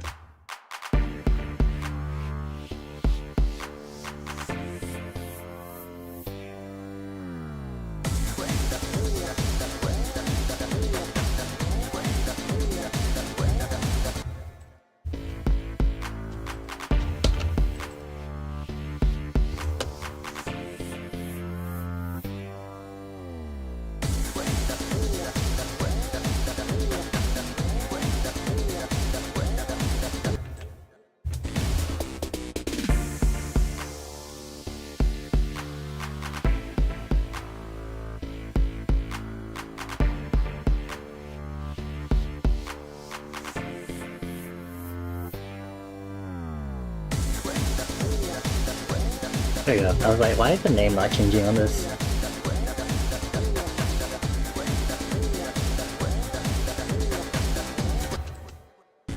Okay, now I can listen to this with the Preggers sound clip as much as it makes me cry.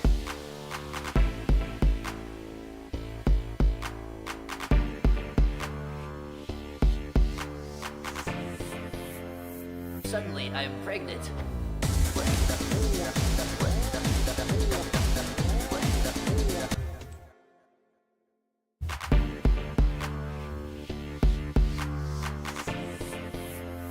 Suddenly, I'm pregnant.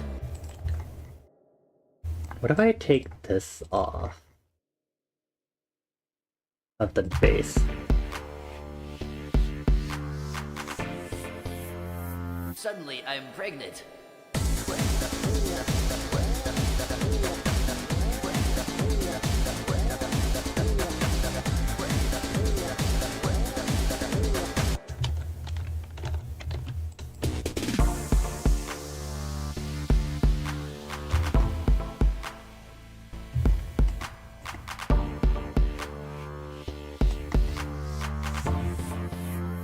Suddenly, I'm pregnant.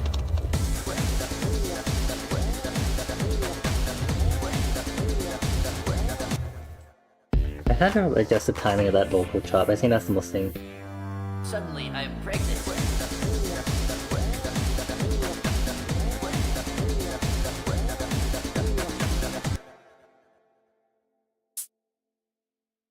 Okay, let me put in an actual proper build also, like a building white noise to put right here.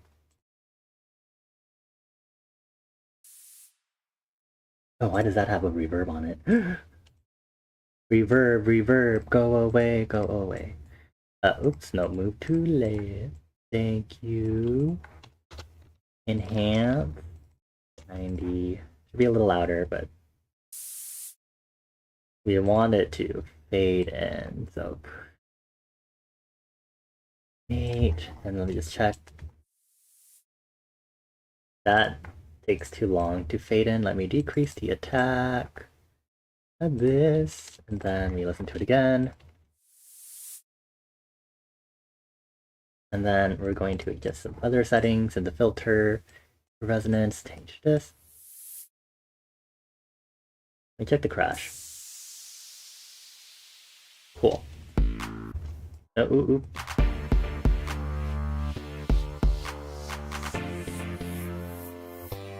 Suddenly I'm pregnant.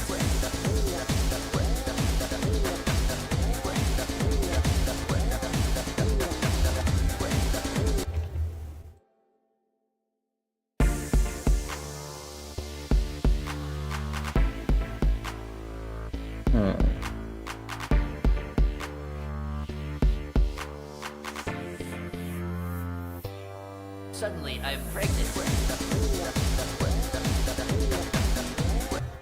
Let me check this clip. Suddenly I'm pregnant. Do I need to? Suddenly I'm pregnant. Sorry, I am very sorry that y'all have to listen to Suddenly I'm Pregnant like multiple times while I do this.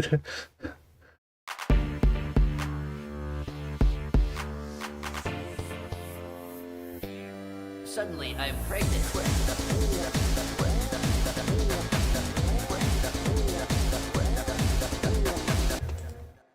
I'm going to... Where is the Suddenly I'm Pregnant? We're going to make it louder. Even though that's probably not what we want to hear, but we're going to make it louder. Suddenly I'm pregnant. You don't think y'all consider that as bad a thing as I do?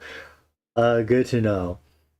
Okay, well, while this happens, while y'all take pride in the fact that I'm using the Preggers clip, I'm gonna go open this in Audacity so I can do some editing there. I just have to remember where. If I grab this directly from the export folder, then suddenly I'm pregnant. Okay. Suddenly I'm pregnant. Okay, I wanted to duplicate this. How do I duplicate this track, actually? Add new stereo, paste. Yes, okay. And then I wanted to take this track and pitch it down by like 12. Suddenly I'm pregnant. Oh, that's so deep. You can't see what's happening because I'm on Audacity and I'm too lazy to switch windows, but I wanted a deeper version to like subtly overlay. Suddenly I'm pregnant.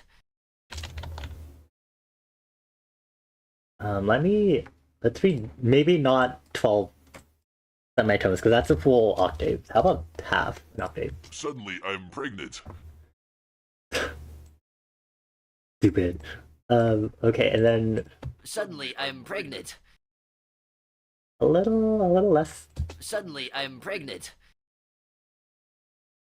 Yeah, sure. Subtly preg overlaid.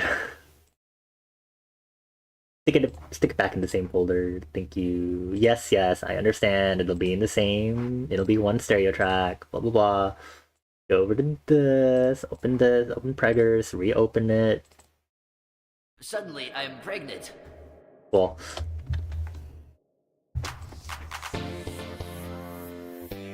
Suddenly I'm pregnant. Okay, and then I'm gonna go over here. See if I can do the same effect that I had on the bass. I sure love doing some detuning. My favorite thing ever. Detune. Also, did I do my Arknights dailies today? random thing to remember right now. Oh, did I do my dailies? Oh my god, it's not letting me. Hold on. Be nicer, thank you. Cool. And then I just think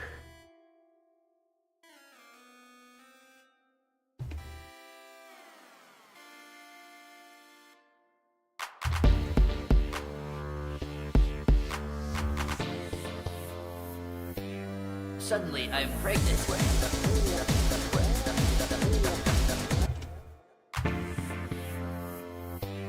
Suddenly I'm pregnant.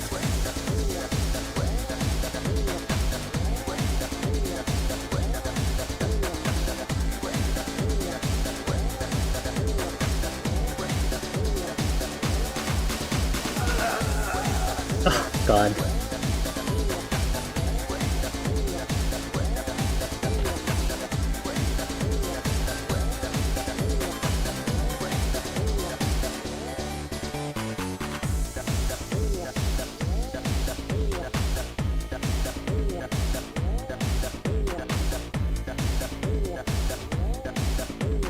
I forgot about the guzzler noise. Yeah, so did I. Oh, I also forgot. And I get to suffer because I forgot. Like a dumbass.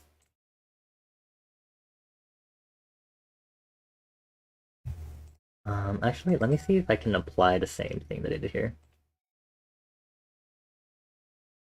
So it's actually going to be here, and then here. And then I have to just replace all of these with the same. Because if I just edited it without deleting it and replacing a note, apparently, because it's copy pasted from other notes, it'll like apply the same detuning to all the other notes I put down, and it's like, oh, that shouldn't do that.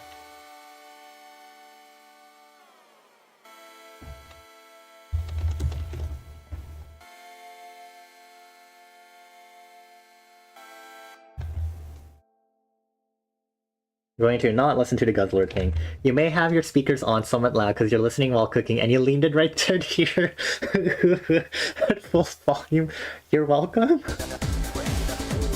God.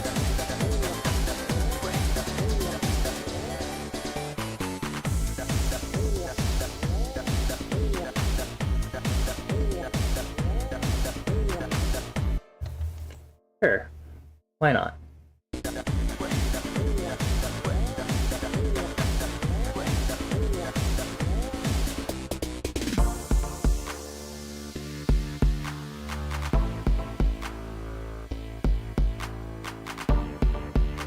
Oh, I didn't finish the drums on this, right? I'll do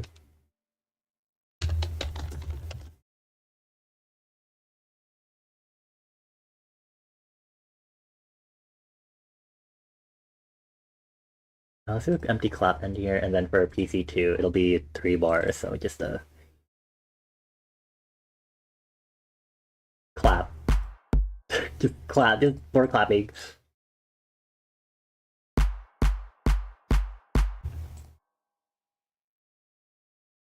And then just more clapping ensues.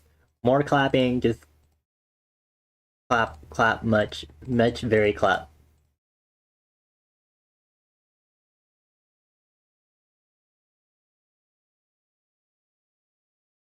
Yes, very good. Very good.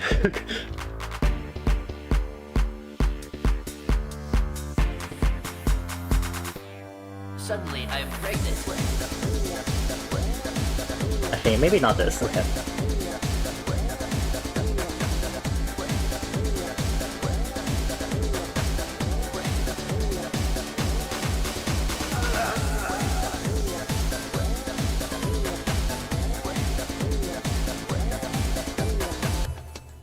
Sure.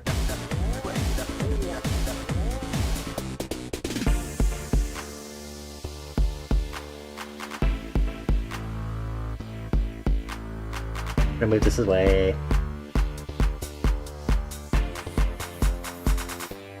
Suddenly I'm pregnant.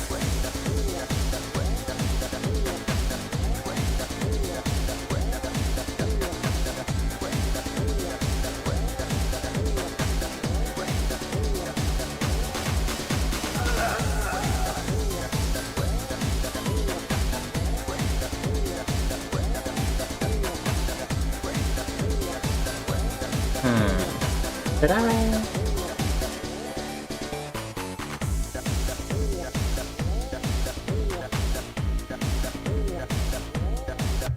Maybe. Okay, I'm actually going to add a new. We're going to use the Freeboy emulator here. Let me get. Please add it. Thank you. Going to use this, and we're going to stick it here. Sure. We're going to stick it here. Turn some of this down.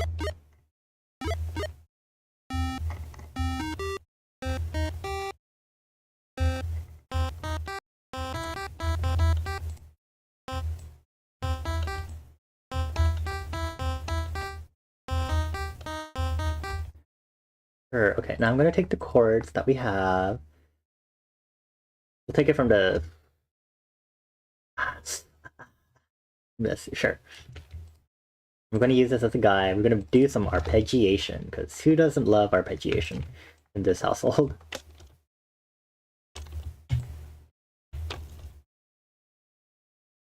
What we're going to do is we're just going to put this aside and use this as a guide. So just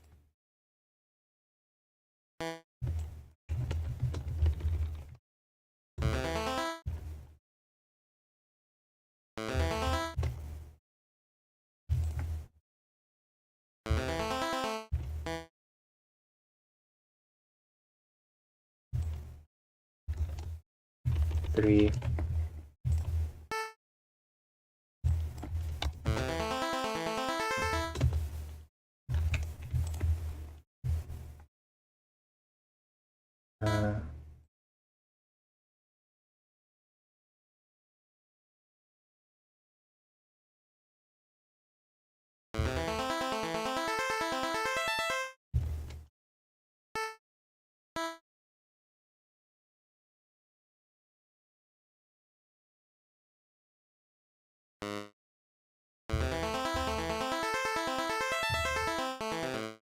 Ah, fuck, I missed a note. Okay, I missed the 16th. Okay.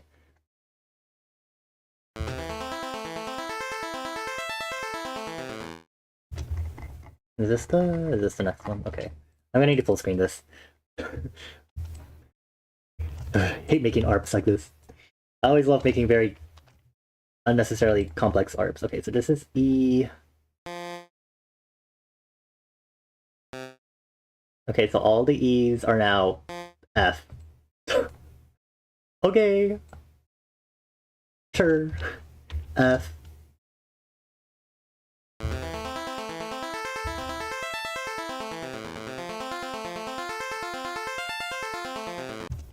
And then the next one is just I believe it's just a 7th chord, so it's just A, C, E, G. My favorite type of chord. And then this one is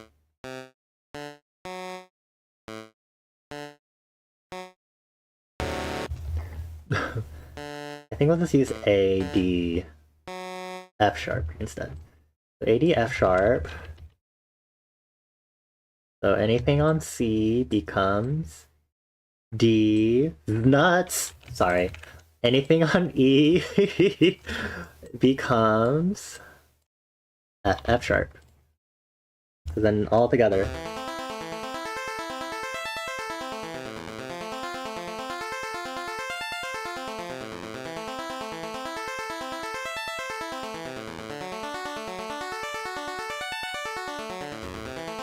Cool. Now, please enjoy that. Oh, this isn't even on a new track yet. Hold on.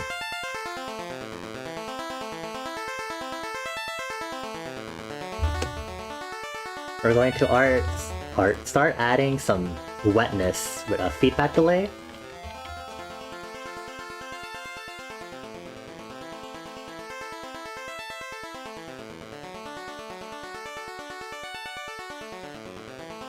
And add some reverb. Wrong reverb. I like using this other plugin.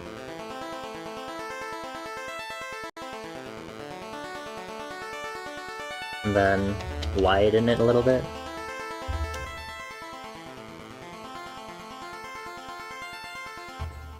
And then Suddenly, I am pregnant.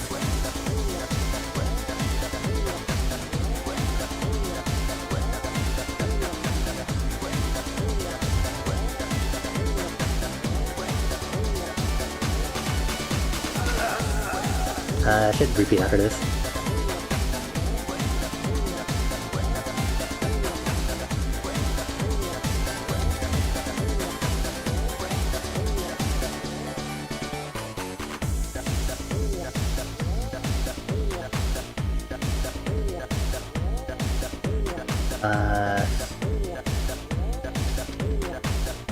It goes right after the chiptune chords on this. Also, I think I need to change the way the feedback delay on it works, so I'm going to change it to 444 instead, and I think that should make it sound better.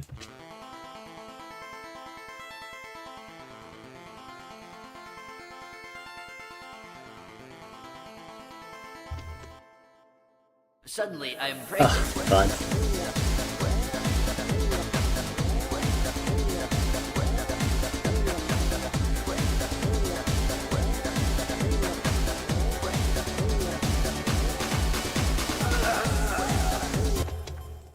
Okay, we're gonna do another thing. I'm gonna hate myself for this, but it's okay. Oh, oops. Fuck. Oh, shit. Oh, holy guacamole. Oh, no. Oh, peacocks. Okay.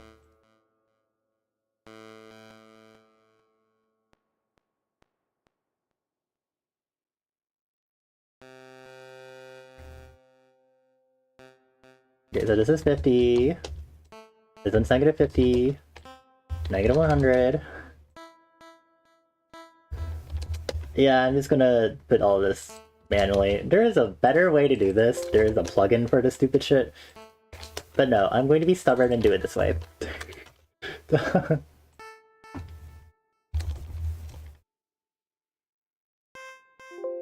my god. Windows, shut up.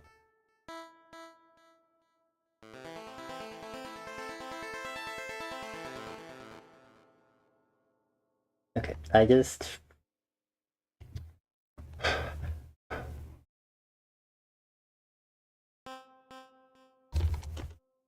Fortunately, this repeats enough that I don't have to do any weird changes, so once I get this pattern down...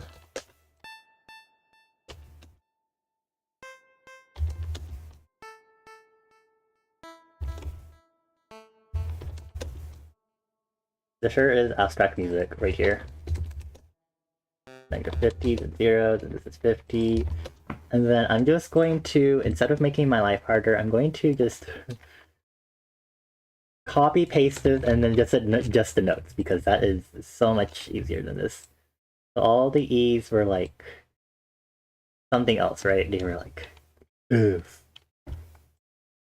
Right? Okay, cool. And then this plays again. Progression. And then the final arp is slightly different. 2 notes are changed instead. That is all the C's get degrees. D's nuts. I remember now. I made the D's nuts joke because they go D's nuts. Right. Thank you. Good job, me. Good job at remembering that. And there we go. Cool.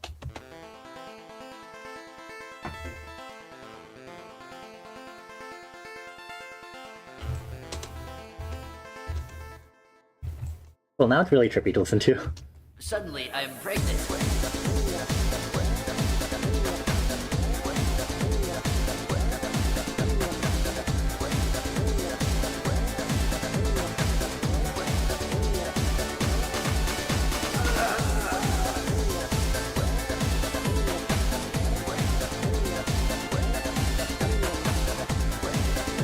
Need the octave.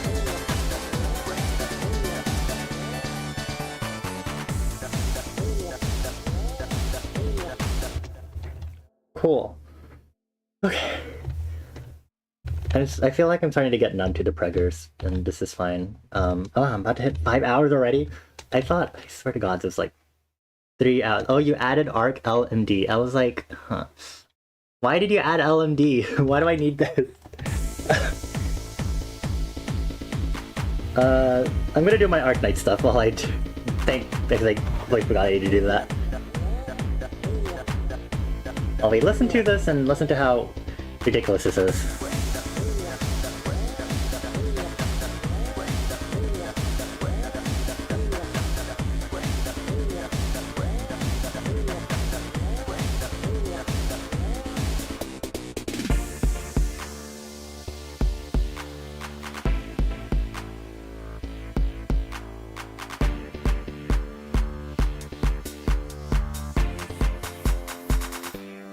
Suddenly I am pregnant.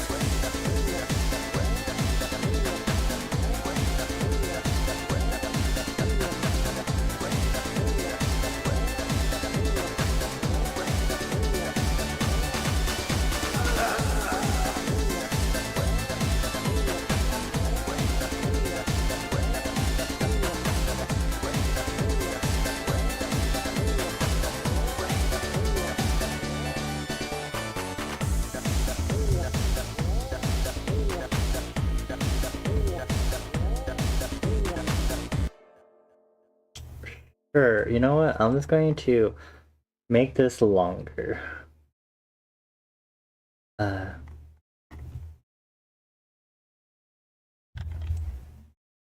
we can listen to it longer and torture ourselves more with the Pregger's Doom. You know how there are like official names for tracks and then there are like the file names for like tracks? You know, this one's like Prowler and then the secret like unknown until you dig through like the files of a thing. It's called like Pregger's Doom. Like that's the file name for this, Pregger's Doom.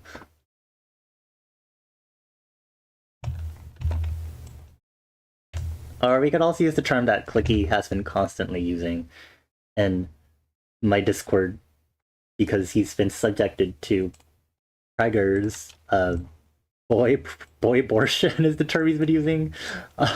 Which I'm like, right. Uh-huh.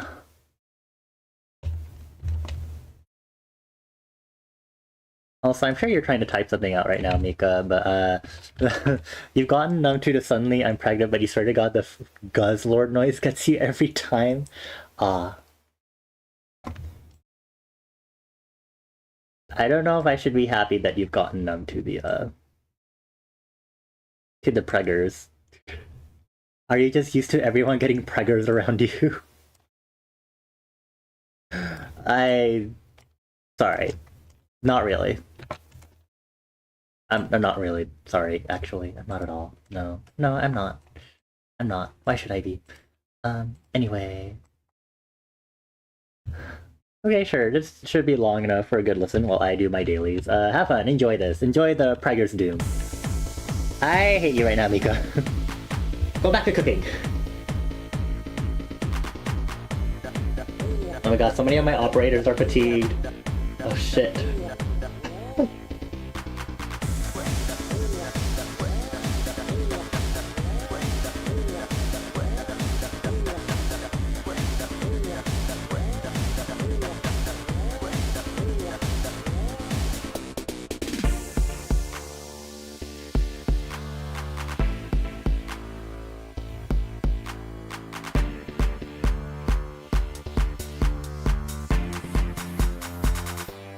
Suddenly I am pregnant.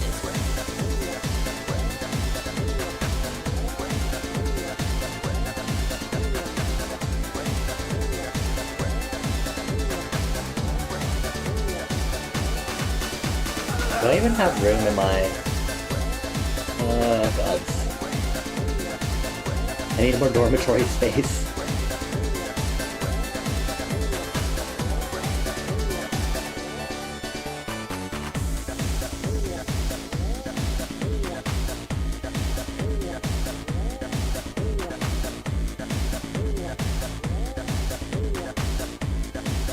Time to do some recruitment.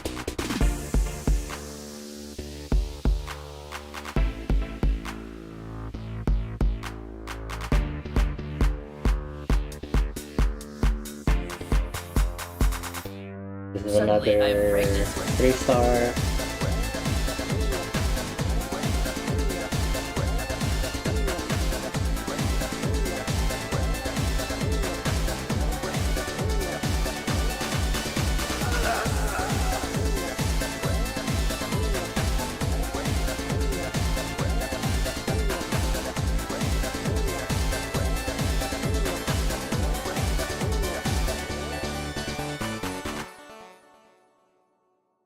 Okay, cool. Wow, this is sounding great. Amazing. This is probably the point where I add lyrics or something to this, but I can't take this seriously right now to add lyrics properly to this. But yeah, you know this exists now. Congrats. I'm happy with how this turned out. I will not work on this again during stream, but this is just a way for us to chill out after freaking all of Porcupine. So let's enjoy our I'm not gonna play that. Let's listen to Undertale, because that's the next track on this mix that I was going to play.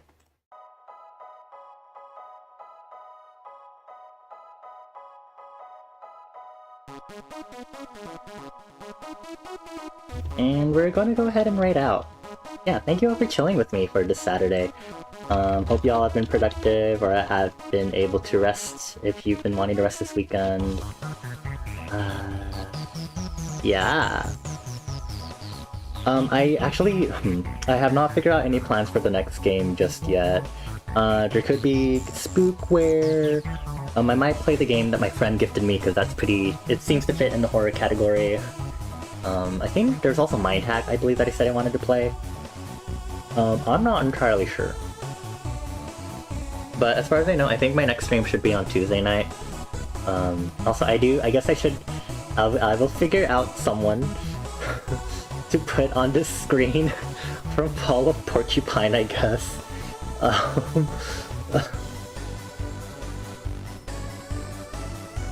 There's not really anyone spooky, TBH. So, but we'll grab someone. We'll grab one of the characters. We'll see. I want someone nice. Definitely not Mr. Hydric. I don't want that crook man anywhere near here.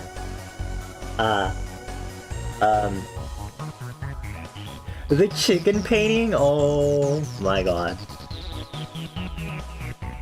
You know, maybe. If I can get like the raw file for it or something. I wouldn't know how to get raw files for things, but maybe that would be a good idea. If not, through screenshot. Yeah.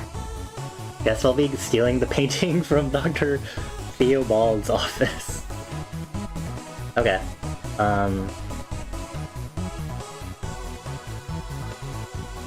Yes, Mika, do you recognize this music? Gosh, just kidding. Speaking of which, whenever Deltarune gets its next updates and stuff, I might start replaying Undertale on stream also. Like replay all of Undertale and then go through all of the previous chapters in Deltarune also. Because I feel like that would be very appropriate. But also, I would not do that again if it was only part of the chapter updates, and I'd have to wait for more chapter updates later again for Deltarune. But, yeah, that is a possible plan in the future. Yeah. Do I have any other plans or anything? No, I can't think of anything else. What the? Pokemon music jump scare. Okay. Let's go ahead and raid out. We're going to go raid Jersey BZ because she's playing Tears of the Kingdom, and I want to watch her play Tears of the Kingdom, and I need to unwind after both Fall of Porcupine and also Preggers music.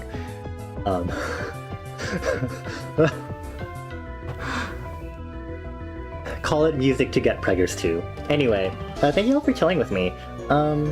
Yeah, probably Tuesday night is the next stream. I'll make sure to get my schedule up on Discord.